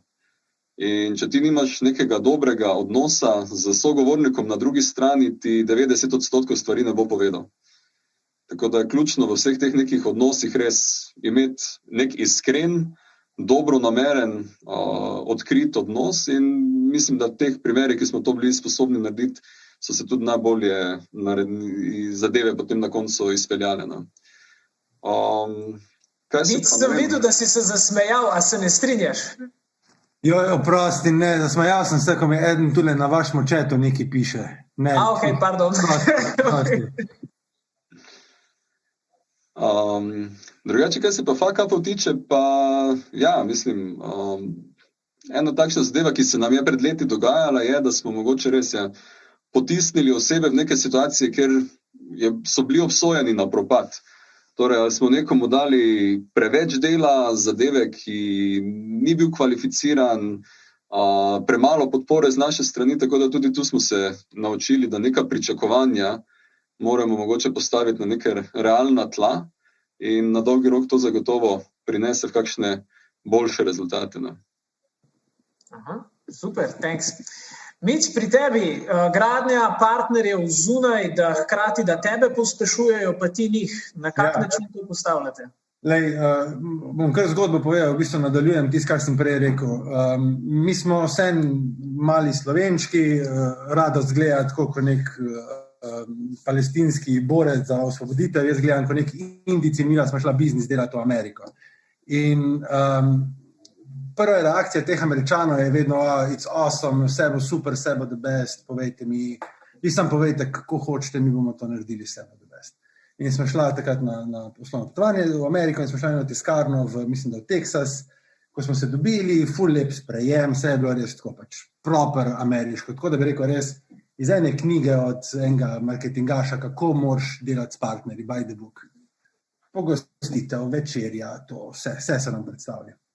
In to je bilo aprila in mi smo rekla, dajmo se mi pogovoriti o tistih zadnjih dnevih za naročila za Božiča, ker to so za nas najpomembnejši datumi in hočemo imeti zdaj splanirano. In so bili tako kar malo kva pa je vama narobe, da bi se o tem zdaj pogovarjali, če smo velika noč, glih pred vrati, zakaj bi se o tem povedali, dajmo se zmeniti, ful bo vsem lažje. Ne, sploh ne skrbite, mi imamo to kapacitet, mi smo najhujši, ono tretje. No, ta tiskarna je prva tiskarna, ki se je sesula, ker smo jim dali, ne bom rekel ogromno orderje, ko smo vse imeli že 3 tiskarne takrat v Ameriki, ampak očitno preveč, kot so oni lahko shendlali. Okay? Kar zdaj delamo od takrat naprej, pa je mečken, spet je malo balkansko, ampak mislim, fuck off, vsaj odkrito se pogovarjamo. Mi enkrat na leto, razen pa zdaj, ko je korona, povabimo vse partnerje, predvsem tiskarje pa logistiko, če uspejo priti, v Ljubljano in imamo tukaj srečanje in se dobimo in so v eni sobi tako republikanci, pa demokrati, pa Nemci, pa Američani, pa Francozi, pa UK, vsi so v eni sobi in kaj mi naredimo, kar je najbolj kontra, verjetno poslovno pravilno, ful začnemo izpostavljati napake, tudi dobro seveda, ampak izpostavljamo pa tudi napake, ki so jih posamezni tiskarji pa partnerji delali. Ponavadi se pol malo sesujemo, malo je slabe volje, sploh na tistih predavanjih, ko jih imamo to, ampak pač hočemo toliko odprte karte imeti, da se nam ne več to zgodi, malo sebe zavarujemo. Ne držimo teh slabih izkušenj nazaj, pač povemo, tule je bil zajeb, tule smo skomunicirali, niste se držali. A pa če mi kaj narobe naredimo, mi vsem to skupaj povemo, pač poskušamo ta naš ekosistem držati čim bolj povezan med sabo. Ne, da so neki ločeni partnerji, ko ne vejo en za drugega. Tudi naš tiskar iz Slovenije hodi v Nemčijo, pa se tam izobražuje, oziroma on pomaga. Iz UK pa Nemci so skozi na vezi. Pač malo držimo jih skupno, da si šerajo, da si odkrito povejo, predvsem slabe stvari, ker edino z rešitvijo slabih stvari gremo korak naprej, drugače pač si skozi nekje tam, pa še hujš, to se ti zgodi, kar se nam s tem Američani, ko so 10,000 naročil so nam zabočali, so rekli, da so jih poslali, pa jih niso. Wow. Še en mehanizem, ki bi ga bilo dobro danes izpostaviti, je, da kadar imaš, ali je to founder, ali je to ena druga izmed vodstvenih pozicij, da jo imaš izredno nabito za to lakoto pa osvajalsko željo in vse to, rabiš pol ponavadi nekje postaviti strelovod do preostanka ekipe, pa ne strelovod v smisli, da razvodeni to ambicijo, ampak da zna dobro prevesti to vrednot, ker v resnici gre za prenašanje vrednot. Gre se za nek karakter, za neke vrednote, ki jih ti, rečemo, vi jih vsi trije personificirate. Ampak zdaj moraš pa imeti nek strelovod, ki zna to lepo prenesti, sploh na tiste, ki težko zaznavajo vaše lastnosti. Za vsak slučaj, da dam še tule opombo, že par firm sem videl, ki jih je ali skoraj raznese, zaradi tega, ker z tega strelovoda niso postavili. Zaradi tega, ker je iz ene strani ali pa iz druge toliko udarje, da je firmo skoraj strgal. Kako ste vi to zadevo postavili? Kdo bi začel? Bom jaz začel malo širše, mogoče pa se navezal še na Mica. Pravzaprav bom rekel, da mi nimamo takega problema znotraj ekipe v Sloveniji, je pa problem kulturnih razlik. Zdaj, mi smo že od vsega začetka vedeli, da kulturne razlike, recimo Kitajci proti nam so zelo velike. In to so samo pač razlike, da se razumemo, ni dobrega, ni slabega, pač smo si različni.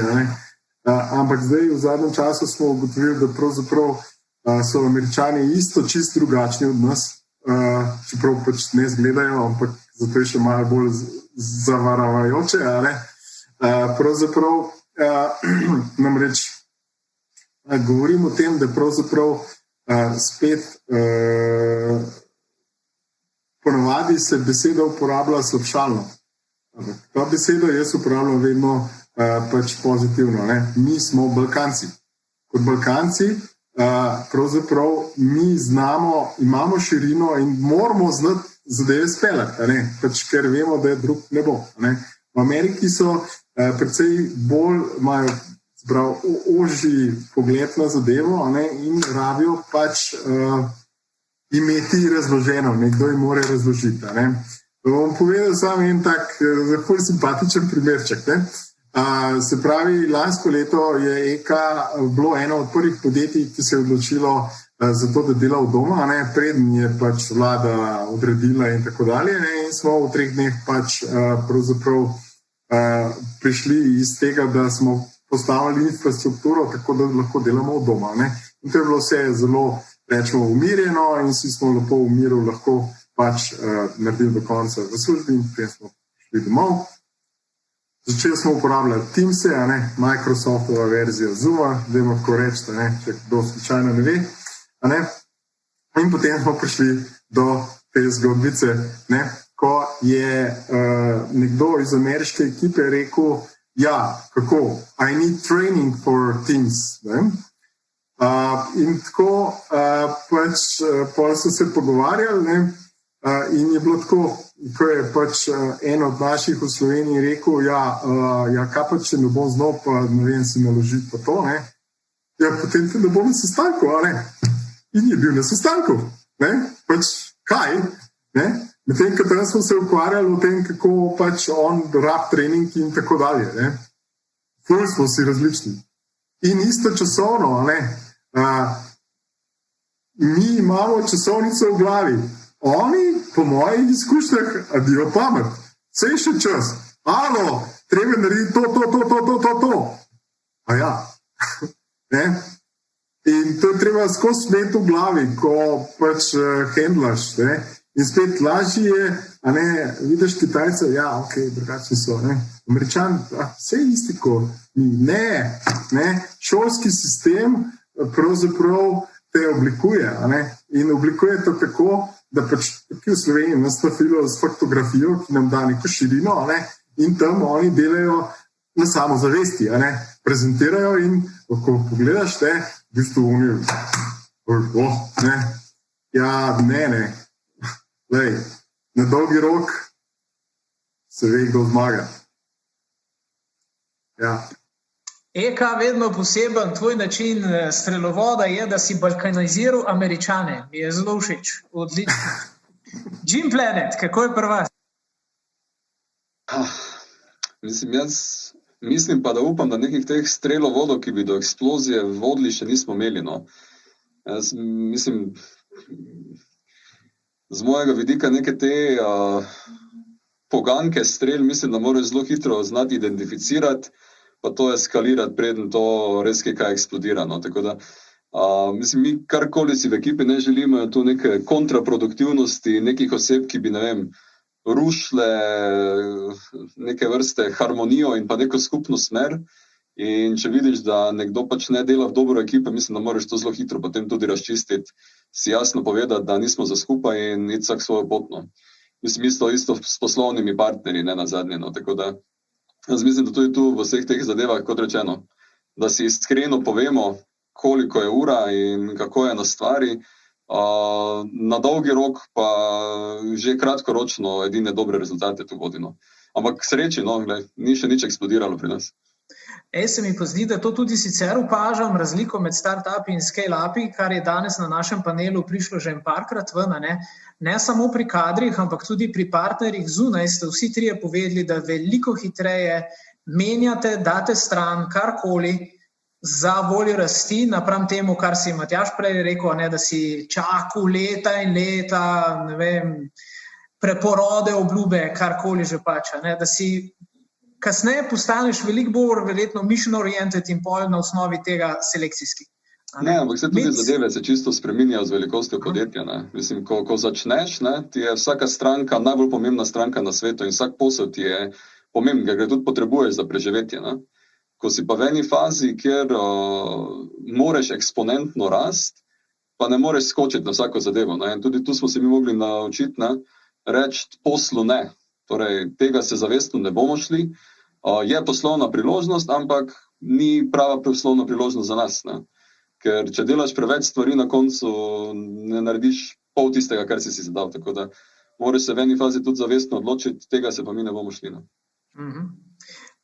Mic, povej, pri tebi, ali zato, da drznost in ambicija potujeta od vajne founderske kulture do ostalih, si rabo postaviti kakšne prevajalce, kakšne strelovode, zato da nek drug del firme ni preveč se počutil napadenega, pa da so znali lažje slediti, si mogel kakšne te vezne člene mogoče raje kot strelovode postaviti? Ne vem, če bom to odgovoril na vprašanje, sam se mi zdi vsem v okviru teme. Meni osebno, oziroma nama obema, je bil zelo pomemben trenutek ta, ko smo se začela intenzivno ukvarjati s finančno sliko podjetja.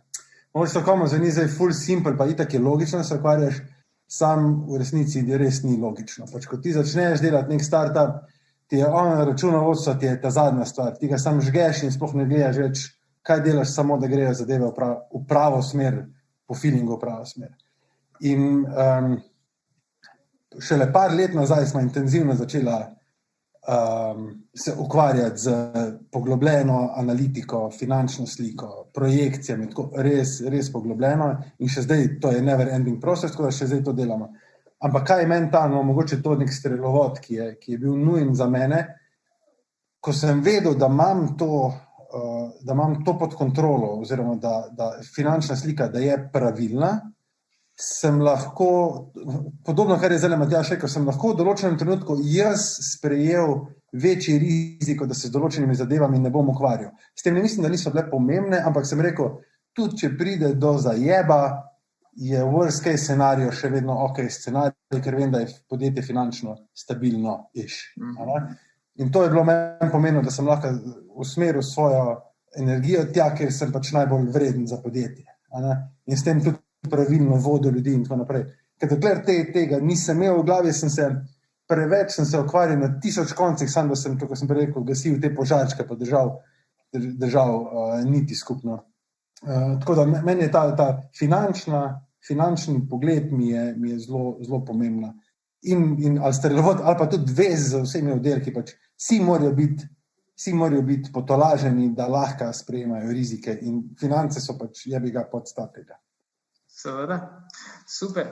Glede na to, da imamo samo še 5 minut, mogoče tisto vprašanje, kako vi ste zelo posebni ljudje, seveda ste izredni, če bi imela Slovenija več takih, krasno, kaj so te klasične težave, bremze, zavore, ki ste jih videli na tej svoji poti, ko ste kakorkoli sodelovali, spoznavali, pač to področje Slovenije, kaj so glavne bremze, da več firm ne eskalira po taki premici, kot ste šli vi? Matjaž, Eka. 5 minut, a se hecaš? Bodi kratek. Saj sem že povedal, v bistvu je drznost. Pomanjkanje drznosti, pomanjkanje zmožnosti za odločitve, bi rekel, da je to druga stvar, to prelaganje odgovornosti za odločitev, ki potem pač privede v neko poprečnost. Perfekcionizem. Perfekcionizem, se pravi, tako kot je kolega že Borut Potočnik, zdaj ima neko, dajmo reči, hipotezo zaenkrat, da pravzaprav je Slovenija je bila v okviru Avstro-Ogrske tako nekako kot Silicon Valley. Bom zdaj razložil, pač recimo tukaj smo delali te pampe za kočije, kar je bil high-tech takrat pred 150 leti, tako kot so pač Češka je bila. Skratka, v bistvu v Sloveniji je neka tehnična kultura, ki jaz se skozi vidim, zato ker pač izdelke, ki nastajajo, neke tehnične rešitve so nadpovprečne, glede na pač velikost, glede na število ljudi in tako. Se pravi, ampak kot pravi fino mehaniki, težimo k perfekcionizmu. Uspeh ni v perfekcionizmu, uspeh je v tem, da je dovolj dobro za trg in da obenem rečeš, lej, tole imamo, in tole je super. Se pravi, da se usmeriš na trg, ne v bistvu v perfekcioniranje samega izdelka. Ta poslovni del manjka. Ja, je res naša glavna pravljica za otroke je, kako je imel Martin Krpan možnost vzeti pol kraljestva in kraljično za ženo, ampak on je rajši vzel licenco za švercanje soli in je lahko 100 kil soli prešvercal od morja v notranjost. Vmes je pa nekdo drug Evropo vzel. Kar je že tako delo, mislim. Točno to, Še ta drugi Matjaž, Gym Planet, kaj meniš? Kaj so bremze, ki jih vidiš okrog po slovenski družbi, zakaj ni več takih? Ne vem, če so to ravno neke zavore pa te stvari. Jaz mislim, da tudi vsi v tej neki tech skupnosti pa startup skupnosti vidimo, da je en kup ljudi, ki imajo zagon, ki imajo ideje, ki bodo uspeli. Dejstvo pa da je, da ne bo vsaka zadeva uspela. Tako da definitivno rabiš tudi, pravi produkt. Ker če imaš, pravo ekipo, pa če nimaš ti neke substance, s katero delaš, da si masi kaj narediti, ne moreš pa biti najboljši na svetu. Druga zadeva tudi, če imaš najboljši produkt, pa imaš katastrofalno ekipo tudi ne boš nikakor uspel. No.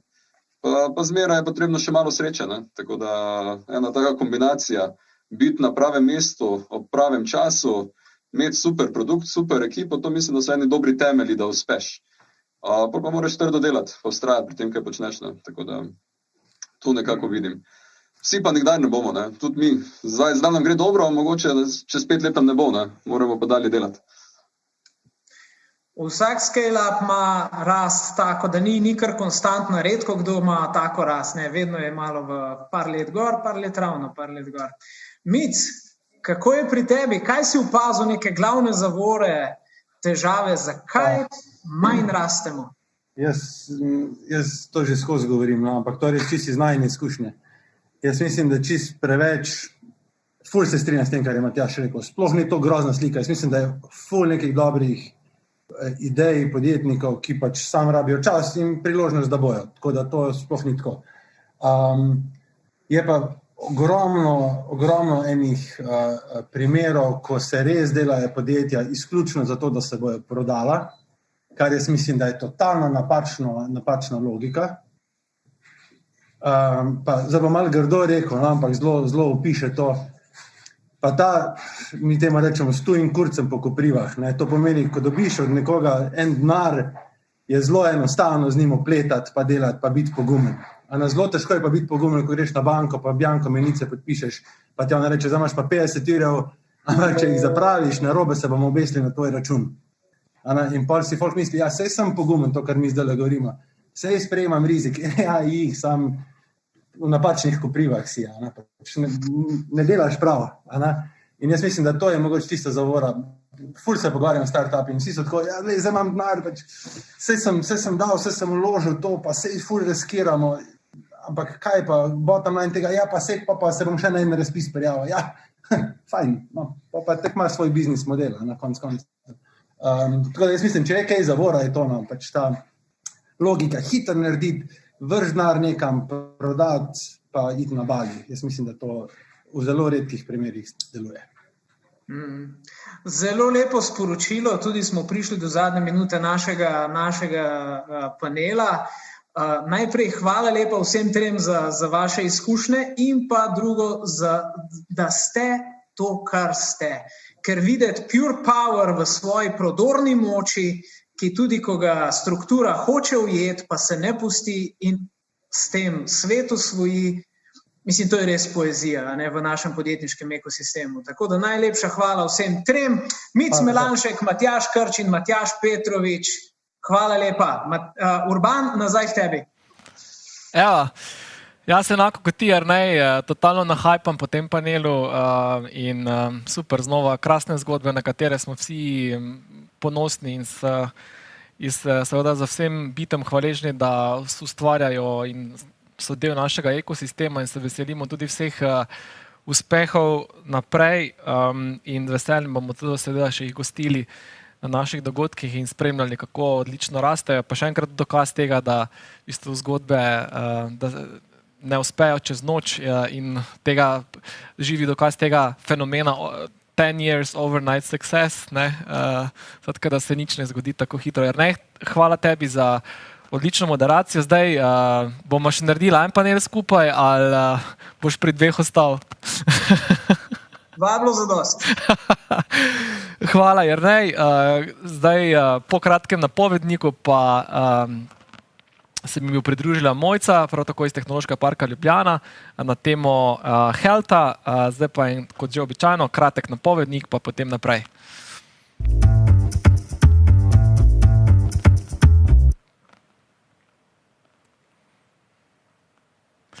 Mojca, dobrodošla, dober dan, kako si? Evo, zdravo, pozdrav še z moje strani, dobro, lahko kar prevzamem, Jernej, ali bo vas naredila še kratek uvod? Zanima me malo,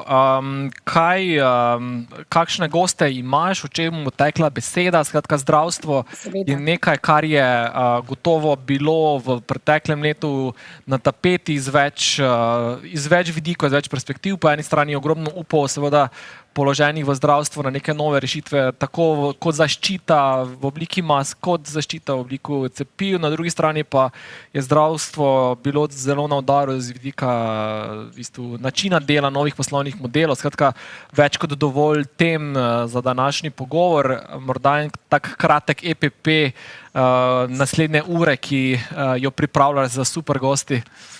Velja. Točno tako, kot si povedal, Urban, drži. Tudi mi se bomo dotaknili okoliščin in izzivov nove realnosti. Verjamem, da še ni bilo danes vse povedano.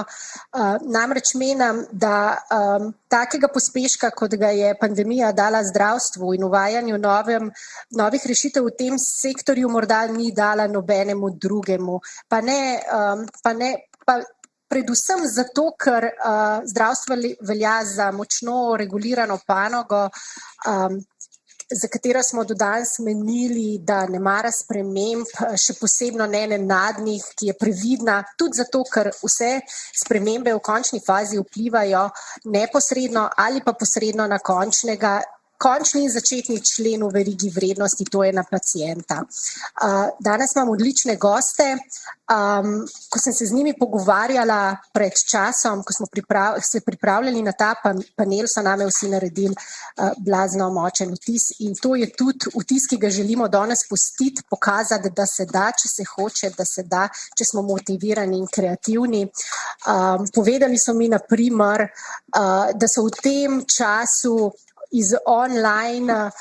preko online sestankov dobili novo investicijo, da so zaposlili 54 ljudi, da so sklenili posel v Avstraliji, da so opolnomočili door-to-door prodajalce z digitalnimi orodji in tako naprej in tako naprej.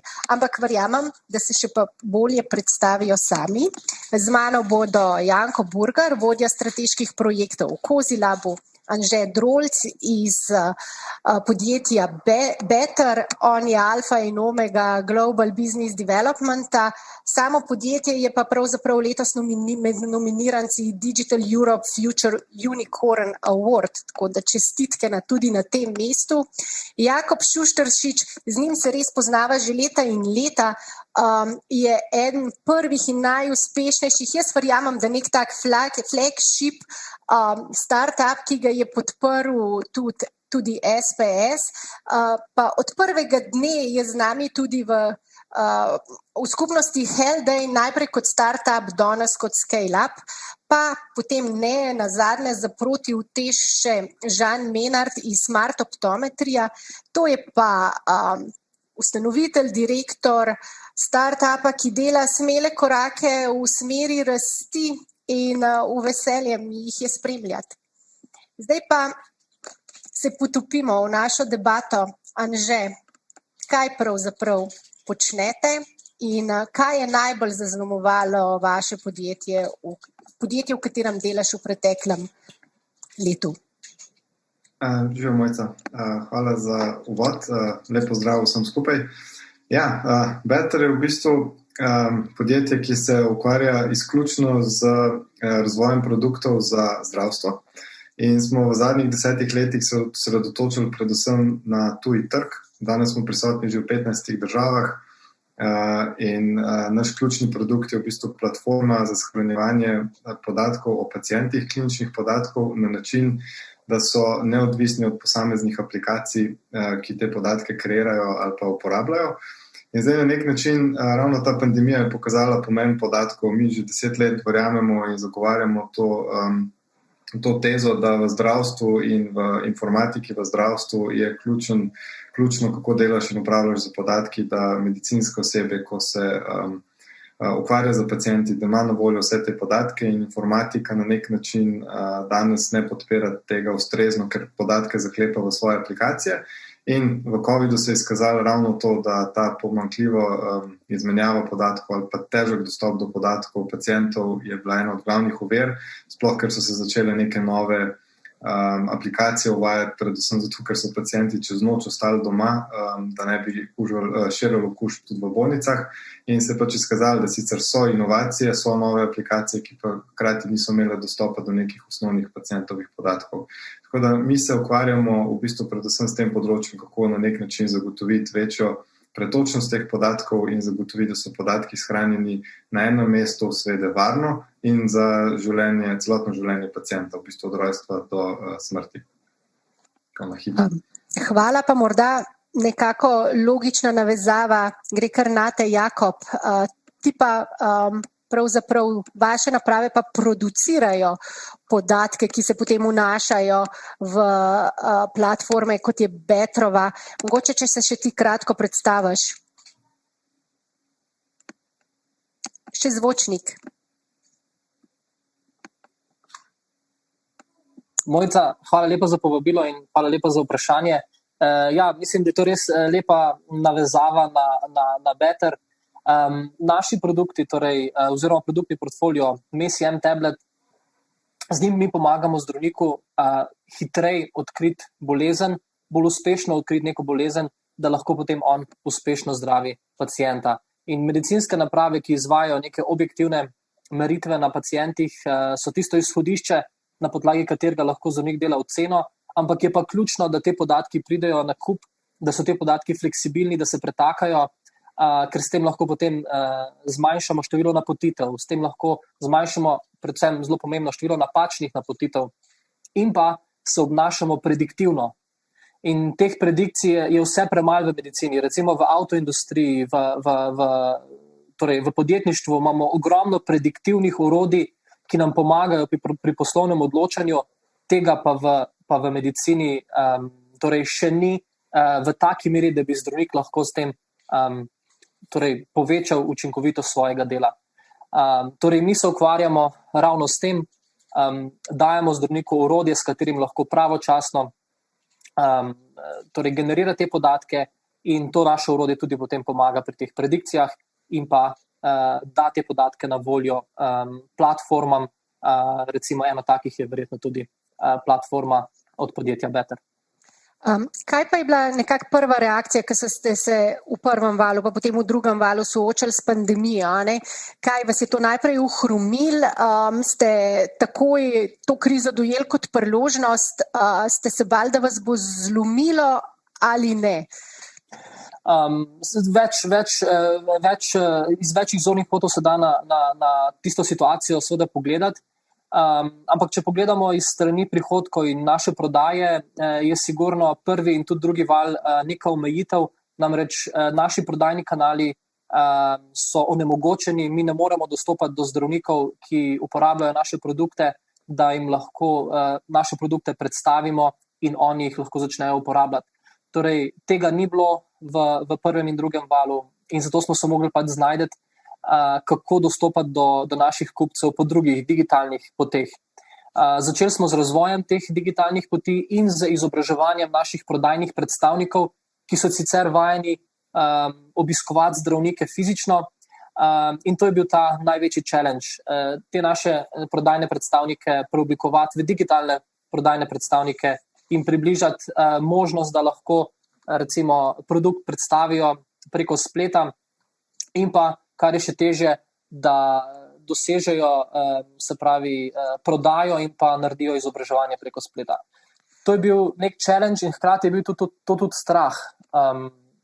Strah, kako bojo naši prodajni predstavniki po svetu to lahko izvajali. Namreč mi smo odvisni od prodaje, ki je med 3 in 8 tisoč evri, se pravi relativno nizek znesek in moramo obiskati ogromno število zdravnikov, predvsem v nekih zasebnih praksah, da dosežemo recimo te naše siceršnje prihodke, kaj šele rast, ki jo od samih sebe pričakujemo. Zato je to bil challenge, to je bil strah, ampak ta strah nas je seveda bodril. Mi smo si takrat v resnici pel ta slogan, da kriza ne sme biti ovira, ampak mora biti priložnost. Ampak moram reči, da je to bila zelo dobra motivacija, ni se pa v smeri te prodajne stvari ogromno nekega napredka naredilo. Na drugi strani pa seveda lahko vidimo, ampak lahko bi tudi slepo verjeli, da je v medicini bil narejen velik napredek, ampak ne moremo gledati iz stališča potrošnega materiala, ki se je porabljal za reševanje COVID situacije. Iz tega vidika ne moremo gledati, da se je v medicini naredil velik napredek.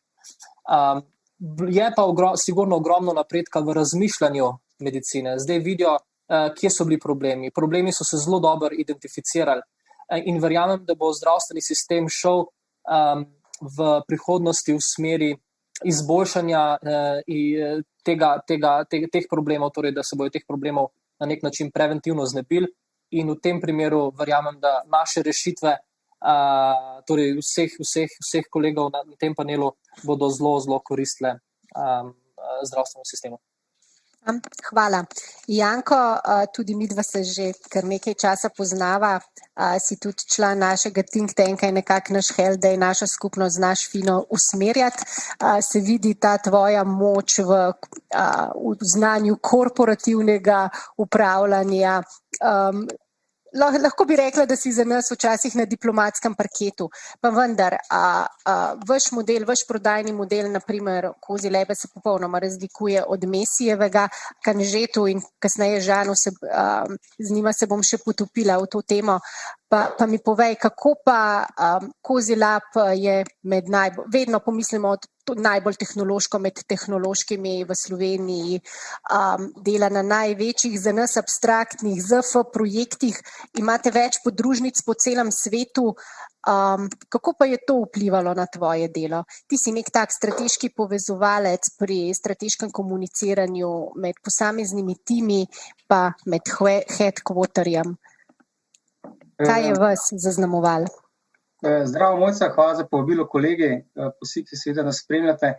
Kozi Lab je mogoče malo specifičen, predvsem zato, ker je na področje zdravstva, ki je danes tema, stopil, pa ne pretransformiral, ampak stopil z enega drugega področja velikih znanstveno-tehnoloških projektov, s čimer se seveda še vedno ukvarjamo, še vedno se ukvarjamo s CERN-om, še vedno se ukvarjamo in imamo velike projekte za ITROM, za velikimi znanstveno-tehnološkimi projekti pač povsod po svetu.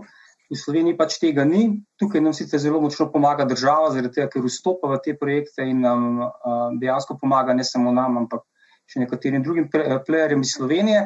Na področju zdravstva se pa ukvarjamo zopet z enim specifičnim področjem in sicer z naprednimi sistemi za zdravljenje raka, s protonsko terapijo, ravno zaradi tega, ker smo na nek način kompetence, ki smo jih razvili prej na znanstvenem področju, zelo dobro znamo uveljavljati na področju razvoja sistemov, pa podpore razvoja sistemov za protonsko terapijo. Zdaj, ko smo ravno pri podatkih, ne nazadnje, mi podatke uporabljamo in hkrati jih bomo še vedno več, jih bomo pa generirali prav zato, da jih bojo lahko tudi drugi uporabljali, zato da bojo zdravniki, tehnologi, medicinski fiziki, tisti, ki skrbijo za razvoj, lahko uporabljali v nadgradnjo produktov na eni strani, na drugi strani pa te podatke uporabljamo mi zato, ker razvijamo napredne sisteme za prepoznavanje slik, za tako imenovanjem odziva protonske terapije pa sistema zdravljenja v realnem času. Da vi morate vedeti, da recimo po pospeševalniku se protončki oziroma karbonski ioni recimo vrtijo s hitrostjo tam cirka 80% svetlobne hitrosti. To je tako malo hitreje vse skupaj, ne. In naši sistemi morajo v končni fazi znati upravljati tam cirka 15 do 25 tisoč naprav, ki so v sistemu, zato da v tem trenutku ta protonski žarek spravimo v točno določeno točko človeškega telesa, zato da v tisti globini naredi primerno škodo na tumorju. S tem se ukvarjamo mi, in tukaj ne nazadnje smo partner praktično vsem večjim, ali pa vsem dobaviteljem oziroma proizvajalcem te opreme. In ko smo spet pri podatkih, ideja je tudi, da razvijemo prediktivne metode upravljanja in servisiranja teh naprav, kar pomeni, da tudi mi smo del tistih na eni strani, ki generiramo podatke in ki jih seveda uporabljamo. In prvi odziv, ko se je zgodila zgodba lanskega leta, je seveda bil na nek način negotovost. Predvsem tudi zato, ker se je praktično celoten svet v trenutku usmeril samo v eno točko. To pa je v boj proti virusu in mi smo bili v nekem trenutku zelo skeptični, ali se bodo ostala področja razvijala naprej in imeli deležne enake pozornosti, ker videti moramo pa nekaj. Seveda so vse te razmere, ki jih je pandemija povzročila, velik vpliv na našo družbo, ne samo poslovne modele, ampak družbo kot celoto. In hudo je to, recimo, ko spremljamo, da se je število onkoloških bolnikov, obravnave onkoloških bolnikov ponekod zmanjšalo na 30%. Pa to ne pomeni, da je onkoloških bolnikov manj, ampak pozornosti, ki so jih ti bolniki deležni, jih je manj. To pomeni, da mi smo bili zelo skeptični, kaj se bo dogajalo, no, ampak v svetu gre razvoj naprej. In mi smo na nek način zelo veseli, da smo kljub začetni negotovosti ohranili, pa celo nadgradili poslovanje, ki pa pač pomeni že predhodno navezavo stikov z ključnimi partnerji, key account management je zelo pomemben in seveda nam veliko prednost odigra tudi to, da smo na vseh ključnih trgih, na katerih smo aktivni, imamo mi ne samo svoje podružnice, ampak svoje podjetja, s katerimi potem dostopamo do naših ključnih strank in partnerjev, tako na Kitajskem, na Japonskem, v ZDA, Švici, zdaj tudi v Rusiji 2 podjetji, Ukrajina.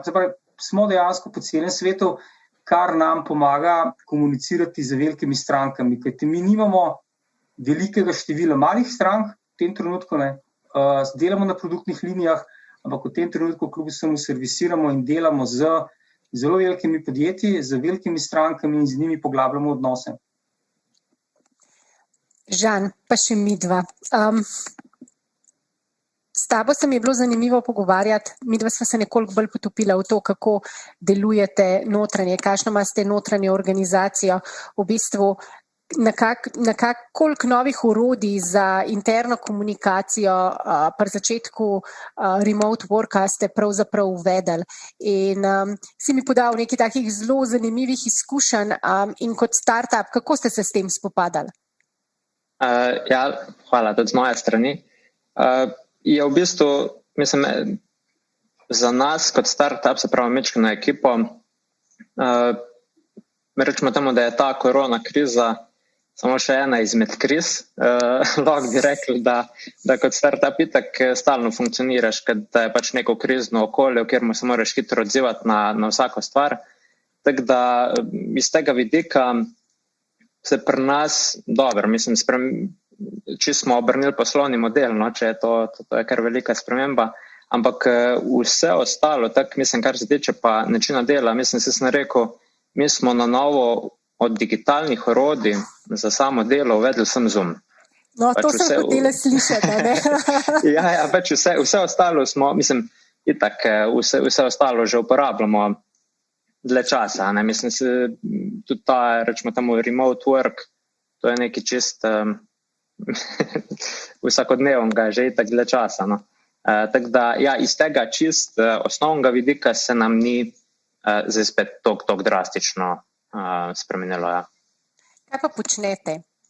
Nekoliko videl to, kar počnete? Ja, v bistvu mi smo startup, ki je specializiran v razvoj različnih programskih rešitev za očesno industrijo, se pravi vse od neke osnovne diagnostike, pa tudi do treninga vida, preko katerega v bistvu mi pomagamo otrokom, ki imajo določene deficite v vidnem sistemu, kakor so, ne vem, leno oko, škilavost in tako naprej, da v bistvu skozi določene vaje preko iger mi to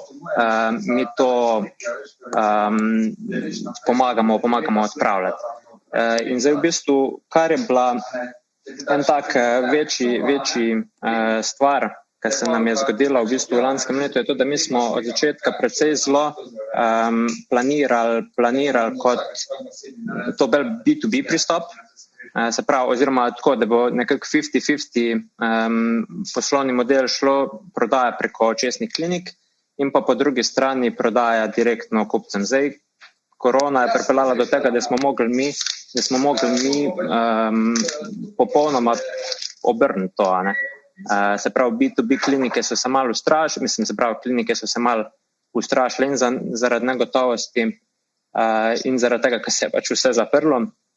In smo mogli pač in v bistvu že sam dizajn samih naših rešitev prilagoditi temu, da so dosti bolj, ali pa pakiranje, dosti bolj atraktivno končnemu kupcu, ker mogoče kliniki spet ni toliko pomembno, kako stvar izpade, ne. Je pa zanimivo, da pač po ta drugi strani so pa ratale tudi klinike malo bolj odprte do nečesa tazga, kar lahko njihov pacient izvaja na domu. Tako da po ta drugi strani je pa ta nek terapevtska rešitev, ki jo mi ponujamo, ki jo lahko stranka uporablja oziroma pacient uporablja na domu, tudi odprla določene nove kanale, ne, ki jih prej nismo imeli. Torej za enega kupca terapevtska rešitev za izvajanje na domu, za drugega pa gaming v zdravstvu. Tako, ja. Zanimivo. Ampak, Anže, jaz ne morem mimo tega, da vaše podjetje se je pravzaprav odcepilo od matičnega ne dolgo pred tem, ko je nastopila pandemija, in to pomeni, da to potegne za sabo ogromno, neko notranjo reorganizacijo, na to pa kriza, ki je sama po sebi spremenila načina delanja. Se ti zdi, da je bilo agilnim pa tehnološkim podjetjem na nek način lažje prebroditi te težave, recimo na ravni interne organizacije ali ne? Ja, veš kako, zdaj jaz lahko govorim iz naše izkušnje. Ne? Mi smo že nekdaj bili, vsaj kar se tiče zdravstva, zelo inovativni. Mi smo ves čas sami sebe porivali naprej pa iskali priložnosti po svetu, tako da imaš na nek način prav, smo tako nekako organizirani, da smo ves čas v pogonu in iščemo neke nove rešitve. Je pa treba vedeti, da vsaka sprememba je seveda težka. Se tudi, če si agilen, ko uvajaš spremembe, pač določene stvari spreminjaš in je lahko nelagodno. Tako da zelo pomembno, kar smo se naučili, je to, da moraš zelo jasno komunicirati, kaj delaš, zakaj delaš, k čemu to vodi. In na nek način je to tudi lekcija, ki smo jo dobili iz trga, zato ker to, kar mi delamo z bolnišnicami, na nek način vodi v reorganizacijo njihovega dela, ker uvajajo neke digitalne rešitve in smo ugotovili, da je v bistvu tudi, ko delamo z trgom, je ta produkt, ki ga prinesemo, je samo tam 20-30% uspeha. 70% uspeha je pa v bistvu, kako se lotiš te spremembe, kako komuniciraš, kako delaš z ljudmi. In interno na nek način bilo enako. Mi smo ves čas v pogonu, ampak kar smo se naučili, je, da je ključno, da karkoli se dogaja, da na nek način ustrezno skomuniciramo spremembe. Zdaj, določena področja, mi smo na srečo, so naši produkti programska oprema, tako da z tega stališča je lažje nadaljavo kakšno stvar namestiti, urediti. Je pa res, da s tem, ko se je zgodil lockdown, ko ti uvajaš določene stvari, pri stranki seveda moraš imeti ljudi na terenu, ki pomagajo bolnišnici ali pa regiji, da se preoblikuje. Ampak smo nekako imeli srečo, da so naše stranke ključno vse že šle skozi ta nek osnovni proces digitalne transformacije in so že znali sami določene stvari izvesti, tako da tle nismo začutili toliko težav. Imamo tudi lokalne partnerje, ki so vskočili. Medtem ko za nas, kar se pa na nek način najbolj spremenili, je to, da so naše produktne ekipe ostale doma in prej, kar smo se tako srečavali na hodnikih ali pa dobivali v živo, smo zdaj zamenjali za razne klice. Medtem ko recimo za ekipo business developmenta ali pa prodaje ali pa v bistvu te nami, ki smo na terenu, je pa na nek način smo že bili tako navajeni veliko komunicirati online, ker če za vsako stvar tudi nismo mogli na teren. Je pa bilo v bistvu lažje, ker so stranke, zato ker na nek način niso mogle ali pa ni bilo več dovoljeno se srečavati, spoznali, da v bistvu lahko tudi kakšne zelo resne debate narediš elektronsko in nam je ogromno nekaj časa prehranili, ker ne rabimo potovati toliko, kot smo prej, oziroma sploh nismo bili na poti že skoraj 1 leto. Tako da ta sprememba se je pri nas zgodila, moram reči, relativno enostavno. Mogoče smo imeli prve 14 dni, mi smo to interno poimenovali meetingitis, ker smo bili ravno v strahu, da ne bi izgubili nekega komunikacije, smo se vsi drug čez drugega pogovarjali, samo zato, da smo se pogovarjali. Pa smo pa rekli, ok, pauza, dajmo več, ker vsem strukturirano se lotvati teh debat. Tako da, ja, smo se kar uspešno prilagodili. Ampak to ni bil konc, to je proces, traja. Traja, seveda. Ja. Janko, vidim, da se smeješ in kimaš, pa povej še tudi ti za Anžeta, vem, da je, 300 dni bil na poti, ti mogoče kakšen dan manj, če ne več. Kako je pa na tvoje delo to vplivalo? Ne predstavljam si, da greš na banket konferenco, da zdaj vse te stike, vse te finese lahko upraviš online enako učinkovito ali pač? Ja, zelo zanimivo je to, da je bilo prej celo bolj nenavadno, če kam nisi šel, ali pa si čutil strašno potrebo, da moraš nekam iti. Pa tudi recimo sestanki so bili pač takšni, da če je bil sestanek pol ljudi na nekem videokonferenci, pol ljudi v dvorani, sestanki niso bili učinkoviti, noben ga ni pretiran slišal, tisti, ki so bili tam, so predvladali. Tako da zdaj je pa stanje tako, da smo vsi v novi realnosti in ko se pogovarja s kolegom iz Amerike, Avstralije, na Kitajskem, je vse popolnoma normalno, da nas ni tam, da se bomo vse zmenili, ker se moramo zmeniti na način, ki nam ga je usila pač neka realnost, v kateri smo zdaj, ne. In je to, da se ne usedeš na avion pa nekam greš, je postalo popolnoma normalno. In so ljudje to sprejeli prej. V prejšnji situaciji je bila bolj večja potreba potem, da ne vem, si mogel narediti turo na Kitajskem in na Japonskem, pa si 14 dni, ne vem, kolega potoval, obiskal vse stranke, pisal dolge zapisnike. Ne, zdaj smo po končni fazi vsi v enem okolju in znamo funkcionirati. Je pa res, ne, da je na ta način zelo dobro možno funkcionirati z ljudmi, z strankami, s katerimi si imel prej odnos. Tisto, kar pa se kaže kot pomanjkljivost, recimo, ali pa je nekaj, kar verjetno se mu še vsi me zanima, recimo izkušnje kolegov pa je, da prej smo bili recimo navajeni, da smo šli na nek centralen dogodek iz našega področja. Zdaj ta dogodek je bil najprej odpovedan, pa potem predstavljen, mogel biti v Seulu letos, ne, in potem je bil narejen virtualno, ne. In izkušnja iz tega dogodka je bila kljub vsemu nenavadna in ne tako učinkovita kot pa v prejšnjih obdobjih. To pomeni, da je način, kako izkoriščati neke velike mitinge, velike evente, nekaj, kar se bomo verjetno še vsi mogli malo naučiti. Zato pravim, mogoče izkušnja kolegov bo tukaj zelo dobrodošla. To, da smo pa lahko doma, pa ne nazadnje pomeni, da smo lahko v končni fazi bolj učinkoviti. Vsaj v tem delu, ki smo ga imeli. Po drugi strani je pa kljub vsemu težko peljati neka poslovna pogajanja nadaljavo, še posebej, če ta poslovna pogajanja odpiraš in tako kot pravim, je zaradi tega pri nas odlično, da se recimo na enem zelo za nas perspektivnem trgu ali pa dveh zelo perspektivnih trgih, predvsem Kitajska in Rusija, delamo s podjetji, ki jih pač imamo tam. Čeprav Rusijo še odpiramo, jo dejansko trasiramo od tukaj. Moramo se zahvaliti, če nas kdo posluša s prejšnjega ministrstva za zunanje zadeve, mislim, da nas gospodarska diplomacija čudovito sodelujemo. Tako da jaz mislim, da se bomo morda tudi znali naučili, mogoče vsi skupaj bolj uporabljati tudi kakšne druge kanale podpore, ki dejansko jih imamo po svetu. Poleg tega, da bomo na različnih načinah. Mogoče sam še odziv, kakšen je bil prvi odziv, ko se je situacija pač pojavila.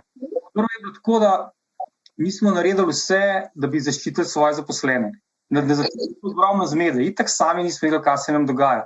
Če se spomnite kakšnih filmov, ko je recimo naravna nesreča, vulkan bruha, in potem vidite trgovine, pa vsi, ne vem, nosijo ven televizorje, pa računalnike nosijo ven. Tako izgleda pri nas, tako ko si pogledal, se je bil WTF, kar naenkrat je informacija je bila, delo od doma, situacija je križna in kar naenkrat kolegi z monitorji letijo ven iz bajta, vsi nekaj nosijo v avtomobile. Tako nekako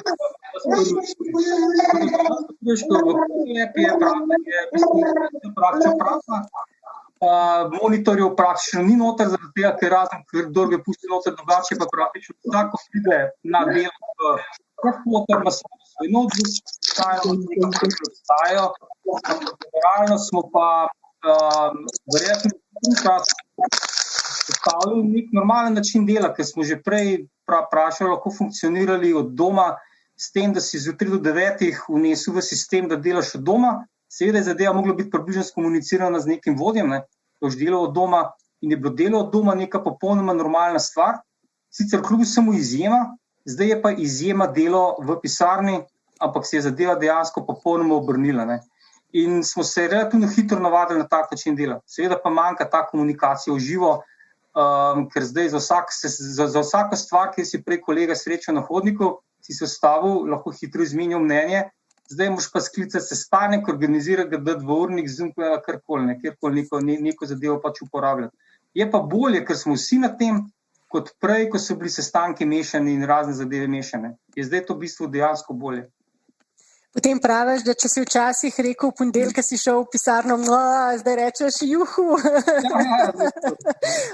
Velja, pa dajmo se še malo vrniti na te virtualne sejme in podobne novodobne digitalne izkušnje.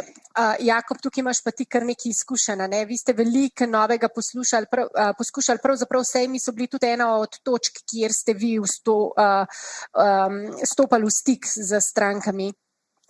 Tako, mi smo na zdravniških konferencah spoznali največ naših kupcev, ki so potem preko naših lokalnih prodajnih predstavnikov prišli do predstavitve v njihovih ambulantah. No in to se je spremenilo.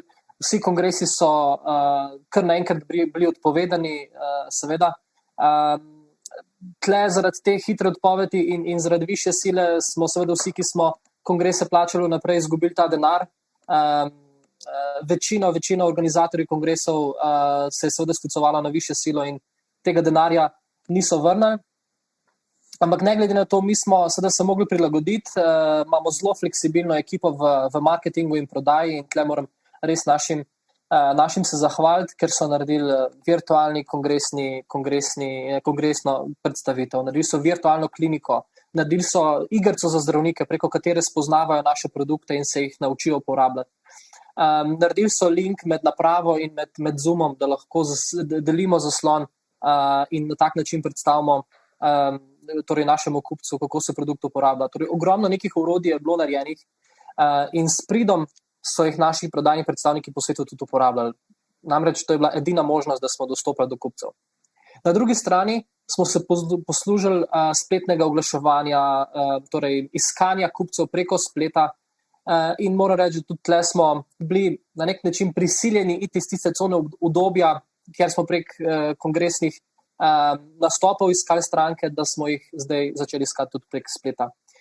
Kljub temu, da smo mladi in kljub temu, da nam je to blizu, seveda našim kupcem včasih to ni bilo blizu in spet, tako kot je zdaj popolno normalno, da se prek videoklica dogovorimo in imamo sestanek s poslovnim partnerjem, je tudi zdaj normalno postalo to, da se nek produkt najde in o njem izobrazi preko spleta. Čeprav je recimo ta baza naših ali pa torej konkretnih kupcev tradicionalna. Ne?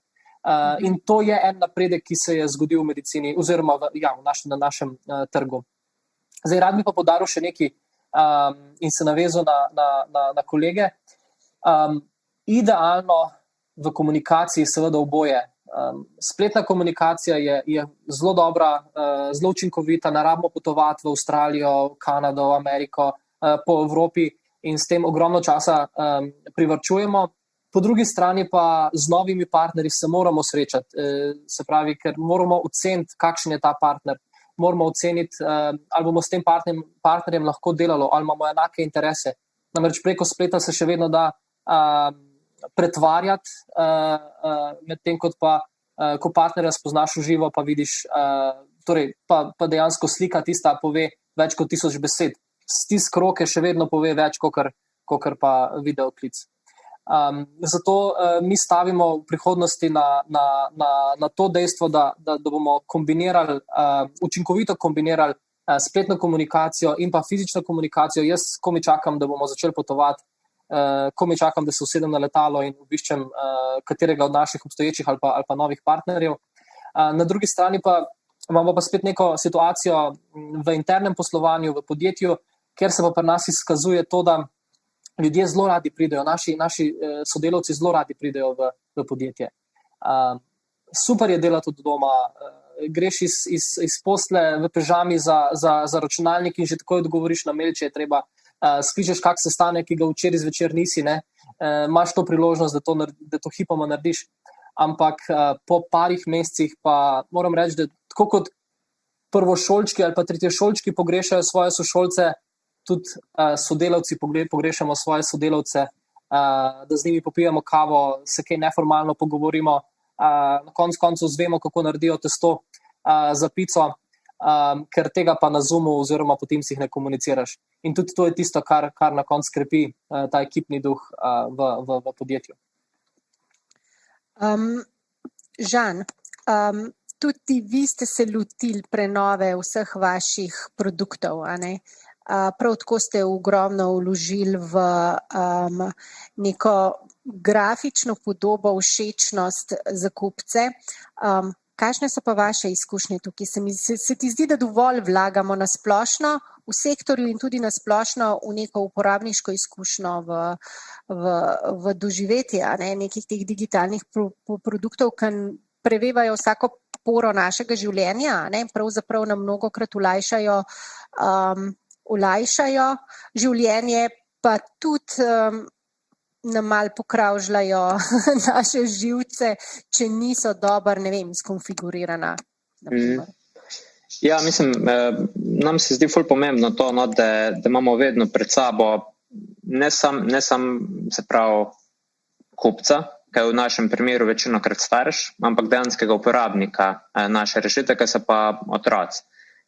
In zelo pomembno pri tem je, ker gre za neko terapevtsko rešitev, da oni to rešitev radi in vsakodnevno uporabljajo. In to pri nas ne samo to, da je bilo, se pravi to, da je user experience dober, da je dizajn privlačen, to ni bila samo neka stvar, ki bi jo bilo fajn imeti, ampak je dejansko osnova tega, kar delamo, zato ker se v bistvu najprej stvar vidimo, najprej nam mora biti skozi ta čut všeč, šele pol se v bistvu lahko mi rečemo temu drugimi tehničnimi procesi, postopki tega naslavljamo. Tako da mi smo zaradi tega, ker smo se mogli, se pravi, ker se nismo mogli več toliko zanašati na to, da bojo lahko klinike to v živo predstavljale pacientom tam, pa jih rečemo temu mogoče po tej strokovni plati prepričali, se pravi, da ne predpisali eno stvar, smo mogli mi malo pomisliti tudi na to, da bo pač to prepričalo grafično in vizualno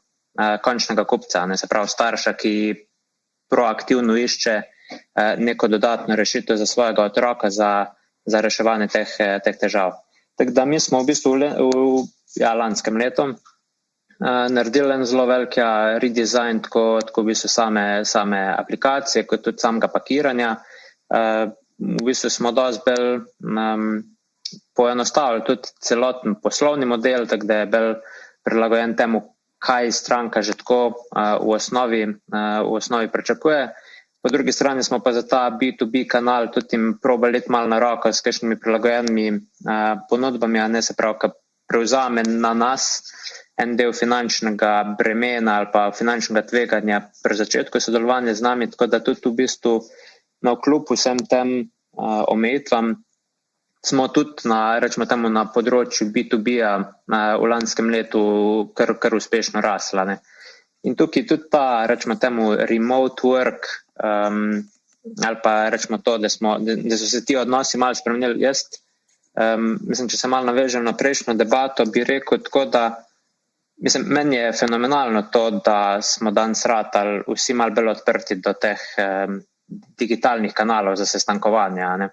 Pač po eni strani jaz, če pač ne bi bilo to ratal kar naenkrat toliko samoumevno, da se slišimo prek Zooma, verjetno lani ne bi mogel imeti 200 sestankov s klinikami po ZDA, zato ker, mislim, tudi oni so bili razvajani. So si rekli, pa pridite k nama, pač ja, ampak zdaj pa pač to ni možno, pa naredimo v bistvu lahko cel postopek online, se pravi, od uvodnega sestanka do demonstracijskega sestanka do v bistvu LinkedIn customer supporta, vse lahko naredimo online. Pole pač pa tudi ne rabimo iti v Ameriko, tudi ena zelo dobra plat tega, tudi to, da mi je bilo marsikajšen sestanek v Ljubljani prehranjena, kaj pač mi smo iz Idrije, tako da malo manj kad ena urica v eno smer, pa prideš pa tja, pa se 5 minut kavico piješ, pa 5 minut pogovarjaš, pa si zmenjena. Pač, mislim, veliko je takih sestankov, ki jih zdaj pač ni več treba imeti, ker smo kar naenkrat dogotovili, da je to v bistvu en srednje dolg mail. Tako da, ja, mislim, se strinjam, da je ta pristni stik zelo pomemben, ampak če smo na obeh straneh odprti, do tega pa želimo nekaj skleniti, se da tudi brez tega vse, mislim, zelo veliko, mislim, ne nazadnje, ja, sej mi smo ne nazadnje investicijo v našo firmo, uspeli v bistvu samo prek online dogovarjati. pa gre za verjetno malo bolj, ne najbolj nekompleksne pogovore. No, se to je vaša že 3. investicija v bistvu, tako da imate kar precej izkušenj pri tem, tudi pri dolžini pogajanj, ampak če smem reči, rekel si 4 online sestanke in to je bilo to, ne? Ja, mislim, sej drugo je, mislim, veliko je mailov, veliko je nekih due diligenceov, kar se tudi da vse online narediti, ampak nismo pa rabili 12krat sedeti pol urco pa pol. No, fantje ostali, kaj pravite na to? A daste kakšen komentar? Je prava družba, Žan? Anže, kaj praviš? Ja, mislim, definitivno. Prinese to, kar ste zdaj vsi tri v bistvu razlagali okrog sestankovanja in teh sprememb, mi smo jih tudi bolj kot ne dojemali pozitivno. No. Sej se strinjam, ta pristen stik pa stisk roke je zelo pomemben, ampak po drugi strani je pa to ogromen prihranek časa za ene in za druge in smo se pač znašli v nekem new normal, no, če temu tako rečemo. In dejansko, kar je bilo meni tudi na nek način všeč, sej je res, da ko se v živo srečaš z nekom, se dobiš v nekem poslovnem okolju ali pa greš na neko kosilo, pa se probaš spoznati, ampak po drugi strani nam je pa ta Zoom, zato ker smo bili vsi doma zaprti, pa malo z izzivi, da smo imeli še otroke pa družinske člane, tako ali drugače, nam je pa dal tudi uvid v ta osebni vidik posameznikov. Meni se je zgodil neštetokrat, ali da je meni kakšna od hčerk letela noč sred sestanka, pa smo se vsi nasmejali, ali pa je na drugi strani tam nekomu prišel otrok v kader, ali pa kakšna mačka mimo parlaufa, ali pa se je pes nekaj razjezi, pa je bila pauza. Tako da dobiš vseeno dobiš en tak osebni touch. Je malo drugačen, ker je online, ampak ni čisto zanemarljivo. No? In je dejansko se izkazalo tako, ne to, kar si Žan ti rekel, ne? Včasih smo mi, predvsem zato, ker smo tudi zelo tujino usmerjeni, ne? Smo leteli za marsikjer sestanek, kjer si pol ure hitro nekaj dorekel, ampak si mogel iti na letališče, pa v Anglijo, pa tam Anglija je velika, pa vlaki vozijo ali pa ne vozijo. V glavnem ti je šel cel dan za pol ure, ne? Ampak je bilo nekako razumljeno, da skoraj moraš priti v živo. Ne? Zdaj se je pa to obrnilo, zato ker prvič so tudi vsi na drugi strani veliko doma. Zdaj bolnice po eni strani, to je zelo zanimivo. Nas je malo zaskrbeli, ker so vse zaprli, kaj bomo pa zdaj, COVID. Ampak po drugi strani smo pogotovili, da en del bolnice se ukvarjajo z temi infekcijami pa reorganizacijo, ampak po drugi strani je pa ogromno nekaj kliničnega osebja ostalo brez dela. Operacije so odpadle, neka diagnostika je odpadla in če si prej imel problem priti do kirurgov, ker so bili skozi z rokavicami nekje v eni operacijski, je bilo to zdaj v bistvu bistveno lažje priti zraven. Tako da je imel čist neke te pozitivne, ker so imeli čas, ne? In smo se lažje tudi zmenili in smo skočili na klic in dejansko je bilo, kar se tega tiče, bistveno boljše. Ne? Zdaj seveda, ko se stvari odpirajo počasi nazaj, poletne, ker je bil prvo ko se je malo umiril, smo bili hitro v hibridnem modelu. Tudi, kar se tiče dela od doma pa dela v pisarni, smo najprej vsi previdno, pa seveda ugotoviš, da je pa fajn, ker si spet skupaj, kar najkrat se spomnim. Meni je bilo, malo sem se razvadil, tako kdo je rekel, zjutraj vstaneš, si še v trenerki ali pa v pižami hitro, kakšen sestanek, ki odpišeš.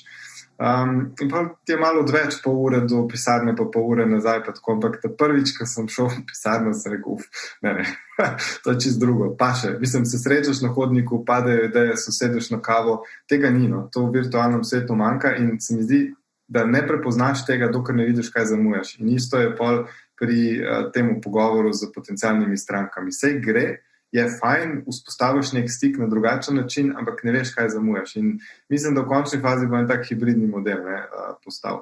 Ker za vsako malenkost ne bomo več leteli na vsak konc sveta, ampak nam bo veliko časa prihranilo. Imam pa zelo dobro izkušnjo, mi smo z Avstralijo se nekaj pogovarjali in smo prej, kar bi pomenil, ker bi velik posel, pa smo napeljevali novega partnerja, pa tako naprej, smo se zmenili praktično v enem mesecu, na parih klicih, glavni izziv je bil time zone, zato ker so to razlike, pa še angleško ekipo smo vključevali, ampak smo se zmenili, drugače bi pa pomenili sigurno, ne vem, mi bi mogli kaj leteti, oni bi zihar prišli k nam nas preveriti, tako smo se pa v enem mesecu podpisali pogodbo in gremo naprej, tako da imamo čist v redu izkušnjo. Je pa COVID kot tak, kar se pa dogaja, ima prioriteto.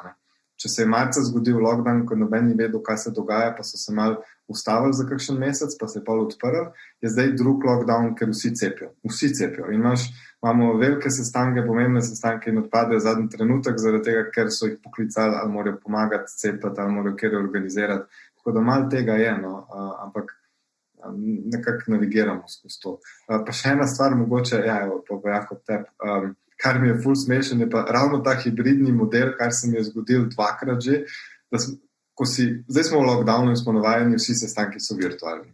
Ko priješ v hibridni model, ne, to ni več samoumevno. Meni se je zgodil, sem tu po invite, se preklopam online, nikjer nobenega. Tekst tam, kje smo?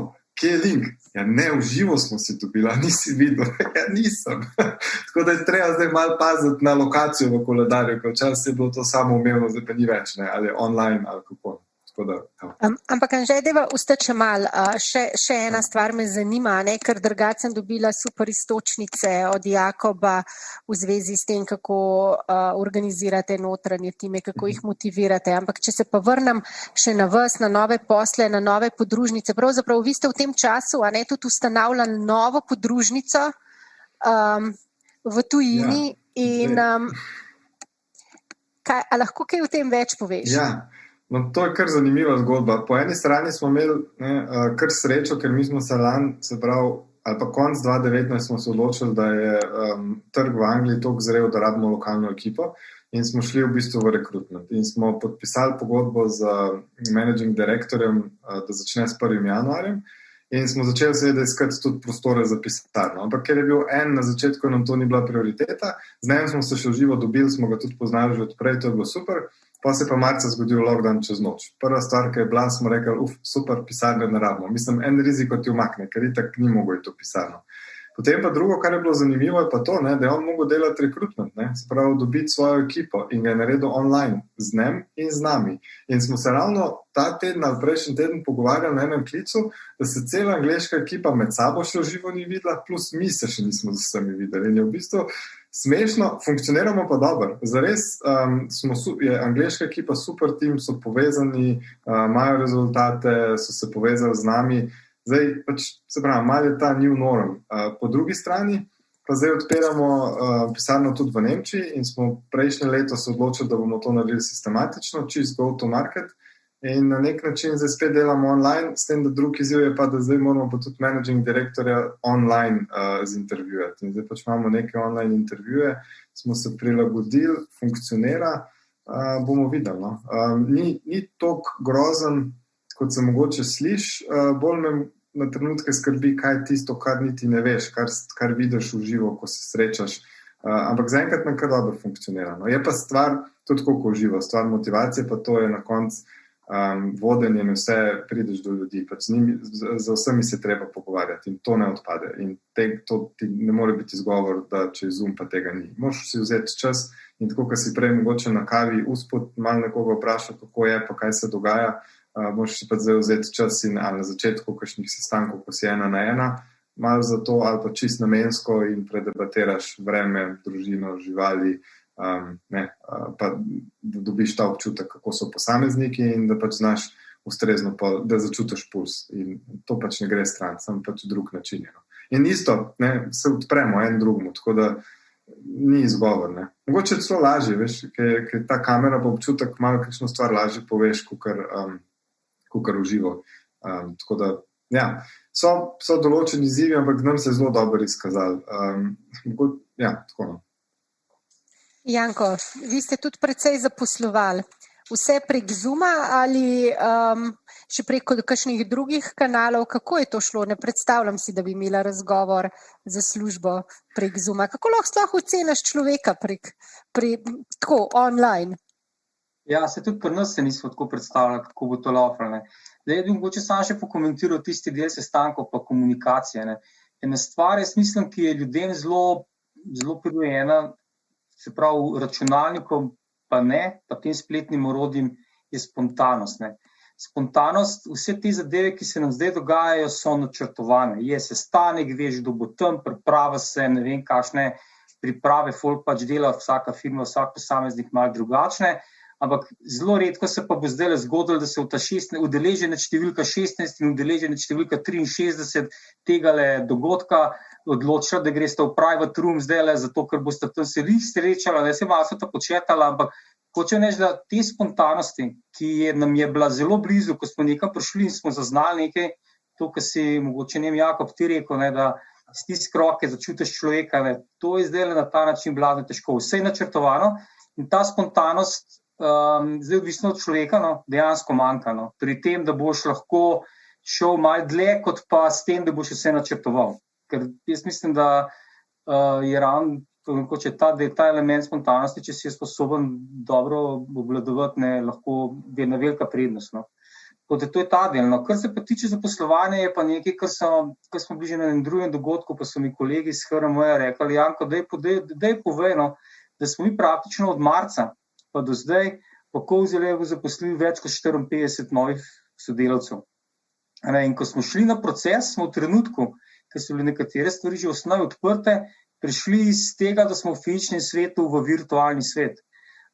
Ni bilo enostavno, pač kolegice, so glavne kolegice, ki ta proces vodijo, so se soočile pa z nekim novim stanjem, tudi vsi kolegi, ki so v rekrutingu oziroma ki potem ocenjujejo ljudi, ampak generalno vse laufa nadaljavo.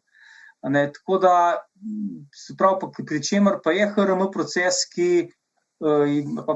hiring proces je nekaj, kar je resnično v preteklosti zelo zahteval pač neke dodatna preverjanja, v bistvu osebne stike, predstavitve. Res je pa tudi to, da potem, ko pride nov človek v podjetje, zdaj, kot sem rekel, pri nas na Gerbičevi je hiša relativno prazna. Jaz sem ravno danes zjutraj bil tam in je pač spodaj v garaži, 6, 7, 8 avtov. Drugače pa prostora v garaži spodaj za več kot 80 vozil, pa potem še na Stari Iliriji recimo neke zgodbe. To pomeni, malo ljudi je. In ko novi ljudje prihajajo, imajo manjši problem spoznati vsebino, zaradi tega, ker itak neko vsebino poznajo. Integracija s timom je pa drug del zgodbe, ki pa je zahtevnejša tudi za njih in za nas. In že v osnovi je proces sprejemanja novih kadrov v KOVZELEV specifičen, verjetno ga pač malo poznate, ampak generalno gre za to, da pol leta poskusna doba za to, da se ljudje ujamejo na tehničnem področju, za to, da se pokažejo, znajo delati ali imajo talente, kompetence. Potem naslednje pol leta je pa ravno pomembna integracija s timom. Ker kaj ti pomaga, če imaš ti vrhunskega strokovnjaka, ki je team breaker, in ti se suje lih vse, kar se pač noter dogaja. S tem bolj, da boš delal kot pogodbeni sodelavcem, kot pa da ga imaš v timu, ki se suva vso zgodbo. In ta del je zdaj pač zelo zahteven in ko se bo cikl popolnoma zaokrožil, v enem letu pa bomo pač videli, ali je in se mogoče še naučili kakšnih novih spretnosti, kako nove ljudi integrirati v time. Morate tudi vedeti to, da pri nas je ta komunikacija z posamezniki, z timi bila ves čas zelo izpostavljena, pri nas pač team lideri, grup lideri, ki jih imamo, pač imajo eno izmed osnovnih nalog, da se redno pogovarjajo z vsakim zaposlenim, so redni sestanki in vse to je ohranjeno zdaj tudi v virtualnem okolju. Ker pomeni, ta komunikacija na nek način ostaja, kot pravim, ni pa tiste mehke zgodbe, kako si prej rekel, da si izmenjuješ recepte. Čeprav so punce celo to naredile, pa potem imamo objavljeno, kako so se pač del ekipe dobu, pa so si izmenjali recepte, pa ne vem, če za PR-o, ne mislim, da so PR-o nevesto so pekle punce, pa so si delili recepte, kako je pa to PR-o nevesto najboljš naresno. Se pravi, obstajajo načini, obstajajo team buildingi, nisem celo vedel, da obstajajo celo neke ekipe, ki suportirajo virtualno izvedbo team buildingov. Nov biznis se je pojavil, ki pomaga podjetjem izvesti virtualni team building. Tako da, vse to smo se naučili in vse to izvajamo zato, da ne zgubljamo stika, zato, da delamo z vsemi, ker, tako kot pravim, tistim, ki mogoče zelo v našem svetu je ta zgodba introvertiranih pa ekstrovertiranih včasih zelo poudarjena, ker imamo ogromno ljudi, ki so kljub vsemu bolj usmerjeni v tipkovnico pa ekran, kot pa v neke odnose družbene, in je za njih ta svet celo boljših, po drugi strani ga pa tudi pogrešajo. Ker v končni fazi ti naključni stiki, ali pa vsaj del povezovanja, vsaj v manjših krogih, je pa tudi za njih zelo pomembno. In to je nekaj, kar bomo morali ohranjati na daljši rok. To je res, ampak Jakob, rekel si, da ste vi postali tako kot en tak hub za svoje sodelavce, za tvoje zaposlene pri vas. Ampak v kakšni meri pa nameravaš ohranjati ta delno delo od doma tudi v prihodnosti? Se ti zdi to ustrezna prihodnost? Ne. Vodje so različni, nekateri bolj ali manj kontrolirajo na različne načine, imajo različne kompetence, ki mogoče vse ne pridejo v tem virtualnem okolju toliko do izraza. Se kaj tudi s tem ukvarjate? Točno tako. Naš naslov oziroma naša stavba je ta trenutek nek hub, kamor pridejo naši sodelavci takrat, ko želijo iti od doma, takrat, ko želijo delati v pisarni, takrat, ko morajo tukaj nekaj narediti in takrat imajo odprta vrata, lahko po svoji želji in presoji se odločijo, kdaj pridejo. In moram reči, da čist naravno se je zgodilo to, da imamo kar nekaj ljudi v pisarni, kljub temu, da je še vedno dovolj prostora in je je ta stik se še vedno da nekako preprečiti in ga regulirati. Po drugi strani smo pa mi proizvodno podjetje. Tretjina našega podjetja je proizvodna in tle ne moremo se iti dela nadaljavo. In glih zaradi tega se je pri nas vzpostavila ena ta kultura še vedno možnosti, da ljudje delajo v pisarni, ampak hkrati pa so tudi doma. To je recimo en vidik in to bomo ohranjali, ljudje bodo imeli to možnost. Recimo zdaj bi mi rabili še razširiti naše pisarne, rabimo še prostor, ampak ga ne bomo tako aktivno iskali. Ne bomo na vrat na nos najemali svoje pisarne, ampak bomo vseeno nekako spodbujali, da ljudje delajo doma in pridejo v pisarno takrat nekako, ko želijo. Tisti, ki pa pač od doma ne morejo delati, so pa lahko tle, ker je za to tudi dovolj prostora. Bi pa še eno kratko misel dodal na ustanavljanje podjetij v tujini v tem trenutku. Mi imamo tudi zanimivo izkušnjo iz Nemčije. V decembru smo ustanovili podjetje v Nemčiji in moram povedati, kako sem presenečen, da se da podjetje ustanoviti iz Slovenije. Ne rabiš iti v Nemčijo, pa ne zato, ker bi bila nemška zakonodaja na to pripravljena, ampak preprosto so mogli notarji tudi tam pogledati, koliko je ura, videti, da ne bomo potovali v Nemčijo, zato da bomo 10 dni v karanteni in potem prišli k notarju zadeve podpisati, ampak so oni dejansko začeli sodelovati oziroma so bili primorani, da sodelujejo z slovenskim notarjem in v tem sodelovanju se podpiše vse potrebne dokumente in tak način podjetje ustanovi. Torej, se da tudi ustanoviti podjetje v tujini, brez da greš v državo in stvari urediš. In to je en največjih highlightov in tudi mojih strahov v decembru, ko smo želeli to narediti in dejansko nam je uspelo brez potovanja v Nemčijo. Žan,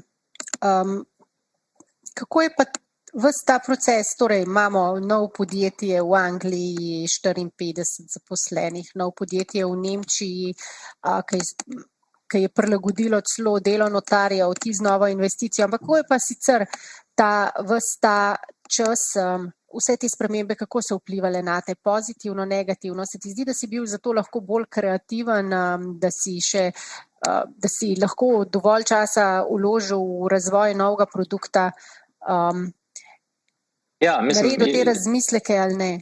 Ja, mislim, jaz bi za nas se ni spet toliko strašno spremenilo, zaradi tega, ker razen 2 tednov, takoj tam v marcu, sem bil jaz večino časa kar v pisarni in tudi en del ekipe. Mislim, imamo to srečo, da imamo dosti velike pisarne, pa da smo videli, kjer je pač v bistvu število potencialnih socialnih stikov malo manjše, tako da nismo prav veliko tvegali, ko smo šli v pisarno.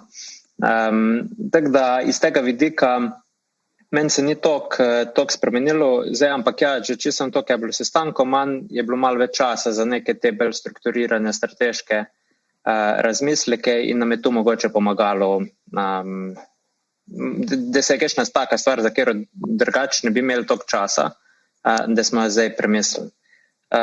Zdaj, kar se tiče pa tako čisto osebno, pač, ja, mogoče ne bi to neko svobodo pogrešal, se pravi, da bi lahko neki, tudi če se bodimo realni, če ne bi bilo omejitev, verjetno tudi ne bi potoval celo leto okrog, ne? Ampak zdaj pač manjka to, da pač ne moreš. Ne?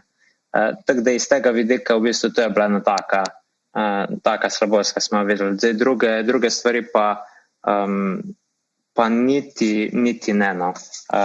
Je prineslo neke pluse pa neke minuse. Zdi se mi, da so vsi ratali malo bolj odprti za neka sodelovanja. Ne vem, nas je to sicer korona prisilila ali kaj je bilo, ampak je bilo presenetljivo veliko nekih takih novih zastavljenih projektov, za kjer po moje drugače mogoče ne bi bilo časa, no. Ali pa nekaj ta pravega fokusa. No. Jakob, Žan je govoril o svobodi, pa tudi o tem, da je ves čas v pisarni. Ti tudi, ne? Zakaj? Jaz sem točno tako tudi zdaj skozi ves čas v pisarni. Največji razlog je v tem, da želim biti tle, da sem tudi na voljo sodelavcem, ki pridejo v pisarno, da se lahko takrat mičke neformalno o čem pogovorimo. Tudi tiste najnujnejše stvari je še vedno lažje v pisarni narediti, kot v okviru doma. In pa zadnji razlog je pa tudi proizvodna. Ne? Torej, konec koncev mi moramo proizvesti stvari, ki jih prodajamo in posebej v tem času, ko je bila dobava mogoče malo oslabljena ali pa ohromljena, smo morali še vseeno delati in zagotavljati produkte našim kupcem. Po drugi strani pa lažje upraviš nek socialni kontakt z sodelavci, mogoče kakšno stvar na šalo potegneš, se tudi mogoče malo bolj igrivo obnašaš, če lahko tako rečem, v pisarni, kakor pa prek Zooma. No? Je nek drug občutek. In konec koncev to res veliko doda odnosom med sodelavci. Posebej pa tudi, ko nove ljudi zaposlujemo ali pa jih kdorkoli zaposli, nekaj časa se da delati brez tega socialnega stika, ampak potem pa že novi človek, ki še ni prišel v tak fizičen kontakt z sodelavci, hitro lahko zgubi voljo in pa motivacijo, kljub temu, da je ravno začel svojo pot. Ne? In tudi zaradi tega smo imeli nekaj zaposlovanja in je fajn, da ti novi ljudje tudi vidijo fizično ekipo, s katero bodo v prihodnosti delali. Anže, ti delaš pretežno, imam občutek tako sam pa z vsemi, a ne? A tebi manjka, da nisi več v pisarni ali niti ne? Ja, se tako ga pravim. Mogoče zame to že zaradi narave posla, ne? Sem že prej bil v bistvu 3 dni na teden verjetno izven, nekje po svetu, pa pol kakšen dan ali pa 2 na lokaciji, ampak definitivno mi manjka ta stik. Ne? Se pravi, na začetku se ti mogoče zdi fino, ker si malo na komodu doma, ampak pol, ko se vrneš nazaj, ugotoviš, da ni to isto. Tako da definitivno je ta oseben stik mi manjka. No? Malo je pri meni tudi specifika, ker jaz bi raje bil več v pisarni, ampak mi smo v bistvu dve stališči smo zauzeli tudi na Betru. Eno je, da smo bili skoraj vedno korak, preden je vlada zapirala poslovanje pa prostore, smo mi ponovadi kakšen teden prej zaprli, ker smo si zadali, da pač ne želimo nekih okužb na delovnem mestu in smo bili mogoče celo malo bolj rigorozni. In je bilo tudi usmeritev, kdor ima pogoje za delo od doma, ne dela doma, ravno zato, da zmanjšamo ta potencialni prenos. Po drugi strani pa čisto osebni vidik, ker smo mlada družina, ne, in moja partnerka, ona je zdravnica in ona ne more delati od doma. Ne. Tako da sem pač otroci bili doma, ker so bili vrtci zaprti in zdaj pač, ko ona prišla domov za 2-3 ure se voziti v pisarno, pa mogoče niti ni bilo smiselno. Tako da definitivno jaz mislim, da ta stik je zelo, zelo pomemben in ko se bo enkrat zadeve normalizirale, je verjetno realnost ne bo več taka, kot je bila prej, bomo šli neki hibridni model, ampak moš kar zavestno iti in biti tam zato, da se pač uživo sreča z ljudmi. Zdaj, Jakob je enkrat v pogovoru omenil, da se je na začetku zdela, ker vsi delate pač z rešitvami v medicini, kot da nič drugega kot samo rešitve, ki so povezane z novim virusom, ni pomemben in da nihče zares ne potrebuje vseh drugih rešitev, ampak na drugi strani se je pa kar nekaj teh rešitev implementirali, ker prej so jim bila vrata zaprta, recimo telemedicina in tako naprej. Se ti zdi, da tudi zato, ker je določen segment zdravnikov, kot si sam rekel, imel čas, ker so sprejeli pač tehnologije, ki so jim na nek način in doživeli, da jim lahko olajšajo delo pač zaradi posebnih pogojev. Je to botrovalo tudi, da vam gre za to razvoj kaj hitreje naprej, se vam hitreje odprejo kakšna vrata, pogovori, se to pozna. Lahko rečeš, da na nek način je prineslo tudi predvsem priložnosti, ker ste se uspešno izognili nekim drugim izzivom, ki so povezani s komuniciranjem pa z sklepanjem poslov. Ja, sigurno, Mojca. Zdaj, ravno medicina je eno tako, ta healthcare na splošno, je tako področje, ki je bilo zelo počasno, kar se tiče spremembe. Veliko stvari se je kuhal, se je premleval, telemedicina kako bi to financirali, kaj pa varnost pacientovih podatkov, pa novi modeli zdravstva, pa nimamo opreme. In to je bilo pač neki trendi so se kazali, ampak če ne bi bilo COVID, bi trajali bistveno dalj časa. Tako, ker se pa zgodil COVID, je pa pač v zdravstvu nastala neka nova situacija, kot sem rekel na začetku, kjer smo pač ljudje čez noč ostali doma, še zmeraj smo pa zbolevali. In dejansko je to pač vzpostavilo neko potrebo, da se je uvedlo neke nove rešitve, ki so bile prej mogoče bolj nišne, pa se jih je bolj testirali in so čez noč zaživele. Se pravi, neke rešitve so bile, neke so se nehitro razvile in ne tako, kot pravijo, vsaka kriza je v bistvu hkrati priložnost. In če kaj, mislim, da je ta pandemija okrog COVID-a velika priložnost za digitalizacijo in za spremembo, kako se za teh tudi nekih modelov zdravljenja in nekih novih rešitev. Se tudi pri nas je ZZZS končno odobril sofinanciranje teh teleobravnav, kar prej nikakor ni bilo možno doseči. In podobne stvari so se zgodile povsod. Tako da to je definitivno je olajšano in so šli pogovori naprej. In pač čisto izhaja iz tega, pač iskali so določene rešitve, ki so pomagale na nek način ali samo z pač izzivom COVID-a, ampak hkrati ni ostali stebri zdravstva se niso kar ustavili. Pač ljudje zmeraj zbolevamo in smo rabili te storitve, ampak je bilo pač potrebno poiskati neke nove rešitve. Je pa tle tudi zelo veliko dobrih, pozitivnih stvari, zato ker včasih si mogoče šel malo te popraskal po grlu, in si šel k osebnemu zdravniku in si tam gužvo naredil, pa si pol tam kakšno stvar se nalezil, pa prinesel domov. Zdaj, vsak mogoče malo dvakrat premisli, res mora k zdravniku, to je sicer lahko nevaren, ker lahko še resen simptom spregledaš. Hkrati pa ravno zaradi tega tudi se vzpostavlja ta potreba po nekih čisto novih rešitvah in so kar naenkrat vzcvetele, predvsem te razne telekonzultacije, obravnave nadaljavo, kar je pa itak že v osnovi model, v katero zdravstvo gre. Ker če želimo na dolgi rok imeti vzdržno zdravstvo, je treba nasloviti v bistvu preventivo pa zdravje pacientov kot celote. Se pravi, da gremo iz modelov zdravljenja v bistvu modele preventive pa value-based outcomes pa personalizacije. In je to v bistvu ta kriza definitivno pospešila to spremembo. Zdaj, mogoče to je en tak vprašanje za vse, ker vsi vi ste tako pretežno izvozniki, in še v nekem sektorju delujete, ki je relativno lokalno ali pa regionalno občutljiv. To zdravstveni sistem je vedno tudi nekje povezan z regionalnim državnim sistemom. In vi vstopate v te tuje sisteme. Zakaj se ti zdi in kaj prepriča, da tudi v takem času krize v bistvu na teh trgih lahko rastete? A je pretežko vprašanje? Ne, mislim, v bistvu lahko začnem. Lahko, potem pa še vsak od vas. Zato, ker to se zdi meni res izjemno, ker imate prodajne cikle, imate daljše tehnologije. Ja, a so to tehnologije? A smo toliko prebojni na strani tehnologij, da se lahko primerjamo? Mislim, mogoče izziv, ki ga imamo, pa niti ne v tej ozki družbi, ampak tako kot Slovenija nasploh, ne, se mogoče čutimo, a smo mi sploh good enough za vse ostale. Ampak ko ti enkrat začneš delovati na trgu, ugotoviš, ne, da smo good enough, mi smo v marsičem bistveno boljši kot vsi ostali. Tako da jaz mislim, da tle je samo treba verjeti, zaupati vase in v to, kar delamo, in se komod postavimo ob bok tudi vsem velikim in v teh velikih državah.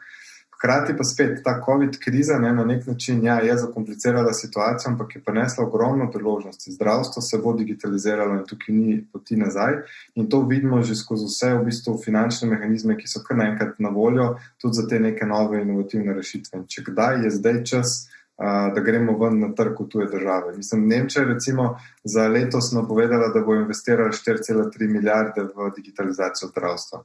To je ogromna priložnost in je treba biti zdaj tam. UK, recimo, kar se je tam zgodilo zelo zanimivo, so takoj, ko se je COVID zgodil, so vsem bolnicam odpisali vse dolgove, ker naenkrat so bili na nuli. In hkrati so dali ogromno novega denarja na voljo tudi za digitalizacijo, ker pač razumejo, da brez tega ne bojo mogli se spopadati s temi novimi izzivi. Tako da na nek način v zdravstvu je denar, izzivi so, zdaj pa seveda je ključno, ne, ko praviš, kaj je tisto, kar je uspeh. Tehnologija ni ponavadi tisto, kar je ključ za uspeh.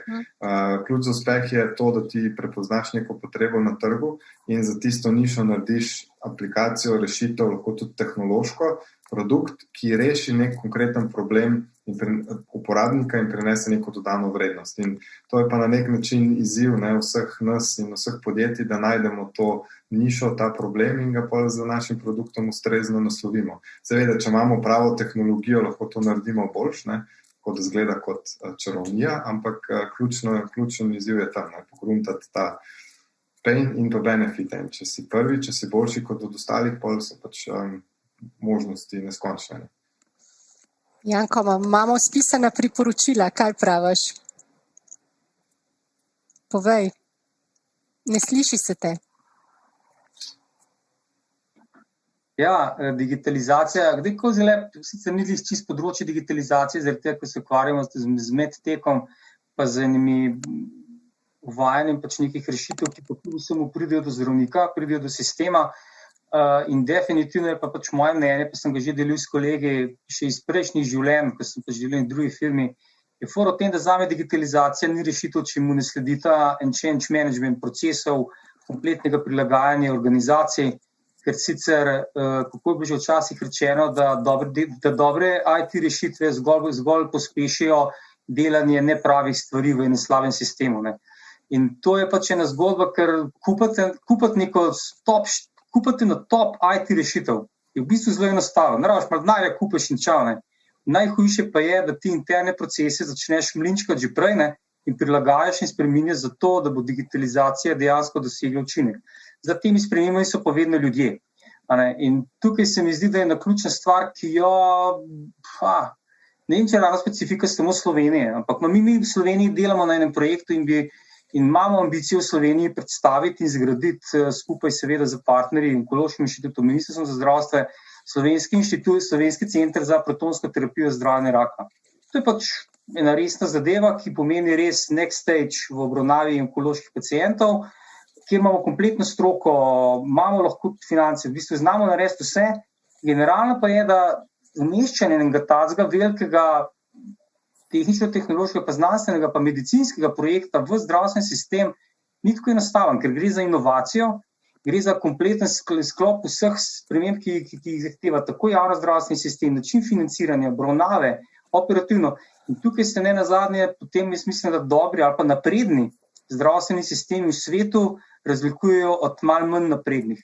Zdaj, kam se umešča nas? Glede, jaz tukaj ne bi zdaj polemiziral, kam se umeščamo mi, ampak posamezni segmenti definitivno so odprti za napredek, predvsem ljudje, sploh posamezniki so odprti za napredek.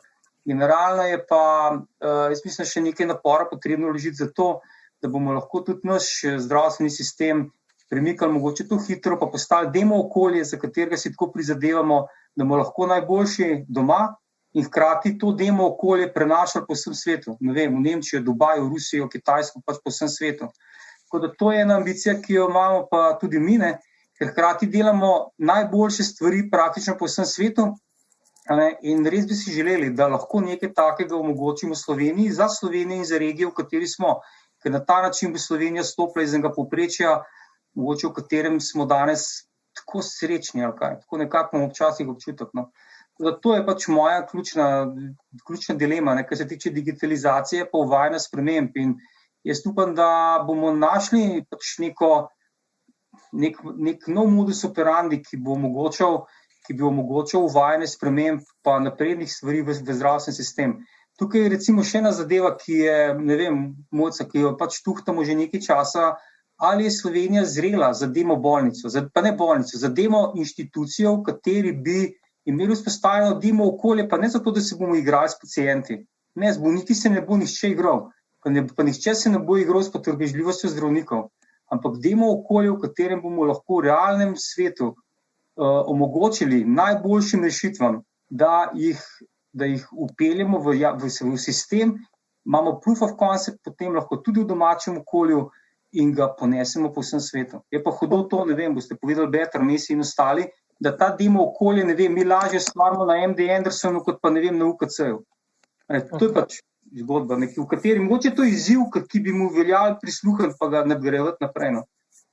Janko, to je pa odlična tema. Mislim, to mi zagovarjamo in govorimo okoli to. Če sem prej rekel, da nas je po eni strani Slovence malo strah, da smo ponižni preveč, po drugi strani se pa ne znamo pohvaliti. Imamo toliko dobrih rešitev in zmeri je uno, kar je iz tujine, se bolj sveti. Ne? In mi bi rabili točno to, ko praviš, demo bolnico za vse domače vendorje, kjer bi mi v bistvu vse, kar razmišljamo, že skoraj malo naslednja faza, kjer bi postavila na KC in zgradili, ne vem, healthcare center prihodnosti, pa še nekaj. Slovenija je toliko mala, 2 milijona, cela Slovenija, to je pač eno predmestje Londona. Mi bi lahko bili vzorčna bolnica, regija pa še država. Kako se dela digitalizacijo v zdravstvu across. In ena stvar, zdaj si me spomnil, ko si tole razlagal. V Nemčiji sem že 2-3 leta nazaj poslušal, na enem sejmu je prišel minister za zdravje in je rekel, da oni gledajo na digitalizacijo ali pa na cel ta healthcare, medtech, IT, karkoli pa še sem noter, ne kot strošek, ampak to je njihov izvozni artikel.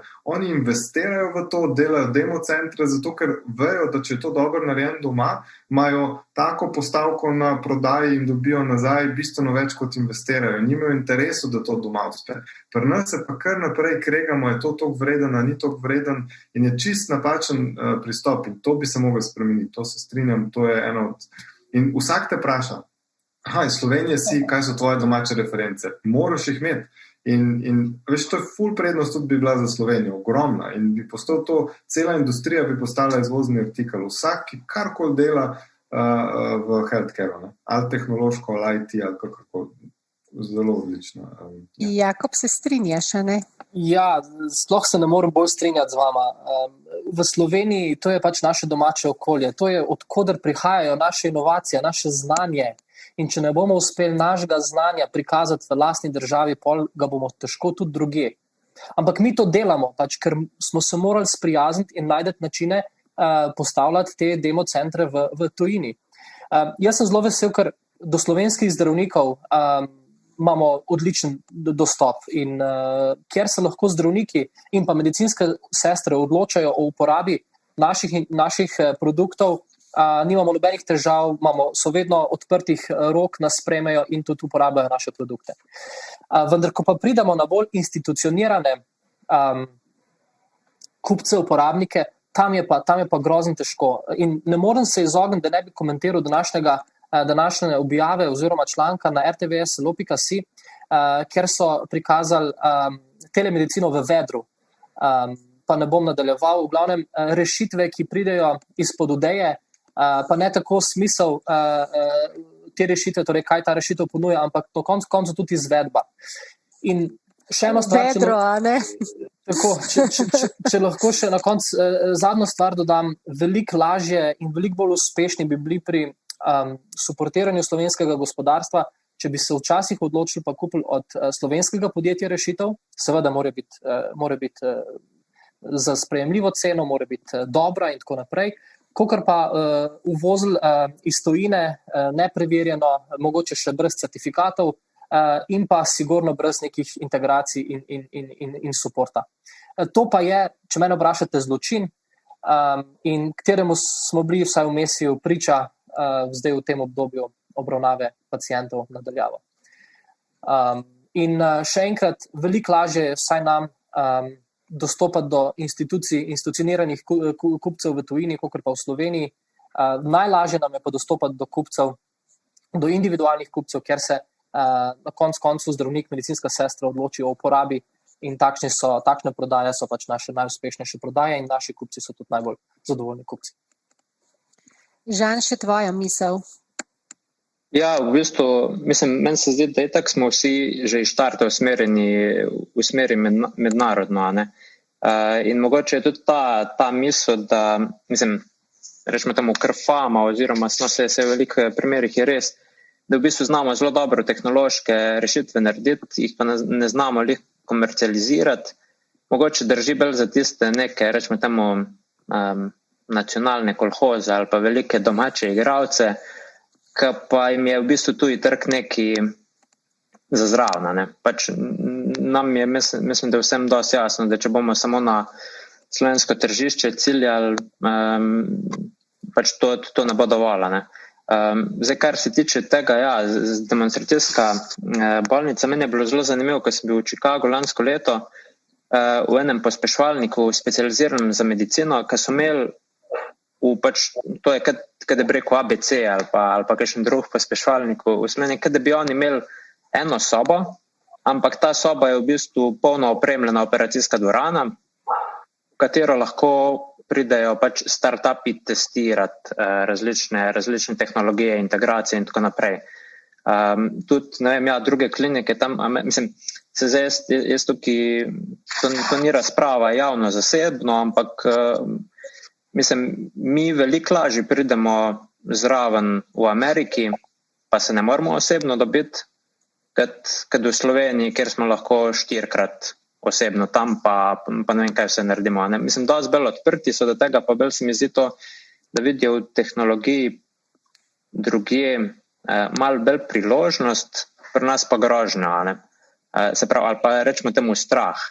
Pa mogoče tu je nekaj tazga, kar nas lih mal nazaj drži, pri vsemu temu skupaj, ne.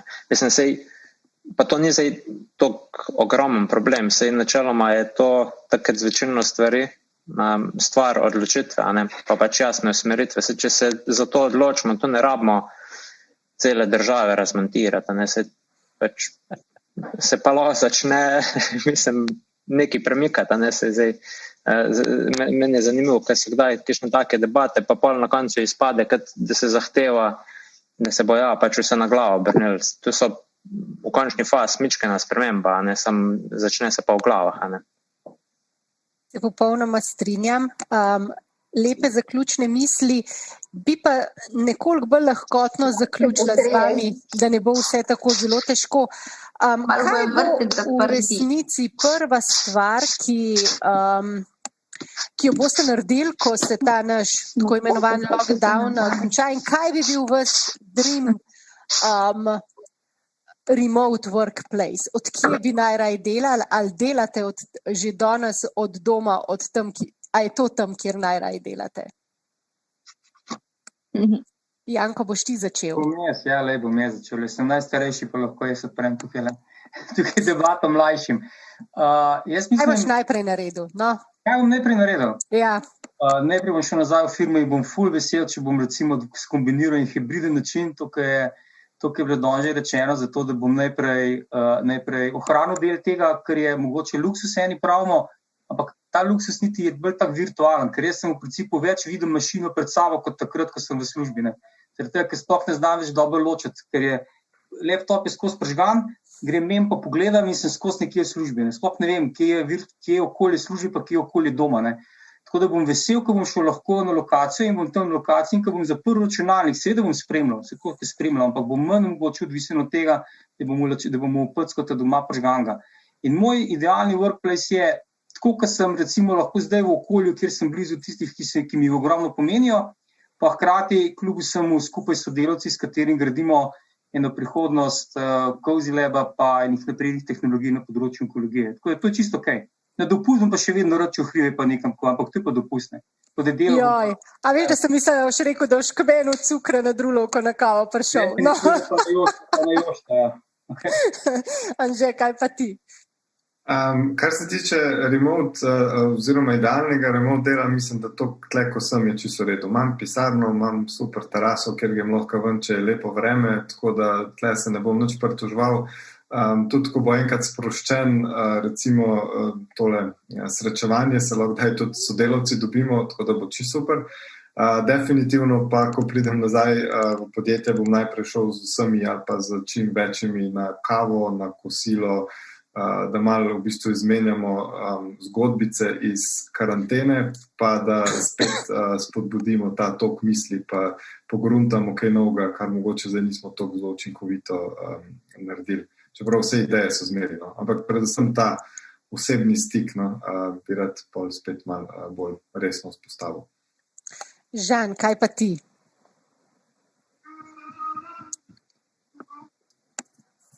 Ja, šli bomo na malce v lokalne pa dostave naročil.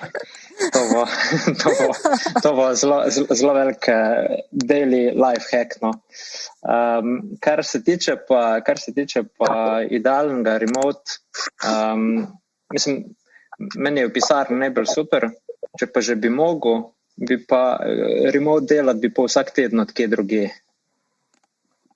Recimo, prva destinacija bi bila? A realistična ali nerealistična? Ne, sanjska. To sem vprašala. Nova Zelandija. Super. Jakob, povej. Ja, dve stvari, ki se bojo pa nas sigurno naredile, takoj, ko se zadeve sprostijo, tudi datume imamo že planirane. Prvi je ta tradicionalni junijski get-together vseh zaposlenih, predvsem pa to, da pridejo na ta get-together naši sodelavci iz tujine, iz Francije, Španije in pa Nemčije, ki se moramo končno videti in kako reči v živo. No, druga taka stvar pa je naša letna partner konferenca za vse naše partnerje, ker imamo že rezerviran datum v Ljubljani, v Levu in že prijavljenih rekordno število udeležencev, 80 partnerjev pride iz Evrope in sveta. Torej tudi oni komaj čakajo, da pridejo in mi smo si hoteli njihovo pozornost zagotoviti čim prej in biti prva destinacija, kamor bodo potovali. In to se očitno, vsaj jaz sem prepričan v to, definitivno dogaja, definitivno se bodo stvari odprle. Imam velika pričakovanja do tega in se tega tudi zelo veselim. Zdaj, kaj pa moja idealna lokacija za delo? Jaz sem najrajš, niti ne v moji pisarni, ampak kjerkoli v teh naših prostorih, ki jih imamo. Tako da tle sem rad vsak dan, še rajši sem pa pač z našimi poslovnimi partnerji pri njih, ampak tega bo res manj oziroma bo bolj racionalno razporejeno, tako da idealna lokacija še vedno ostaja naše pisarne. Janko, Anže, Jakob, Žan, hvala za današnji pogovor. Prišli smo do konca in da ne bomo ostali pregovorno slovensko skromni, bom rekla samo naš naslednji projekt je Demo bolnica. Hvala. Bravo, dober zaključek. Hvala vsem ostalim, čau. Evo, všeč mi je, Mojca, da ambiciozno zaključujete. Demo bolnica, odlično, fajn panel, še boljši sogovorniki, še boljša voditeljica, Mojca, kot vedno odlična. Hvala. Ambiciozno naprej v skupnosti Health Day, ki jo nekako upravljate, vzdržujete, motivirate na tehnološkem parku in upam, da bo tako močnih razlogov za zdravstveno skupnost manj v tem letu, kot jih je bilo v lanskem. Zdaj imam v mislih predvsem virus, ampak nikakor pa ne zmanjšujte tempa in pa dobrega dela in rezultatov, ki jih dosegate. Tako da hvala lepa za ta panel, za vse misli in srečno tudi naprej. Mi se pa premikamo v naslednji panel, ki je tudi zadnji v tem odprtem delu programa. Z nami bo Aleš, kot pa že običajno, še zadnjič oglasi danes.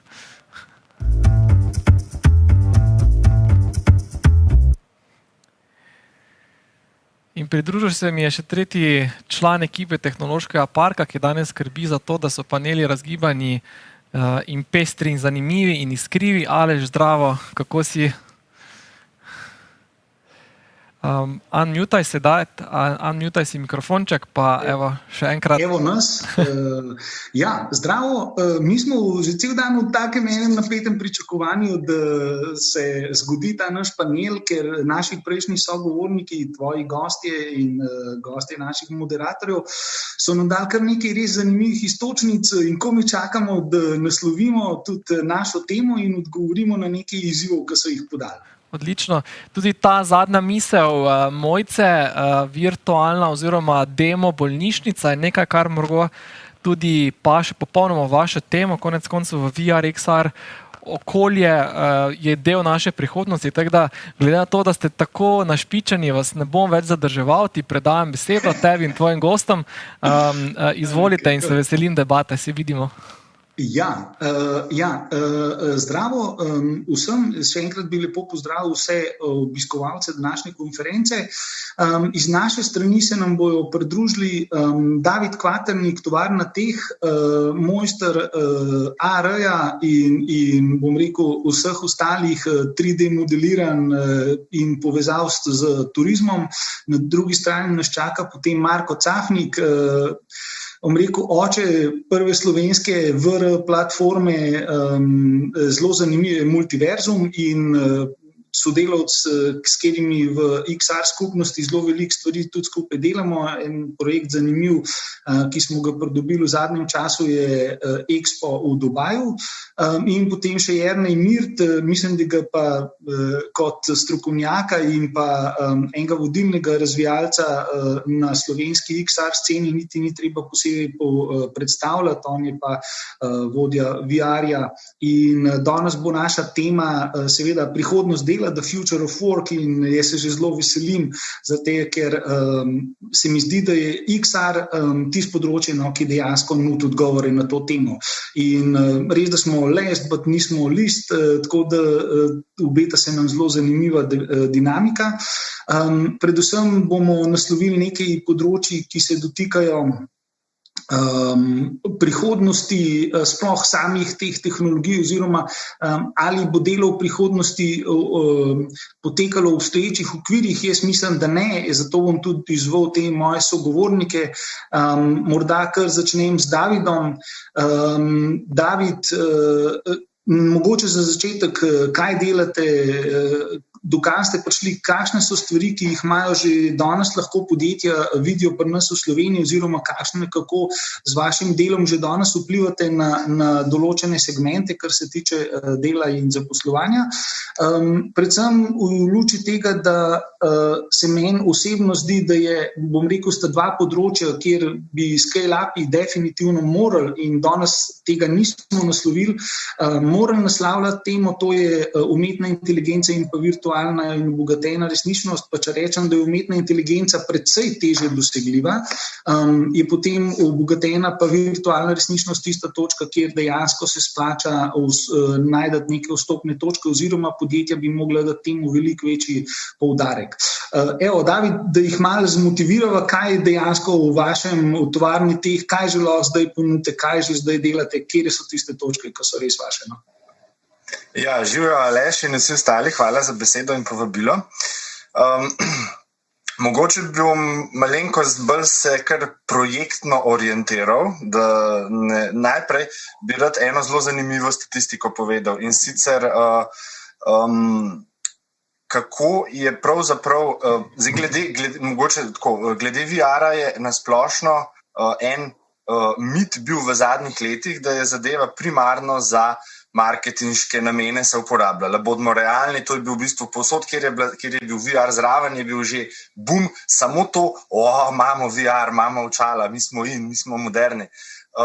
zelo sem vesel, da se to počasi začenjamo v bistvu iti naprej od teh začetkov in smo že danes, ne čez 1 leto, čez 2 leti, danes v dobi, kjer lahko praktično vsako podjetje oziroma vsaj večina podjetij zahteva, ne samo pričakuje, realne, bom rekel, odraz v številkah poslovanja, vkolikor se odločijo za investicijo v digitalne realnosti, kot jim jaz pravim.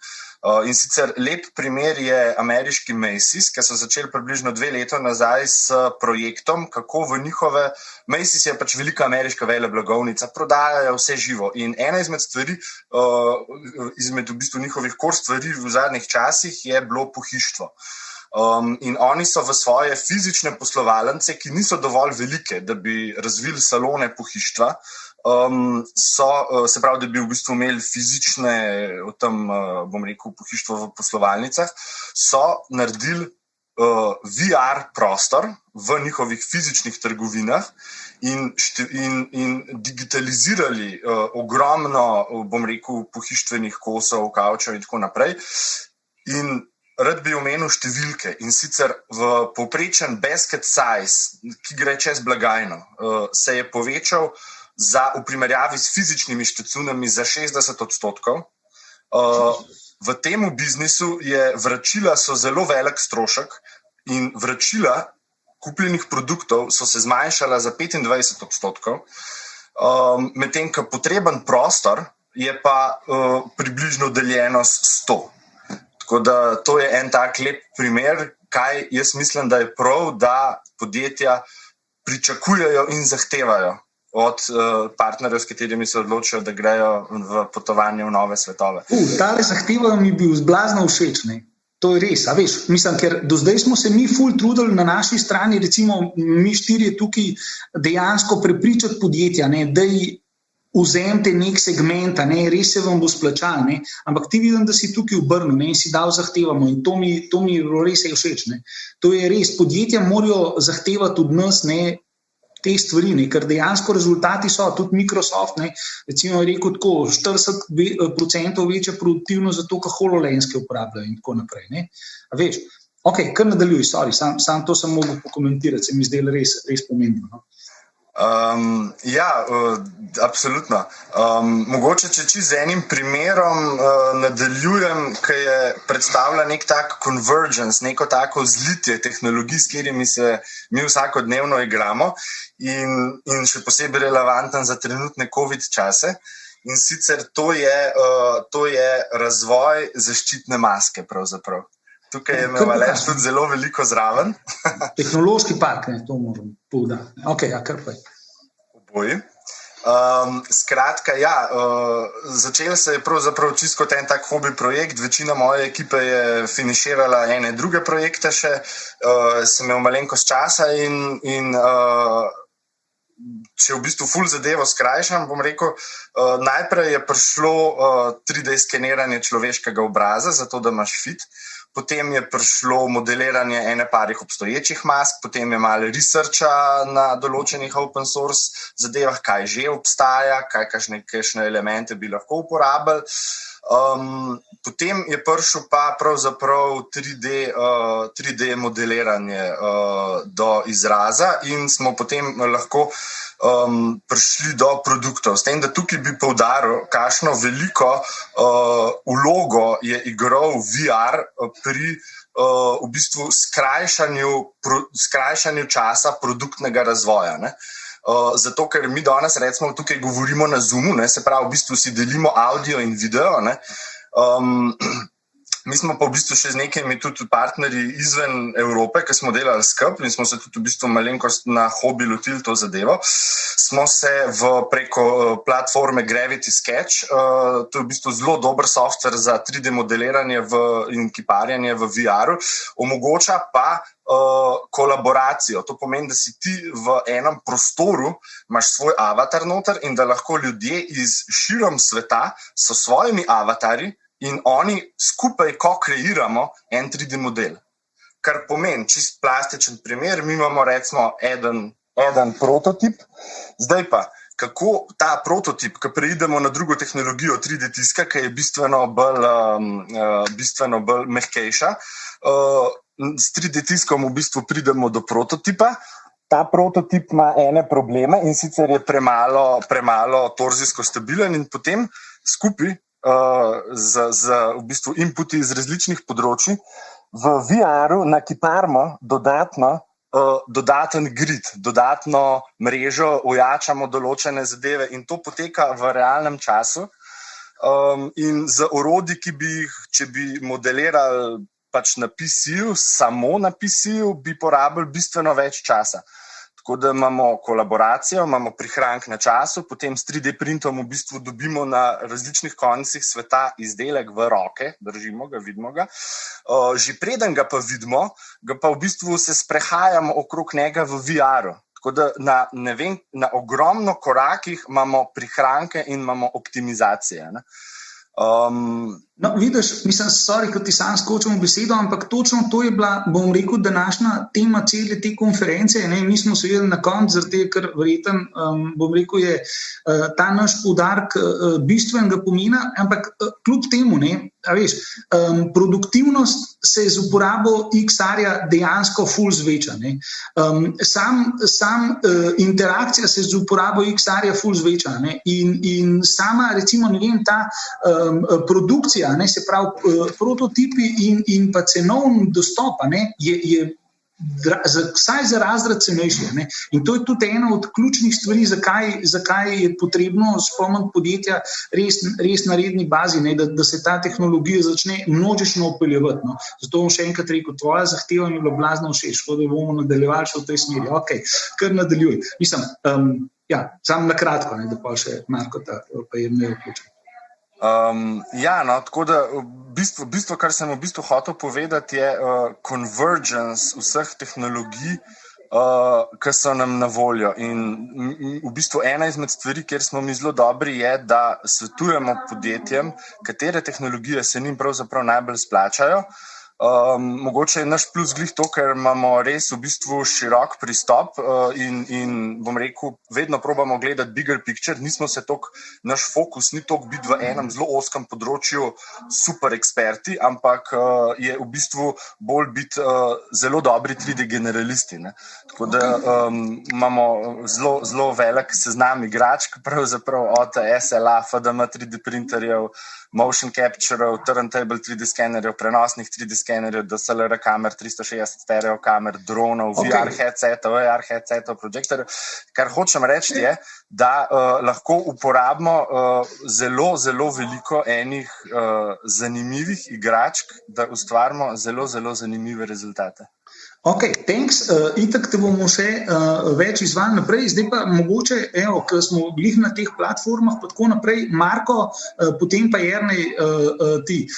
Marko, beseda je tvoja. Isto vprašanje, kaj so tiste poudarki, ki jih imate že zdaj razvite za podjetja in kako ocenjuješ trenutno ta vpliv XR-ja na trenutne delovne procese? Kje podjetja zamujajo, recimo? Ker mi, kljub temu, tako kaj David rekel, pa tako, kot so prejšnji gosti omenili, mi imamo ful nekih orodij na tem področju, samo pač morda jih pa ne znamo še izkoristiti, zato ker zanje ne vemo. Kaj prvo delate na multiverzumu? Vi ste naredili blazno dobro takrat promocijo za XR z tem sodelovanjem na frankfurtskem sejmu. Takrat je završal in to so vsi videli, da se da drugače.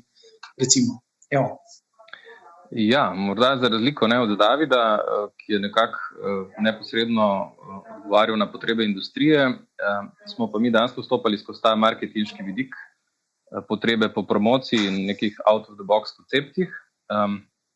Tukaj, glede na to, da pač izhajamo iz videoprodukcije, smo najprej začeli s 360-stopinskimi sprehodi, tako video kot tudi foto. Nekaj podobnega, kot na koncu zdaj omogoča Google Street View, ampak takrat, recimo 5-6 let nazaj, seveda je to bilo še v povojih. Ampak to funkcionalnost predstavitve nekih prostorov ali pa celo eksterierov smo potem hitro nadgradili v take atrakcije, kot jih omogoča AR, Augmented Reality. In res, ja, en prvih projektov je bil točno ta RB World, čebeli svet, ki je nekako promoviral slovensko pobudo, da 20. maj postane svetovni dan čebel. In tam smo nekako želeli to torej augmented reality, digitalizacijo ali pa digitalne objekte smiselno pripeljati v promocijsko akcijo. Konkretni izziv je bil, kako zdaj slovensko čebelo predstavljati na okolju po različnih lokacijah, sejmih in prireditvah. In seveda živih čebel nikakor ne bi mogli tovoriti na okolju. Ta namen se je potem uporabljal torej AR tehnologijo, da se je dalo te čebele pogledati, se navdušiti nad njimi, nad njihovim življenjem in vse to. Tako da kombinacija nekih 360 stopinjskih posnetkov iz spanja, ki so bili kar fascinantni, to so bili prvi naši tudi vstopi v VR, pa tudi globalno gledano recimo teh nekih makroposnetkov takrat sploh še ni bilo. In pa seveda torej ta AR tehnologija, ki je pa resizala to našo sivko in mislim čebelo, ta tip čebele, Apis mellifera carnica, ki si jo lahko podrobno pogledal in jo potem v neke edukativne namene tudi pokazal ostalim zainteresiranim. Od tukaj seveda smo pa potem tudi mi se razvijali, torej to je bilo že davnega leta 2016 recimo, in nadgrajevali to neko XR vizijo, tako da zdaj naslednja stopnja seveda je potem postal mixed reality, mešana resničnost, kjer vidimo dejansko pravo prihodnost XR tehnologij, torej da se nekako čim bolj integrira v naš pogled in se osvobodi roke za delo ali na koncu celo doda še tretjo roko za lažje delo in tako naprej, ampak da skratka čim več informacij lahko skomuniciramo v vidnem polju. Tako da v zadnjem času zdaj pripravljamo nekaj projektov za Magic Leap, tudi HoloLens je seveda tu nekje, v smislu tega koncepta, da torej gledaš skozi očala, gledaš, to več niso VR zaprta okolja, ampak doživljaš svet okoli sebe in v vidnem polju se ti pojavljajo dodatne informacije. Tukaj pa že odgovarjamo na konkretne potrebe industrije, za razliko zgolj od marketinga, ki sem ga do zdaj omenil. In tukaj torej v bistvu delamo določene simulacije, ki so potem lahko v smislu podcenitev prototipiranja in procesov, ki jih sicer neko podjetje uporablja pri svojem delu, da so baze podatkov lažje dostopne in bolj bogate v smislu nudenja torej nekih informacij. Tako da to je nekako ta naš segment XR-ja, torej od 360 stopinske fotografije in videa preko virtualne resničnosti, nadgrajene resničnosti do mešane resničnosti, ki je nekako cherry on the top. Tukaj morda še omenim čisto eno tako vizionarsko pobudo, ki je nek naš tak latentni razvojni projekt, ker pač izhajamo iz filmske industrije, torej sam kot režiser sem najbolj inspiriran nad možnostjo pravzaprav, da se mixed reality uporabi v storytellingu tudi na ta način, da se na koncu filmi, zgodbe dogajajo okoli nas v našem realnem okolju.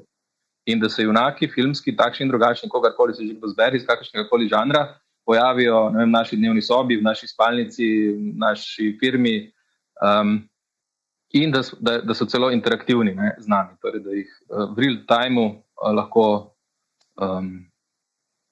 sodelujemo z njimi. Komuniciramo. Eno vprašanje, mislim, to je zelo zanimiv iz vidika tega, da se tudi, bom rekel, delovno okolje ljudi, za kere smo včasih rekli, pač, da morajo biti res v živo, to se pravi glasbeniki in različni ostali umetniški poklici.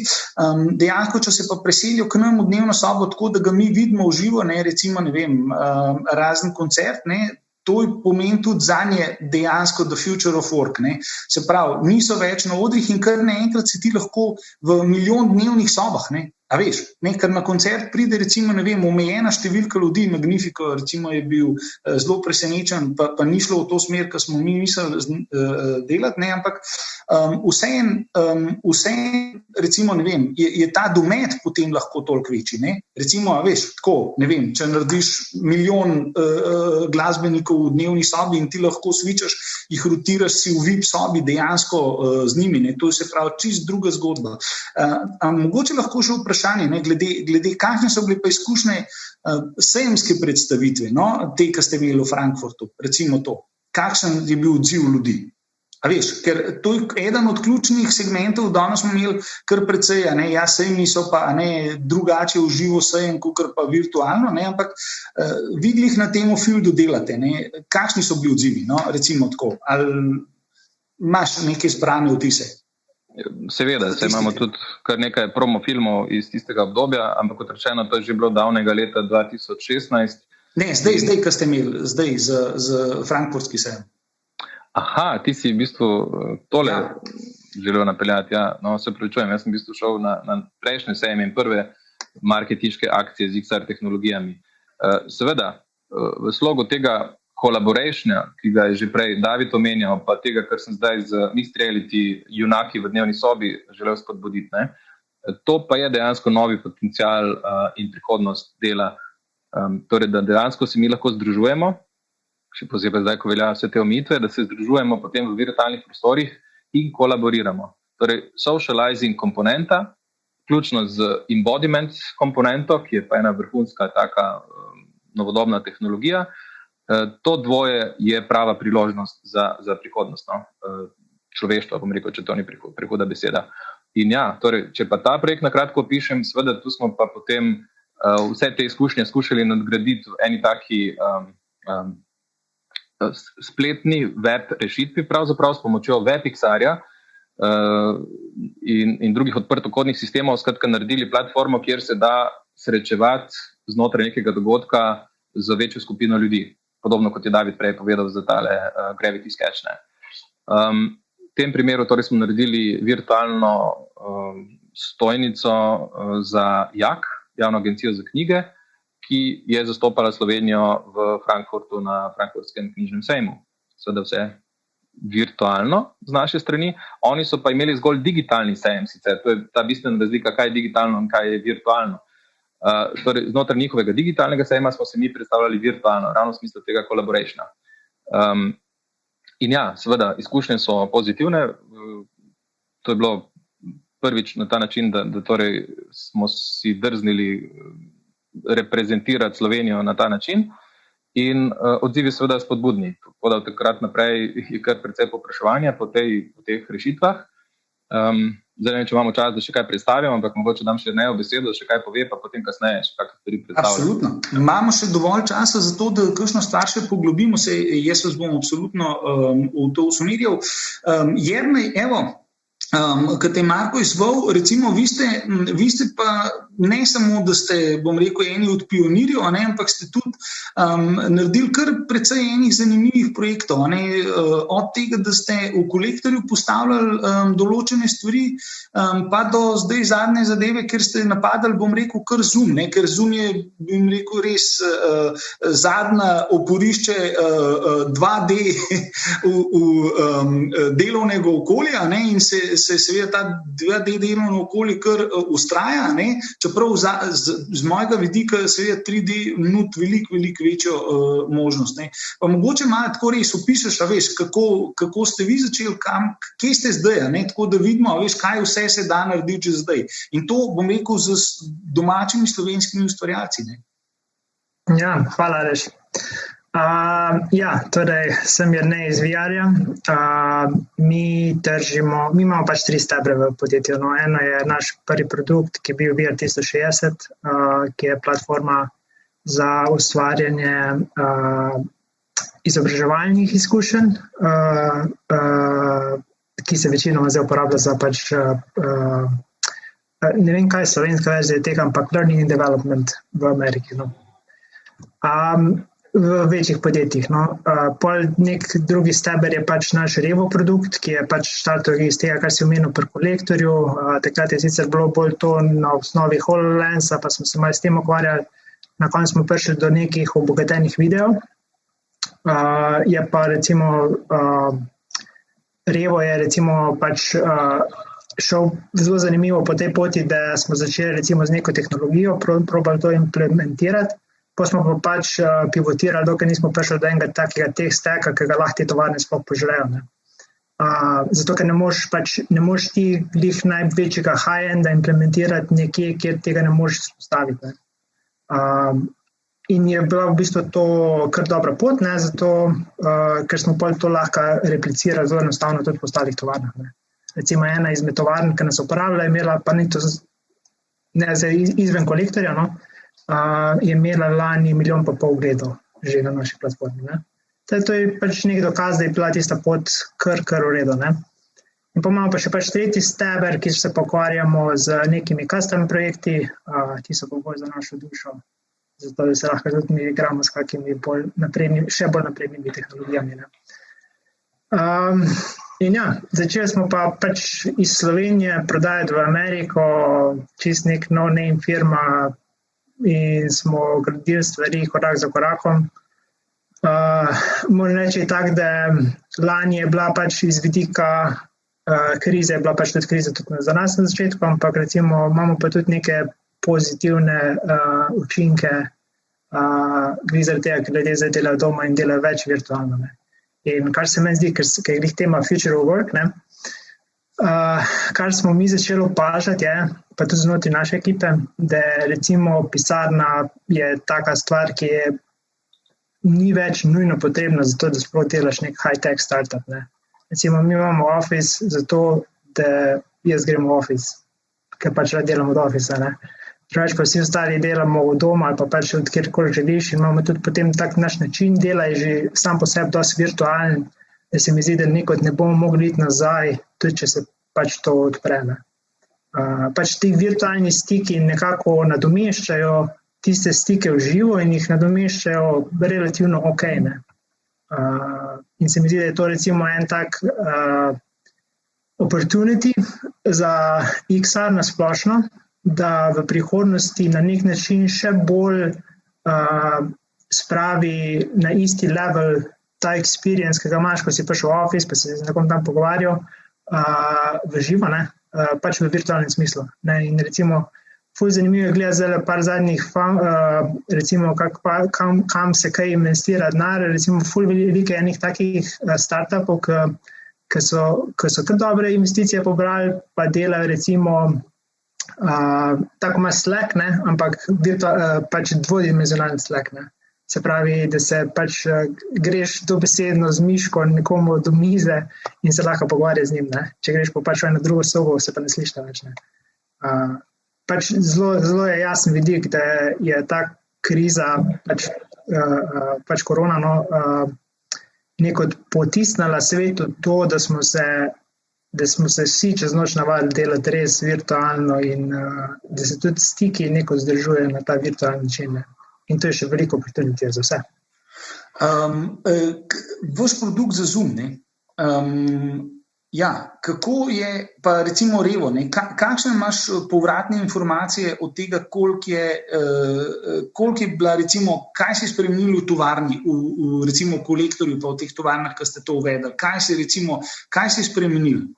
Recimo, ni glih to pač naš produkt, ki omogoča pač multi-user VR experience, ne, ni glih alternativa Zoomu, zato ker Zoom je še vedno nek tak kanal, kjer ga uporabljajo za redne sestanke. Ne.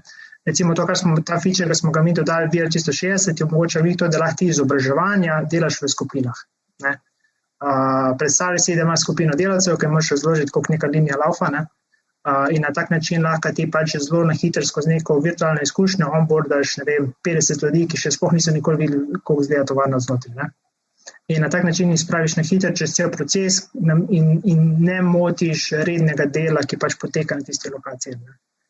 Recimo, to je ena taka aplikacija. Pa recimo z eno ameriško stranko, ki je gradbeno podjetje in ima zelo veliko lokacij po celi Ameriki. Ne? In te lokacije so take, to je in the middle of nowhere, to je sredi ničesar. Ne? In oni uporabljajo pač virtualne izkušnje, ne? Zato da filtrirajo ljudi. Zato da ko dobijo pač nove ljudi, ki se prijavijo neke pozicije, ne? Da prvič vidijo, je to sploh za njih, ne? Da si oni ogledajo to okolje, kako bo njihovo delovno mesto izgledalo, kaj se pričakuje od njega, da bo delal in na tak način se oni pač samo filtrirajo, a je to za njega ali ni. Ne? Pomaga pa seveda še drug nivo, ki je pa pač tudi isto namenjen izobraževanju. Se pravi, ko pa dobiš enega tega gradbinca na lokacijo, ko ga pa ti zdaj onboardaš, da bo on res znal delati tisto, kar mora na tisti lokaciji, kjer ima minimalen support, ne. To ni tako, da ga daš v classroom, pa se nekdo tam učil, ne. Ampak ko daš ti lokacijo, koliko se bo on pač v najhitrejšem možnem času naučil, koliko postaviti vetrnico. Ne. To je definitivno ena od tem, ki se jo bomo lotili nazaj, ampak evo, recimo, da rečem, če bi kdaj recimo bilo zelo zanimivo leto, ali pa obdobje za XR, je to vsekakor zdaj v COVID-u. Pa bom za vse tri isto vprašanje, ne. Kako ocenjuješ recimo ta zdaj, da je hkrati bom rekel, za vas, si rekel, je bilo sorazmerno uspešno leto, to vem tudi od Davida in od Markota, vsi so prosperirali, ne, ampak ni bilo pa tega preboja še na globalni ravni, ne. Zakaj, misliš, lej, toliko enih prednosti je, ne, dejansko čas izobraževanja se zniža, ne, pomoč na delu je enormno drugačna kot prek Zooma. Potem imaš predstavitev, tako kot si rekel, ne, recimo, drugače mogo človeka za en mesec poslati, potem, če se je sploh akceptiral na tisto okolje ali pa vklopil ekipo, ne, tukaj on že vse prej vidi. Digitalni dvojčki so, modeliranje, tako kot je David rekel, sami sestanki so v VR-ju veliko boljši, ne, ampak, a veš, zakaj se to ne prime še toliko množično? Pa res je veliko prednosti, zakaj podjetja tega ne zahtevajo, no, tako kot David prav. A veš, kaj po tvojem mnenju misliš? Pa COVID je, zdaj bi mogel, a veš. Ja, sej ni, da se ne. Zdaj, to moraš vedeti, da ogromno, ti recimo nek enterprise z 70,000 zaposlenim, to je tako ogromen sistem, da ti zelo težko vajaš spremembe, ne, in moraš zelo postopoma, počasne.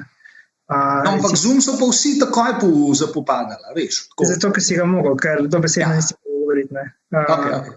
Pač imaš recimo, čist tak, ne, če govorimo o proizvodnih podjetjih, ne, imaš core functionalities, kot so proizvodna, pa vse to, tam moraš vse 100% laufati, ne, se pravi, ni šans, da se kaj zamoti, ne. Izobraževanje, second level, pač, če se tam kaj zalomi, ok, se bo že pofiksal, ne. Se pravi, spremembe se bojo vedno bolj, ko si core, bolj, ko se dotikaš nekega cora, veš, nekaj, kar je kritično za delovanje firme, počasneje se bojo spremembe dogajale, ne. Zato, ker se moraš zavedati, da recimo, če pač, se veš pregovor, if it's not broken, don't fix it, right? Ne? Tada, dokler se ljudje niso prisiljeni, da se nekaj spremeni, se ne bo spremenil, ne. Zdaj, COVID je bil super prilika na to, da smo se navadili večjega virtualnega sodelovanja, ne. Meni se zdi, da je to istočnica za naprej, ne. Meni se pa še potem zdi, da revolucije nikoli niso fajn. Boljše so evolucije, da se postopno razvija, ne. In sej, recimo pač, kaj je že ona krivulja, veš, ko imaš na začetku, imaš vedno hype, pol pade zanimanje, ne, pa se pa počasno pregradi, ne. In pač isto je bilo pri VR-ju, je bil hype, pol je padel, ampak nikoli se ni nehal graditi. Stvari se vedno se naprej razvijajo, vse dodajajo nove, so nove inovacije, so novi use case, ne. Ni pa to, tudi smartphone ni prišel čez noč, ne. Ne, vse to je res, ampak veš, ga pa vsi uporabljajo. In jaz mislim, da tudi tukaj prednosti so ogromne, ne, in pač naša naloga, ne, da to predstavimo, in danes je ena od teh stvari, ne. Ponavljam, hvala Jernej za zdaj, David, ponavljam isto vprašanje, ne. Mi imamo na tej točki je bil COVID leto, ne, pa še kakšno leto COVID je pred nami, ne, enako teplej.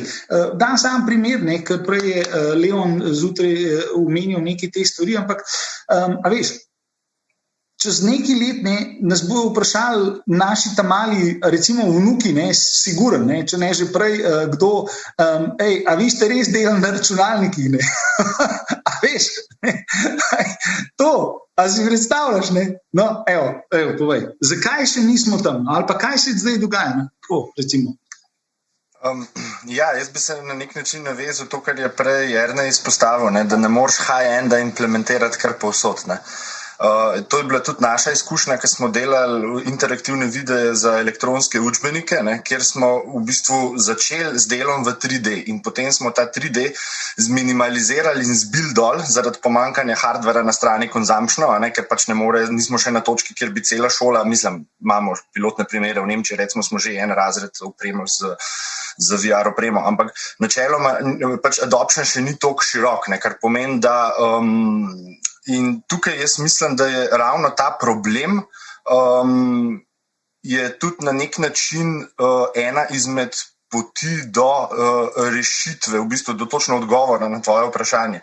In sicer jaz v tem vidim cross-platform. Zame je res cross-platform bistvenega pomena. Kar v praksi to pomeni, čeprav gledamo izobraževanje, se pravi, naprimer primary school, sprav smo imeli same videe. Ti videi so bili najprej uporabljeni v bistvu samo na interaktivnih tablah.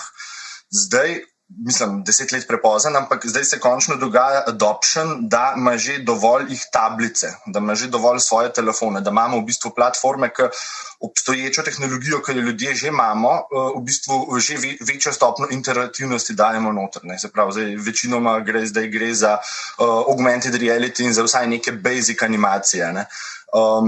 Medtem ko istočasno lahko pa začnemo v bistvu vso gradivo, ki ga produciramo, ga že produciramo s tem v glavi, da bomo lažje ga repurposali za bolj napredne AR use case in ne nazadnje VR use case.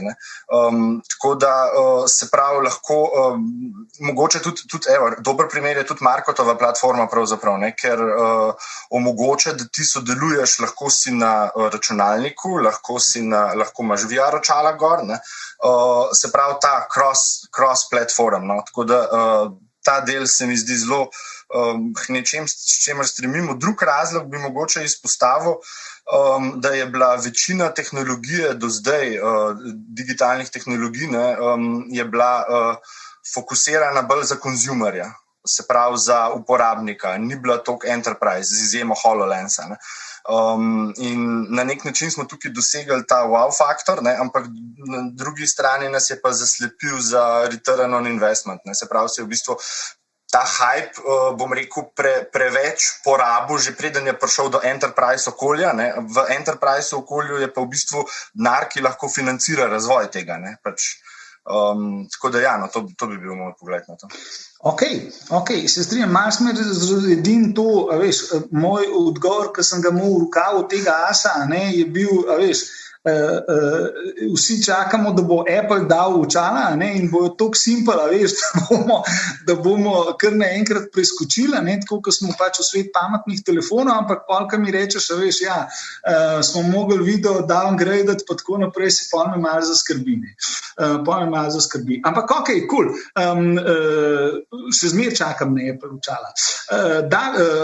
Lepa hvala. Marko, iz tvoje strani, vi ste naredili nekaj prebojnih teh stvari, in bilo je COVID leto, in kako, recimo, zakaj, vem, da vas kličejo firme za to, da jim postavite te, ampak zakaj recimo se večina ne odloči, zakaj danes smo na Zoomu, recimo, zakaj nismo v vaši platformi, kaj je tisto, kar pri temu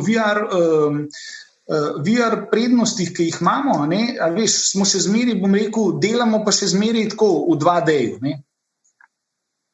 recimo. Z mikrofon si moraš dati, Vem, da tvoja platforma to avtomatsko naredi, ampak tukaj Zoom, se več pač. Absolutno. No, torej, te krivulje so zelo zanimiva stvar in kot je rekel Jernej, to se dogaja po neki evoluciji. Vmes sicer pridejo take revolucionarne situacije, kot je ta COVID-19, ki mogoče res prestavijo evolucijsko pot za par let naprej, kot je govora, da naj bi se zdaj za 5 let teleportirali v prihodnost, ker smo primorani uporabljati te tehnologije. Ampak, če omenjaš ves čas Zoom, konec koncev, mi smo tudi znotraj tima začeli uporabljati Zoom že leta 2012. nekaj, kar smo takrat vzeli kot eno napredno rešitev, zato da lahko komuniciramo nadaljavo, ali pa da nekdo, ki v bistvu ne more participirati fizično na sestanku, se pridruži online. Šele 2020 je pa ta tehnologija posvojila svet in postala nekaj povsem samoumevnega, na kateri zdaj se naši otroci šolajo pravzaprav.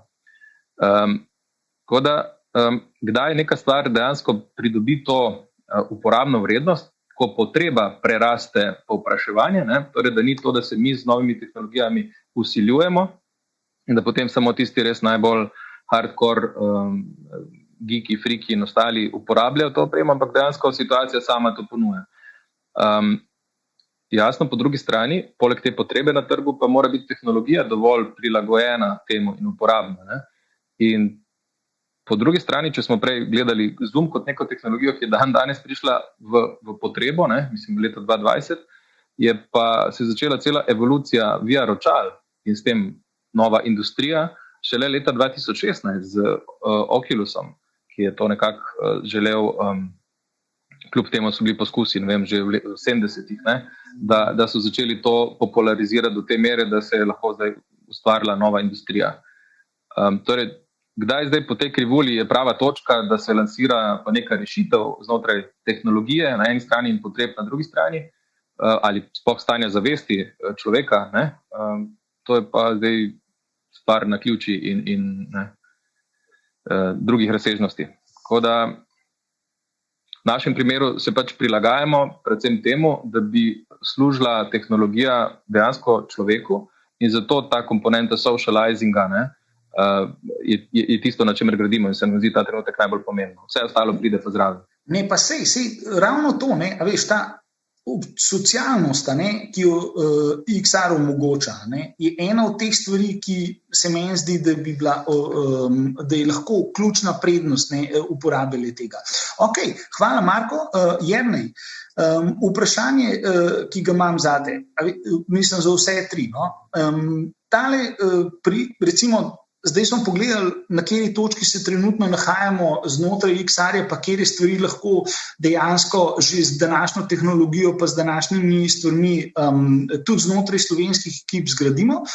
Zdaj pa recimo me zanima tako, kaj ti misliš glede tega, kaj nam bo prinesla prihodnost? Recimo pa tako rečemo 10-20 let naprej je že lahko malo predolga doba, ampak tako, veš, v neki bližnji prihodnosti ali pa mogoče celo res malo futuristični, kako bomo sploh takrat delali, ali bo, mislim, jaz si ne predstavljam, da bojo ofisi tako, kot so zdaj, mi tudi razmišljamo o tem, ne vem, z Markotom smo že parkrat imeli debate, da bi naredili en VR coworking, veš, tako na različne teme, kjer bi se pa lahko ljudje noter srečevali, pa to bo neko sej, neke stvari še moramo narediti, ampak pa bomo imeli neke poskuse, ampak, veš, tako, v kakšnem svetu bomo pa sploh delali, kako se bo delali, to bo verjetno drugače, tudi izobraževanje bo verjetno drugače. Ne glede na korono, bom rekel, bi nas te spremembe čakale v eni od bližnjih prihodnosti, veš.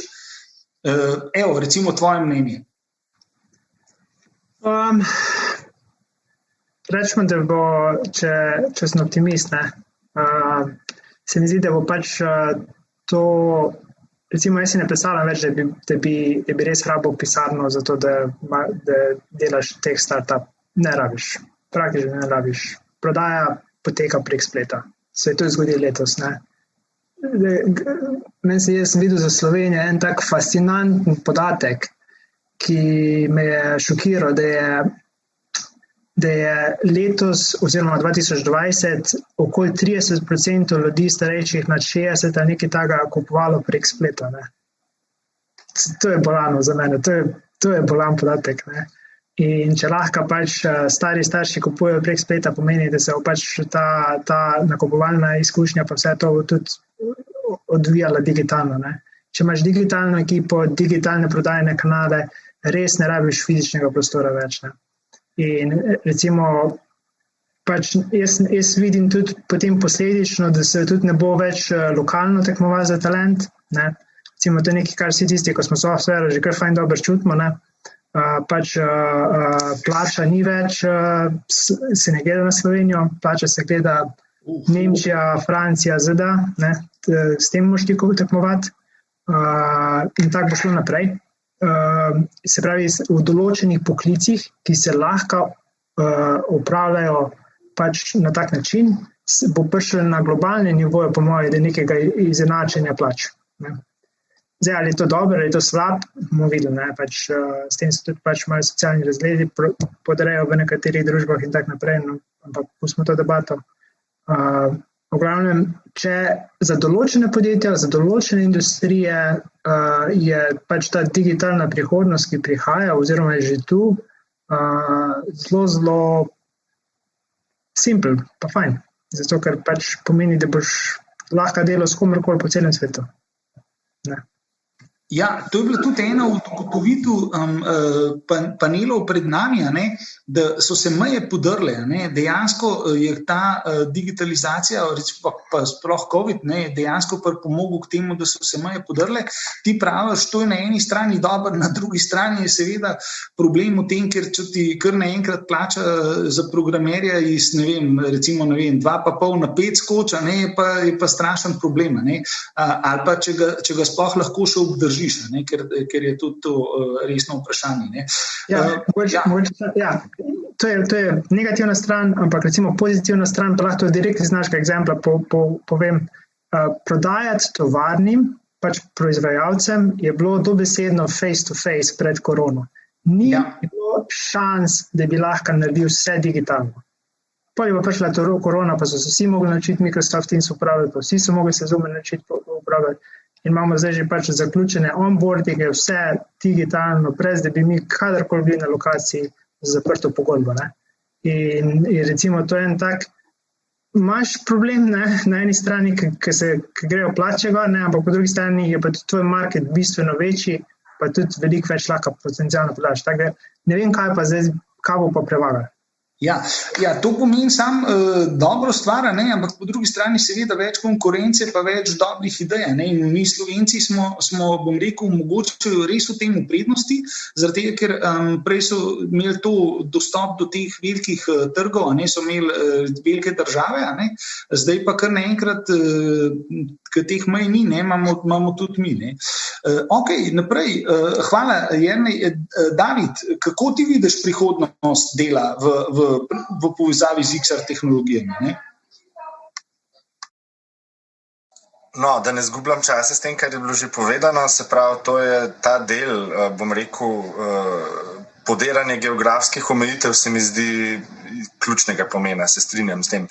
Tako da, če pa malenkost drugače pogledam, bom pa rekel, da vidim pravzaprav, če začnem s tem, kako se je spremenil v zadnjih 10-15 letih. Ne vem za ostale, ampak čist oseben primer sem ga opazil nedolgo nazaj, je praktično ne uporabljamo več pri nas printerja. Včasih smo praktično vse, kar si delal, kar naprej si sprintal, si obkrožil, zdaj smo več ali manj šli na ekrane, 1, 2, 3, 4 pač ekrani. In tudi, če pogledamo potem, kaj vidimo na ekranu, v približno istem časovnem obdobju. Že v samih evolucijah Windowsov so bile tiste 32x32 ikone, potem smo prišli na orang ikone, potem smo prišli na 3D ikone. Tako da jaz mislim, da je pred nami en zelo velik prehod iz 2D vsebin na 3D vsebine. In to praktično, bom rekel, na vseh področjih. Ali zdaj govorimo za retail, pri katerem smo pač do zdaj gledali 2D slike produkta. Ogromno trgovin, tukaj smo tudi mi bili malo aktivni zadnje čase, je, da imaš, se pravi, da svojo, bom rekel, asortiman izdelkov digitaliziraš, 3D poskeniraš. In imaš možnost v spletni trgovini, če se na primer si na mobilni napravi ali pač na računalniku pogledaš ga v 360 ali pa na mobilni napravi, si ga v ena merilo, ene čevlje na svojo pisalno mizo teleportiraš. Mogoče naslednja stopnja, sploh s temi liderčki, kvalitetno na svojo nogo postaviti pravzaprav ta čevelj. In to se mi zdi, da bo preželo poslovne, delovne procese from the ground up. Se pravi, da ne bomo že v bistvu, kako hardware, bom rekel, računska moč, ne? Zdaj smo šli iz ene škatle, ne? Smo šli v bistvu na laptope, zdaj je marsikater telefonček močnejši kot marsikjer računalnik, ne? Tako da mislim, da bo v bistvu bomo na nek način omejeni zgolj z našo domišljijo in bom rekel, hitrostjo razvoja hardvera, ne, kdaj bomo prišli, da boš dejansko imel naprimer v normalnih očalih dodatni displej. V vsakem primeru pa vse zadeve, ne, to bi jaz kot mojo ključno iztočnico izpostavil, ne, iz 2D gremo v 3D. Nice.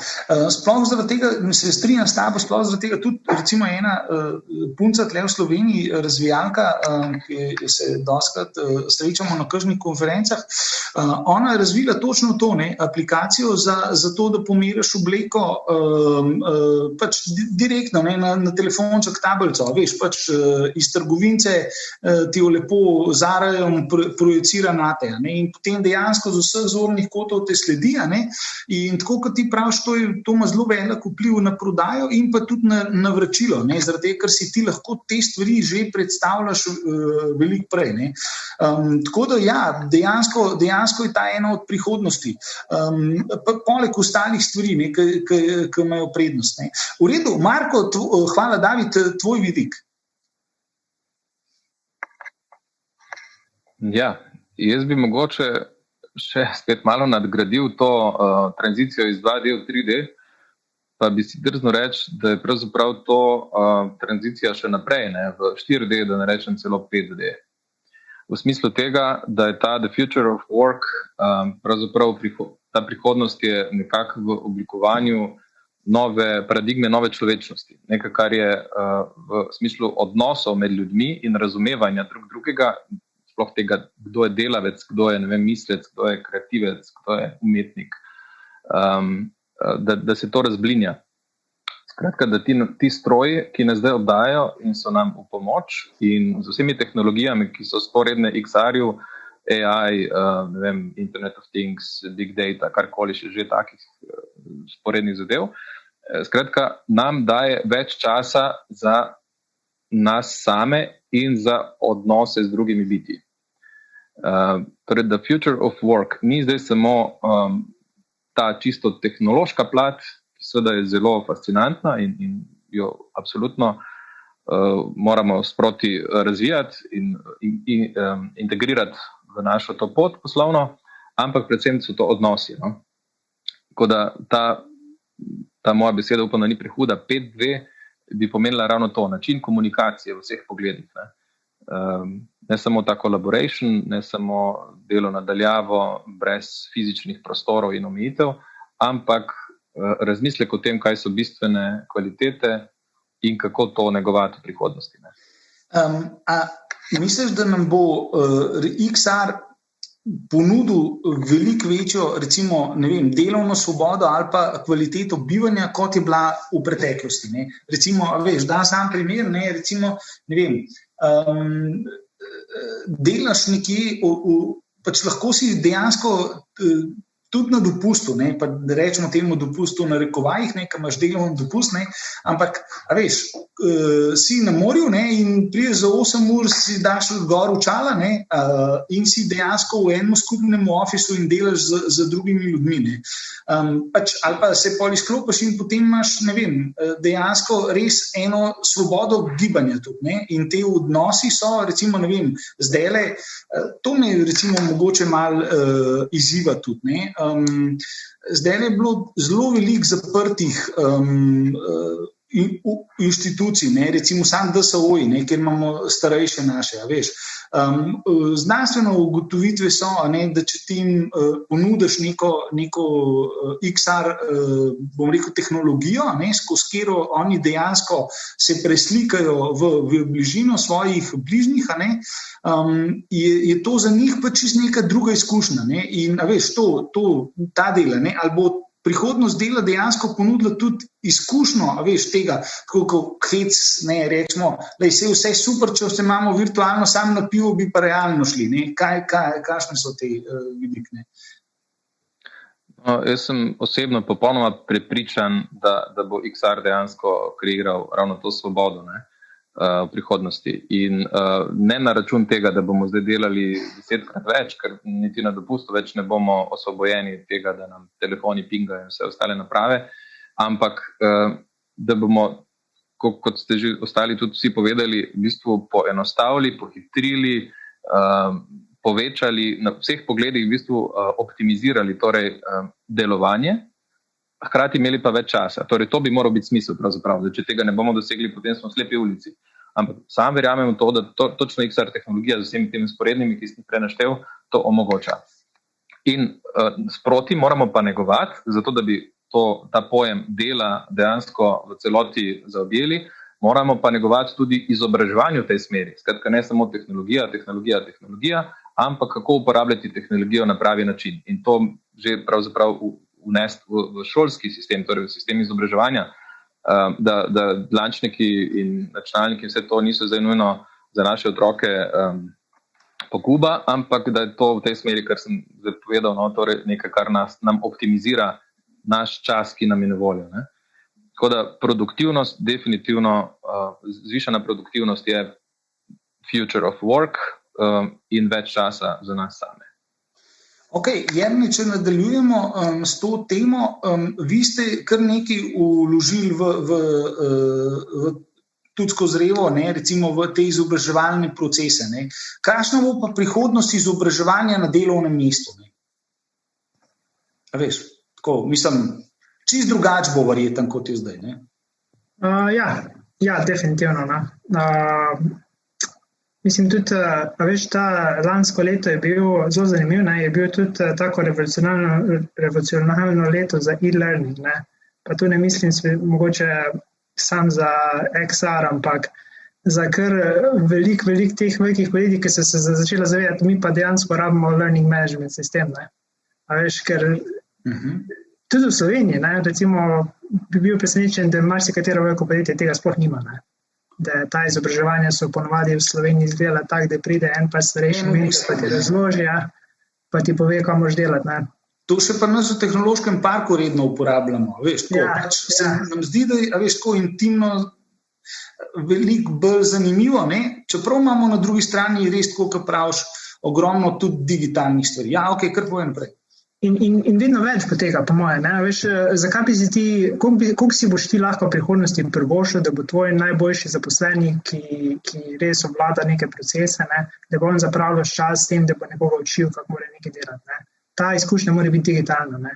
In recimo, meni se zdi, da tukaj, če govorimo v sklopu XR-ja, da bo to skozi, ker se ful strinjam s tem, kar je Marko povedal, ne?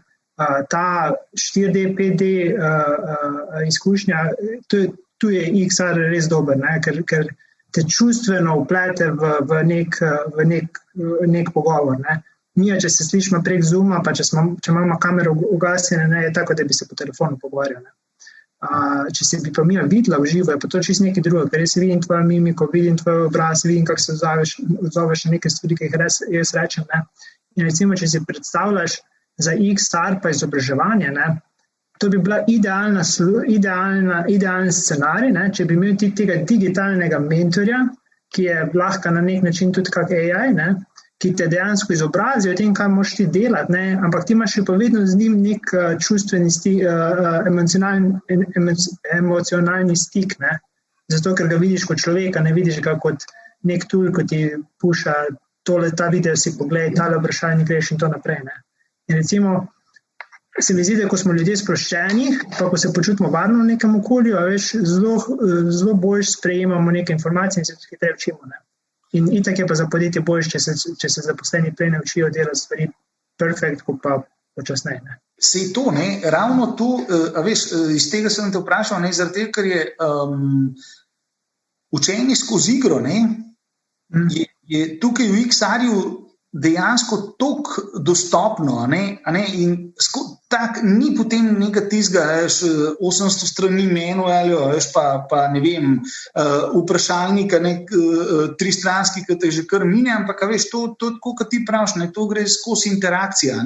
Tudi, če je recimo od zadaj nek bot, je ta interakcija vedno zanimiva. A imate mi mogoče kakšne izkušnje, veš, kako so pa sprejeli recimo v večjih tovarnah ta learning, bom rekel, sicer še ni tam, kar si želel, ampak ajde recimo, kakšne so povratne informacije. Ker vi ste jih kar nekaj naučili, vi manuele v bistvu delate na ta način. Ne, mi jim prodamo software, da se jih delajo sami. Ja, ok. Ampak recimo, zelo zanimivo, recimo smo imeli zelo en review od ene nemške stranke, ker smo šli čez POC, oni so pač preverjali, če so vse naše trditve res legit, tako smo rekli na začetku, in so tudi sami potrdili, recimo, da se ljudje z Rebotom, ker gre za vizualni prenos znanja, 3-krat hitreje naučijo nekaj, ko pa če bi mogli čez njihove tipične formate, ki je ponovadi najbolj high-end standard v manufacturingu je bil PDF v digitalni obliki. Do zdaj. Ja, a vidiš, Ne moreš iti iz digitalnega PDF-ja v full AR experience, AI-em, ki ti govori, kaj delaš, ker je to je revolucija, ne moreš tega preskoka narediti, lahko priješ tega korak za korakom. In recimo, kar je nam z Revotom ratal čisto validirati, je, da se ljudje rajši učijo na vizualni način, ko pa da berejo. Vse je logično. Ne, je logično, a veš, tega recimo ne vem, zato je ta konferenca mogoče, pa ta panel toliko pomemben, zaradi tega, da mi osvetlimo ta področje prihodnosti dela, in če zdaj mi ugotavljamo, da to 3-krat hitrejš, pa verjetno tudi, a veš, tako, v spominu trajnejše ostane, ne samo, da ti hitno se tam naučiš, ampak ti, kar nekaj vidiš, a veš, ti lahko dejansko, ne vem, ko se ti nek dogodek zgodi, da ti lahko še čez 10 let nek štos, a veš, med frendi ponavljaš, a veš. Če pa tam bereš knjigo, pa ne vem, če se spomniš na 125. strani, a veš, je bilo pa tole narisan. Ja, in tudi tukaj znotraj tega jaz vidim res ogromno nekih priložnosti. Hvala Jernej za to istočnico, mogoče David ti, ki ima z mladino več stika. Kako pa mladi dojemajo, bom rekel, te tehnologije pa učenje? Ker, a veš, ta future folk tudi za profesorje mogoče, To je pa ena ogromna skupina profesorjev, ki prenašajo znanje naprej. Ja, v bistvu je kar nekaj različnih skupin z različnimi pristopi, z različnimi hotenji. Jaz pravzaprav bom rekel, da se začnem v bistvu s učenjem pri svojemu dvoletniku. Že njemu je neverjetno, kako sam pokopči, ko mu daš očala gor in ima eno VR risanko. Tega zdaj ne smemo govoriti, da mu daješ preveč. Tako enkrat na teden za pol ure. Ne, ni redna zadeva. Ampak hočem reči, da je pač že tukaj se začne. Tako da jaz mislim, da kakor je bilo že prej izpostavljeno, jaz ne verjamem v to, da se nekaj prepoveduje, da se nekaj prisilno omejuje. Zato, ker oni bojo živeli v tem svetu, in kdor bo v bistvu umetno izoliran od tega, bo imel do neke mere handicap. Seveda je to tudi past, s tem pač imamo mi veliko odgovornost, da poskrbimo, da pač to naredimo v kontroliranem načinu, ki bo koristen, ki bo imel v bistvu več plusov, kot bo jih imel minusov, predvsem pa ne bo imel kakšnih hudih minusov. Tako da v bistvu je zelo različne s tem, glede na starostne skupine. V bistvu tvoje vprašanje je bilo zelo široko. In sicer ena zadeva, v bistvu veliko smo se na tem področju naučili v enem projektu, ki smo ga delali s TP-jem in z inštitutom Jožef Štefan, kjer smo mogli predstaviti machine learning. Se pravi, gre za matematičen, abstrakten koncept, ki ga moraš ti predstaviti zelo široki populaciji. In zahteva je bila, da mora biti zanimiv za otroke, mora biti zanimiv za to, da navduši bodoče talente, da se bojo odločili za študij znanosti. In istočasno, da je smiselen za najvišji profesionalen nivo. v healthcareu. In tukaj smo v bistvu vključili ogromen gamificationa in ravno to mislim, da je eden izmed ključnih stvari, h katerimi moramo stremeti. In gre za novo področje. In tukaj mislim, da je naša naloga, da imamo zelo open mind in da se sproti veliko učimo in eksperimentiramo. V bistvu, ko smo razvijali Emono, se pravi za v bistvu časovni stroj v preteklost, smo najprej začeli z eno zelo nam fletno tehnologijo, ampak se je izkazala, da je bilo premalo možnosti za igrifikacijo noter. In smo se potem odločili za drugo tehnologijo, ker smo merili engagement, se pravi zanimanje starostne skupine, šlo je za osnovnošolce. In potem zanimivo, ko smo pa v bistvu isto zadevo hoteli repurposati za višjo izobrazbo, se pravi od faks, pač od srednje šole in naprej, pa vse to, kar smo se prej naučili, skoraj je postavili na glavo. Tako da še zmeraj neki base koncepti ostanejo.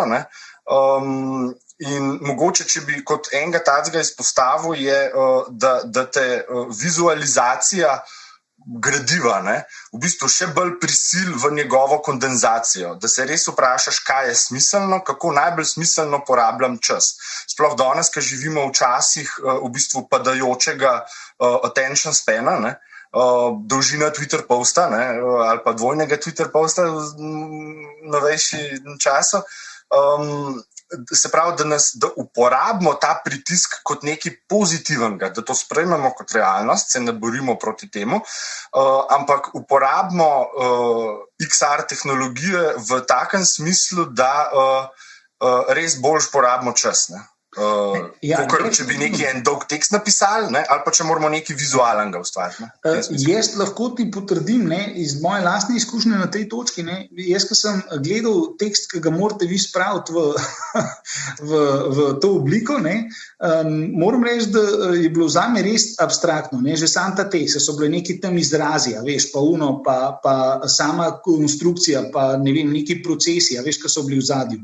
Ampak vem, da se tistega teksta zdaj, če bi mi rekel, ajde, daj mi izlistaj, ne vem, neki dejstvo, neki faktov iz njega, zelo težko ti povem, se pa spomnim vseh unih stvari, ki si jih ti potem z ekipo materializiral znotraj virtualke, in kako so te podatki rastali in ta drevesa nastajala.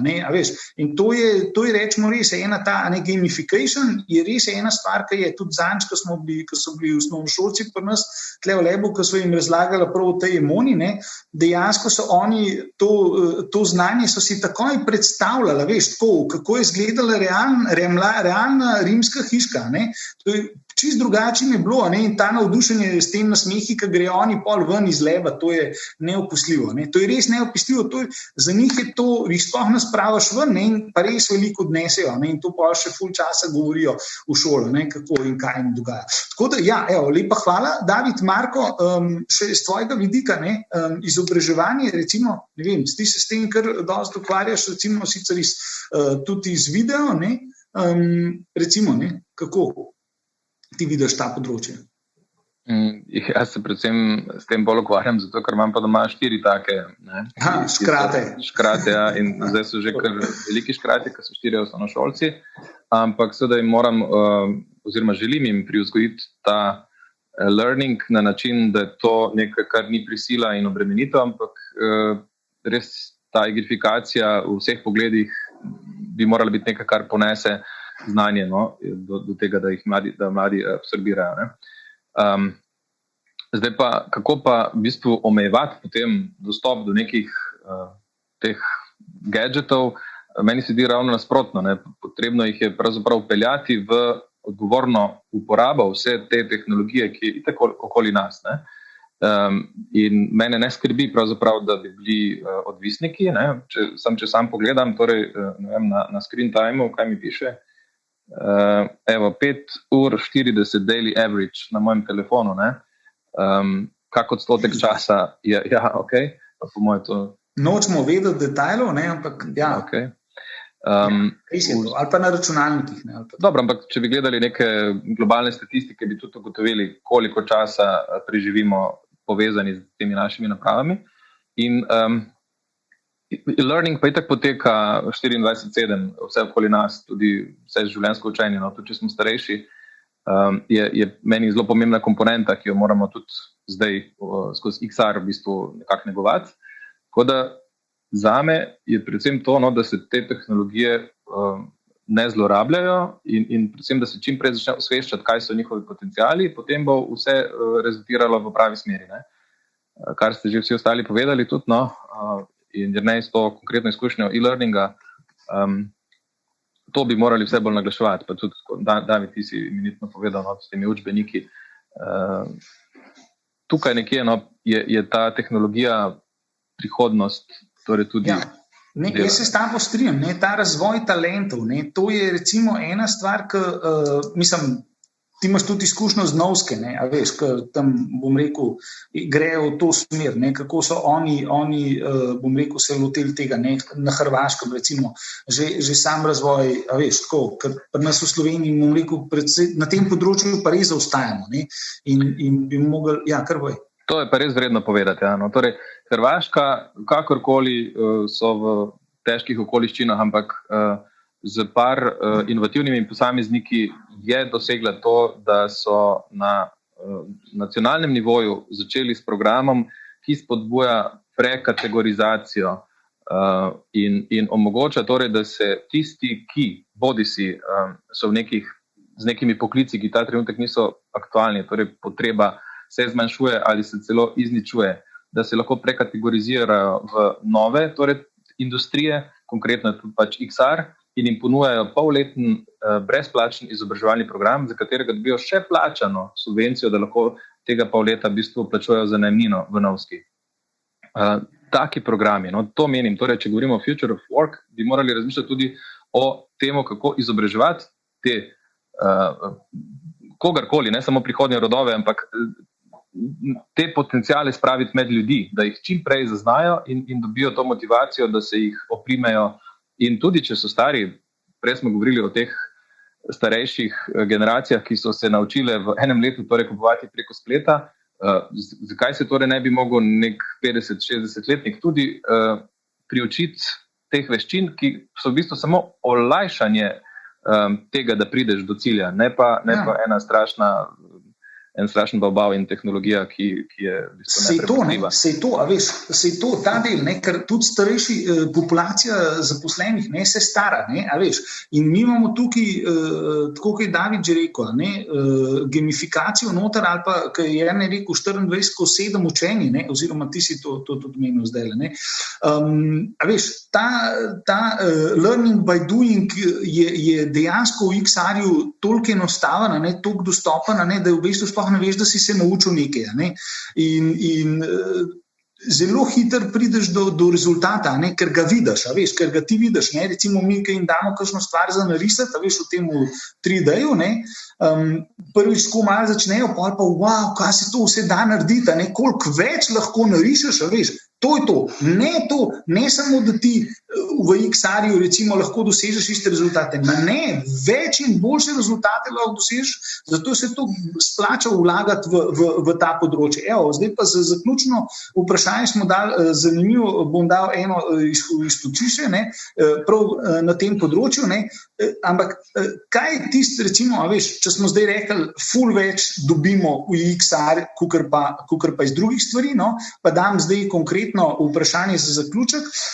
Kaj so tiste stvari, ki bi jih mogli pa slovenska podjetja razumeti, oziroma kaj bi mogli narediti, veš, prvi korak, da se te stvari, tisti, ki še tega ne uporabljajo, da to začnejo uporabljati. Kjeri so tisti prvi koraki? Pa mogoče Jernej ti, evo, ki si že nekaj tega prav direktno implementiral, koliko časa sploh to traja, veš, tako, mislim, da malo osvetliš ta področje, kaj je prva stvar, kako se moramo lotiti tega, veš, zdaj smo osvetlili zakaj, ampak zdaj pa kako, call to action, recimo. Recimo mi že lahko pač po prvih parih sestankih vidimo, pri katerih se bo zelo enostavno implementiralo nekaj, pa pri katerih ne, in ta ključna razlika je neka digitalna kultura oziroma naklonjenost inovacij v podjetju. Mislim, da to je mogoče največji manko slovenskih podjetij. Resno misliš tako? Mislim, resno. Imaš izkušnje iz tega, da je resno. A resno? Ja. Okay. Pač, kako bi rekel, ful je zanimivo. Eno podjetje, en let smo ga probali closati, ni šlo, 1000 nekih obročev za preskočiti. Pač je bila slaba kultura. Ne? In pol je prišel nov lastnik, porihtal stvari, malo spravil stvari v red, ne? Zelo hitro so se stvari začele premikati pol same od sebe, ne? In so se stvari v roku enega meseca vse uredile. Ne? In največji problem, ki ga imamo v Sloveniji, je to pač, da je recimo, jaz bi rekel celo tak, da veliko se govori v inovacijah, ne? Veliko se govori o inovacijah, naredi se pa bolj malo, ker je to bolj kot ne, a veš, folk si dela del zaradi delega samega, ne? Innovation manager je za mene tak vprašljiv naziv. Ne? Ja, razumem, te razumem, ampak recimo, da je konkretno probava odgovoriti. A veš, kaj mora podjetje narediti, ne? Kjer je prvi step, a veš, kaj pridejo do vas, kaj pa naredite, kaj sploh recimo, ne, a veš, tako, ali vi prijete do njih, ali kako. Mislim, mi bi mogli itak skozi hoditi do njih pa jim razlagati, da je super sportsko, ampak... Ne. Ja. Jaz bi rekel tako, da vsako podjetje, pa zdaj govorim, jaz govorim tukaj zdaj čisto iz praktičnega vidika, če pogledam jaz kot naše podjetje, ne. Moraš najprej sebe dobro poznati, ne. In pomeni, da se moraš soočiti s stvarmi, katere so dobre, pa katere so slabe, ne. In iz tega moraš vedno izhajati. Ti vedno iščeš rešitve na neke probleme, ki jih imaš, nikoli ne iščeš tehnologijo, ki jo hočeš aplicirati na neki. Ja, včasih pride kak ponudnik pa reče, ja, mi imamo pa to, pa ja, jaz pa imam ta problem, ne, ampak večinoma, kar bi podjetja, ki se hočejo digitalizirati, pa ko hočejo inovirati, ne, se morajo gledati v bistvu same sebe, pa mogoče imajo konkurenco na splošno, kaj oni delajo, ne. Vsak verjetno si želi to, da se njegovi zaposleni hitrejše naučijo, ne? Da imajo boljše rezultate, boljše performance, ne? Da se produktivnost zveča, da zdaj, ko je online delo, da je ta stik boljši, ne? Recimo, veš tako, jaz mislim, zelo logično se mi zdi, no, da si vsa podjetja bi to želela. Veš, vem, da boš rekel, da ni tako, ne, sploh pa ne v Sloveniji, ne, ampak a veš, kaj je pa prvi korak? Oni pa recimo najdejo potrebo, ne, recimo, da iščejo potrebo, da najdejo neko potrebo, ne, ampak a veš, ta gap je problem, ne, oni niti ne vejo, da imate vi, recimo, ne vem, super sportske e-learning toole za to, da sami naredijo manuale, ne, a veš.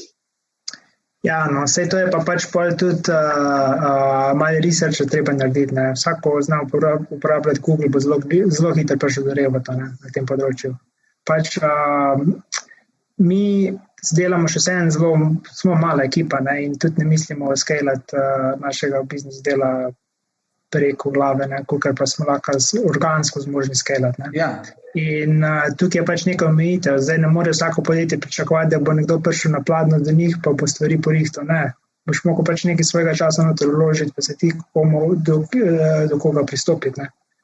Pač, ja, se pravi, smo še zmeri na tem, da je mogoče pretežko zdaj zaenkrat, da bi ponudili neko custom, mislim, ali pa na ključ rešitev tako, veš. Smo še zdaj od tega, nismo še. Na ključ rešitve so zelo drage in Sloveniji so budžeti omejeni.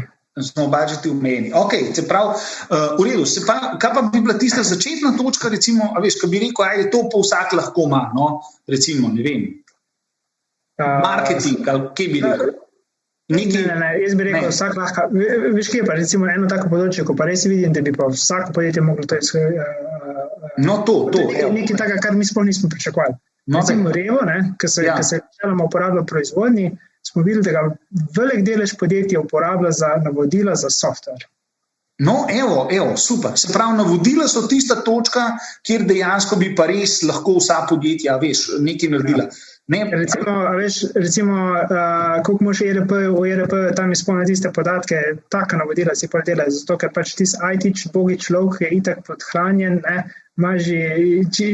izgubo živci, če bo še mogel enemu razložiti, koliko se printer preklopi, pa koliko se more recimo nov račun izdati, pa kaj takega. Ja, super. Super, no, evo. Ne, super, to je res dobro. Lej, recimo, že sam, če navodila spravimo na eno tako točko, to se jaz s tabo strinjam, recimo tudi za sestaviti pohištvo ali pa, ne vem, neko napravo doma, ali pa za praven stroj pognati, veš, ker to nas moške valjda frustrira, ta praven stroj, čudo božje, ampak če bomo pa VR, ne, bi pa vsi desci pravi, ne. Tako da, punce, morda je to ena izhodišče tudi za vas. David, evo, hvala, Jernej. David, iz tvojega vidika, evo. Kaj je tista točka, ti imaš te igračke doma, veš, mislim, kaj z tvojega vidika, recimo, tista točka, ki je za podjetje, recimo, pomembna, no?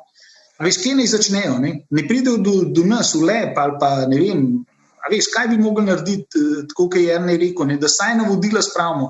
A veš, ker meni se zdi, da na tem področju bi Slovenci jebenti lahko res rasturali, no. A veš, na AI-ju jaz razumem, da ne moramo, smo na bitcoinih nekaj časa, ampak na XR-ju imamo pa totalen potencial, no. Evo, recimo tvoj komentar. Ja, jaz bom rekel, da je to bistveno težje vprašanje, kakor se sliši na prvo žogo. In sicer jaz bi rekel, da ni nekega, vsaj po mojem mnenju, ni nekega univerzalnega recepta, ki bi lahko rekel, se pravi, vsako podjetje začnite tukaj. Mogoče, če bi v potrebi, da bi na vsak način rabo izbrati en univerzalen recept, bi rekel, dajmo stopiti korak nazaj, pa sploh ne gledati kot podjetje, ampak gledajmo že čist, bom rekel, osebno, pa mogoče osebno z odgovornostjo do podjetja. In sicer seznaniti se s tehnologijami. Ne. Danes definitivno že je Oculus Quest, naprimer ta nov, ne, je že tako neverjetno pocen, ne, da definitivno ni izven možnosti, da si ga kupi praktično vsak slovenski menedžer. Ne, pa tudi za domačo uporabo, ne. Mislim, rečemo tukaj 350 evrov rank, ne? Približno, ja. Lej, recimo vsak drug Slovenc ima PlayStation, kaj je dražji, veš? Ne? Tako da ja, no, v bistvu hočem reči, že čist na osebnem nivoju, ne, se malenkost poinformiraš, se malenkost navdušiš in greš v bistvu, se pravi, tukaj dobiš zanimanje, bom rekel, dobiš neko energijo, da greš naprej, ne. Potem bi pa rekel, da je čist zgodba individualna za vsako podjetje drugačna, ne. Mislim, da smo danes že kar nekaj zgodb omenili, sicer jih še kar nekaj nismo, no, ampak ker zaključujemo, pustimo to za drugič. Tako da bi rekel, da se potem bi svetoval v bistvu podjetjem, da si, ko dobijo ta začeten excitement, da si v bistvu poiščajo naslednje korake in tako, kot si rekel, XR community je mogoče dober začetek za to, ne. Zato bom rekel, kot vstopna točka, ne. Tako da ja, no. Še ena stvar je, no, ki bi jo mogoče omenil kot en izziv, na katerem moramo kot Slovenci v bodoče delati, ne. Pa zdaj ta zadeva je v bistvu bistveno širša, kot sam XR, ne. Mi smo v bistvu uporabili, že ko smo delali ene interaktivne otroške igrice leta 2011 na Flashu, ne. Smo pogruntali, kakšen je reluctance v slovenskem prostoru, pa zdaj to velja tudi za del, mislim, ne maram, kadar nas v vzhodno Evropo daje, ker smo centralna Evropa, ampak v vzhodno evropskem prostoru... Mi smo središče Evropske unije, ne? Ja, na nek način. Okay. No, skratka, hočem reči, na tem področju, ne, se je izkazalo, ne, da je problem še zmer pri ljudeh, bom rekel, riskirati sredstva za eno digitalno zadevo, ki nima fizične oblike. Ne. In takrat je bil za nas to toliko velik problem, da smo ga rešili tako, da smo v bistvu hardware prodali zraven softvera. In so bili ljudje, barrier to entry se je s tem, ker je bila zadeva 20-krat dražja, se je zmanjšal, ampak so ljudje v roke dobili nekaj fizičnega. To je zdaj mogoče že malo outdated recept, ampak thinking ne pa še vedno ostane. Ne. Tako da mislim, da nas tukaj, bom rekel, na že bolj kulturnem nivoju kot narod, čaka še nekaj dela. Ne. In ne, kakor je rekel Jernej, ne, se to definitivno v marsikaterem podjetju zelo pozna, ne, ta kultura oziroma manjkanje. Ok, super, ne, lej, imamo že manuale, imamo spoznavanje tehnologij, s tem se začne. Marko, evo, tvoj entry point, kaj bi ti predlagal, s čim začnemo? Kaj naj podjetja naredijo? Danes so tukaj z nami ScaleUpi, ne, to so cvet, bom rekel, slovenskih podjetij in oni so nosilci, ne samo tehnologije, ampak tudi, a veš, tako, vsi jim sledijo pol, ne, recimo, zato je še toliko bolj pomembno, ne. No, se strinjam, ja, to je ta cetober, kot si rekel, ne, zdaj tega forward thinkinga in zdi se mi, da itak generalno gledano je premalo te drznosti. Torej, da bi nekaj, kjer se podjetja držijo, verjetno tudi zaradi pač poslovnih izidov, ne, počasi rastejo, ne drznejo si narediti neke radikalne poteze, ampak XR, kot smo večkrat že rekli, ima ta potencial in zdaj nekdo, ki bi si bi drznil virtualizirati, bi spet osvobojeno lahko pač odkriva nove razsežnosti, nove dimenzije. Ne. Zdaj, kaj to prinese, garancije ni.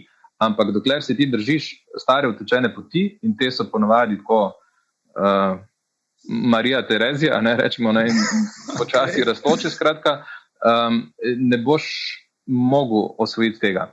Oziroma še po drugi plati, če ti niti ne poznaš, kaj neka stvar omogoča, potem tudi si seveda še toliko bolj ne boš drznil spustiti tistega, kar imaš. Ampak o tem, kako torej vzgajati, izobraževati, smo že govorili, ne? Zdaj manjka torej samo te drznosti. Tako da ravno ScaleUpi bi v bistvu morali to zagrabiti, ne? Odvreč, kar je odvečnega in sam ne, v vesolje. Ok, super. Evo, zdaj mi smo prišli skoraj do konca. Jaz vas bom prosil vsakega od vas še za zaključno misel, a ne? Recimo res tako v parih stavkih, evo, čist v katero smer, kaj je tisto, kar si želite sporočiti recimo ScaleUpom oziroma pač ostalim našim gledalcem, ki nas gledajo. Da rečem še, preden me pol odrežejo, res lepa hvala za tole okroglo mizo. Jaz sem zelo užival, jaz upam, da smo naredili to, kar smo se dogovorili pred sestankom, da bomo probali prepričati ScaleUpe pa ostala slovenska podjetja, da tehnologijo imamo, da se jo res plača uporabiti, če je dvignil produktivnost, če produktivnost dela v doma ni padla doma in če motivacija recimo je tista stvar, pa interakcija je tista stvar, ki manjkata, nam jo XR lahko lepo združuje, ne? In ponuja na pladnju, bom rekel, ogromno nekih rešitev, ki se jih res splača vsaj pogledati, ne, dotakniti in potem, bom rekel, z enim od vas potem morda tudi pobližje razvita, ne, ker priložnosti za poslovno rast se skrivajo v XR-ju ogromne, ne. Že samo, bom rekel, Gantar je napovedal, recimo, ne vem, da bo skok iz 20 milijard na 100 milijard v naslednjih, bom rekel, 2 letih, ne. Tako da, ali pa v parih letih, ne, in to je ogromno, ne. Evo, Jernej, začenjam s tabo zaključna misel tega panela. Ja, jaz bi se kar mogoče dotaknil tega, kar smo se na začetku pogovarjali, da če je ena stvar, kar bi mogel vsak začeti prakticirati jutri, je to, da dela od doma. Ampak to, da se to tudi po koroni nadaljuje, ker sam na tak način boš lahko tekmoval za najboljši človeški kapital na dolgi rok. No, evo, super. In naj se to delo v doma dogaja čim več v VR prostoru, a ne? Ja, mislim se. Hvala. David, tvoja zaključna misel na Future of Work? Jaz bi rekel, da preidemo iz kaj bi bilo fajn, pa kaj bi bilo lahko, na kaj je in kaj bo. Ok, cool. Se pravi, kar konkretno v akcijo, ne? Super. Marko, evo, tvoja zaključna misel na Future of Work? Jaz verjamem, da je prihodnost izredno svetla in pozitivna, oziroma je takšna, kot si jo bomo sami naredili, zato se spodbujamo v tej pozitivnosti, ampak samo z eno mislijo oziroma enim dogodkom, ki se je zgodil, bi še zaključil. Google je dal pred par dnevi kot open source njihov program Tilt and Brush razvijalcem za to, da ga dopolnjujejo. Naj bo to nek simbol, recimo taka gesta, da se ne krčevito držimo teh nekih dobičkonosnih strategij, ampak se skušamo obdajati za čim več ljudmi, ki lahko doprinesejo k naši rešitvi. Sami s svojimi kapacitetami nikoli ne bomo mogli toliko, kot lahko community skupaj naredi. Evo, jaz bi rekel tako, res odlični zaključki in najlepša hvala Jernej Mirt, David Kvaternik in pa Marko Cafnik za to, da ste bili moji gosti in gosti na tem panelu in res še enkrat povabim tudi vse udeležence, da nas pridete v živo ali pa virtualno obiskati in se prepričati o teh vseh rešitvah, ki so na voljo, no, in morda tudi z našo pomočjo potem oziroma s pomočjo XR tehnologij v drugo leto vstopite, bom rekel, še malo bolj inovativno, inspirativni, seveda z močnim poudarkom tudi potem na rezultatih v podjetništvu. Tako da, evo, res lepa hvala vsem še enkrat, pa se vidimo v najkrajšem možnem času. Virtualen pozdrav. Vračam besedo Urbanu, ne? Ali pa Elvisi, odvisen, kdo je na drugi strani. Zdravo, Mitja Segaj. V imenu skupnosti Startup Slovenija se oglašam, tudi na mesto Urbana. Lepo zdrav še z moje strani, zanimiv dogodek, izjemno zanimivo, kar smo slišali, verjamem, da bo tudi za vas že ves dan super uporabno. Ampak predno bi se šli seveda z tega prvega dogodka v letošnjem letu v okviru ScaleUPgrade programa, ki poteka v okviru Startup Plus programa, ki ga za vas pripravlja Slovenski podjetniški sklad. Smo pripravili v bistvu še priložnost za druženje v 3 breakout roomih na 3 različne teme in bomo zelo veseli, če se nam pridružite v posameznem breakout roomu. Tako da sicer da ne vidim v tem, breakout roomi so se pravkar pojavili. Kar želim povedati je, prvi breakout room smo pripravili na temo ekipe procesov vodenja KPI-jev, tako da vsi, ki bi vas želela zanimati debata, razprava na temo ekipe procesov vodenja in KPI-jev, prosim, če se priključite v prvi breakout room. Drugi breakout room je namenjen rasti prodajnim kanalom, prodaj in marketingu. To je torej debata v drugem breakout roomu, bo tekla na temo rasti prodajnih kanalov, prodaj in marketinga. Debata v tretjem breakout roomu pa na temo kulture v podjetju, motivacije in vsega, kar je pač povezano z HR managementom, to se pravi z upravljanjem človeških virov. Tako da zelo veseli vas bomo v katerem koli od teh 3 breakout roomov. Tisti, ki ne veste, kako se nam pridružite v breakout roomu spodaj, na sredini se vam je pojavila poleg tipke record še tipka breakout rooms. Preprosto lahko kliknete in izberete eno od 3 breakout roomov, kamor se želite vključiti. Še enkrat torej breakout room 1 na temo ekipe procesov vodenja KPI-jev, breakout room 2 na temo rasti prodajnih kanalov, prodaj in marketinga ter breakout room 3 na temo kulture, motivacije in upravljanja s človeškimi viri. Tako da se vidimo v posamičnih breakout roomih, kjer bomo z vami Elvisa, Jernej in pa jaz. Tako da kar izvolite po lastni želji, izbiri, o čem želite razpravljati, to se pravi na temo ekipe procesov vodenja KPI-jev, številka 1, na temo rasti prodajnih kanalov, prodaj in marketinga na temo v breakout room številka 2 in na temo kulture, motivacije in upravljanja s človeškimi viri v breakout room 3. 1, 2 ali 3.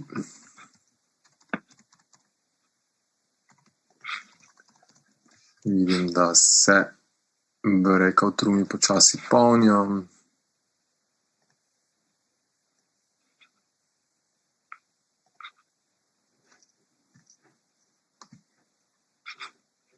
A vsem funkcionira? Ker vidim, da eni imajo neke težave. Jaz nimam tega knofa. Se ti ni pojavil, Jernej, spodaj, share screen, desno record, še en desno breakout rooms. Ne, desno od tega sta samo record pa reactions. Ne vem, kako to. Ne vidiš breakout roomov? Ne. There is no spoon. Meni se je prej, ko sem se pojavil, se mi je naenkrat pojavilo, v začetku tudi ni bilo. Ostali se lahko preklopite? Ima kdo še težave? Jernej in Mirt, lahko? Nekdo piše, da očitno nimaš updatanega Zooma, da imaš neko staro verzijo, Jernej. Nokia verzija Zooma, možno. Ja. Telefon, mogoče, samo čudno. Jernej, kako te bomo zdaj spravili v breakout room? Očitno ga ne moramo. Ne, tehnik me ziher lahko da not, v dvojko. Mislim, da smo v dvojki. A lahko tehnika prosimo, da da Jerneja Pintarja v dvojko? Nas sliši kakšen tehnik?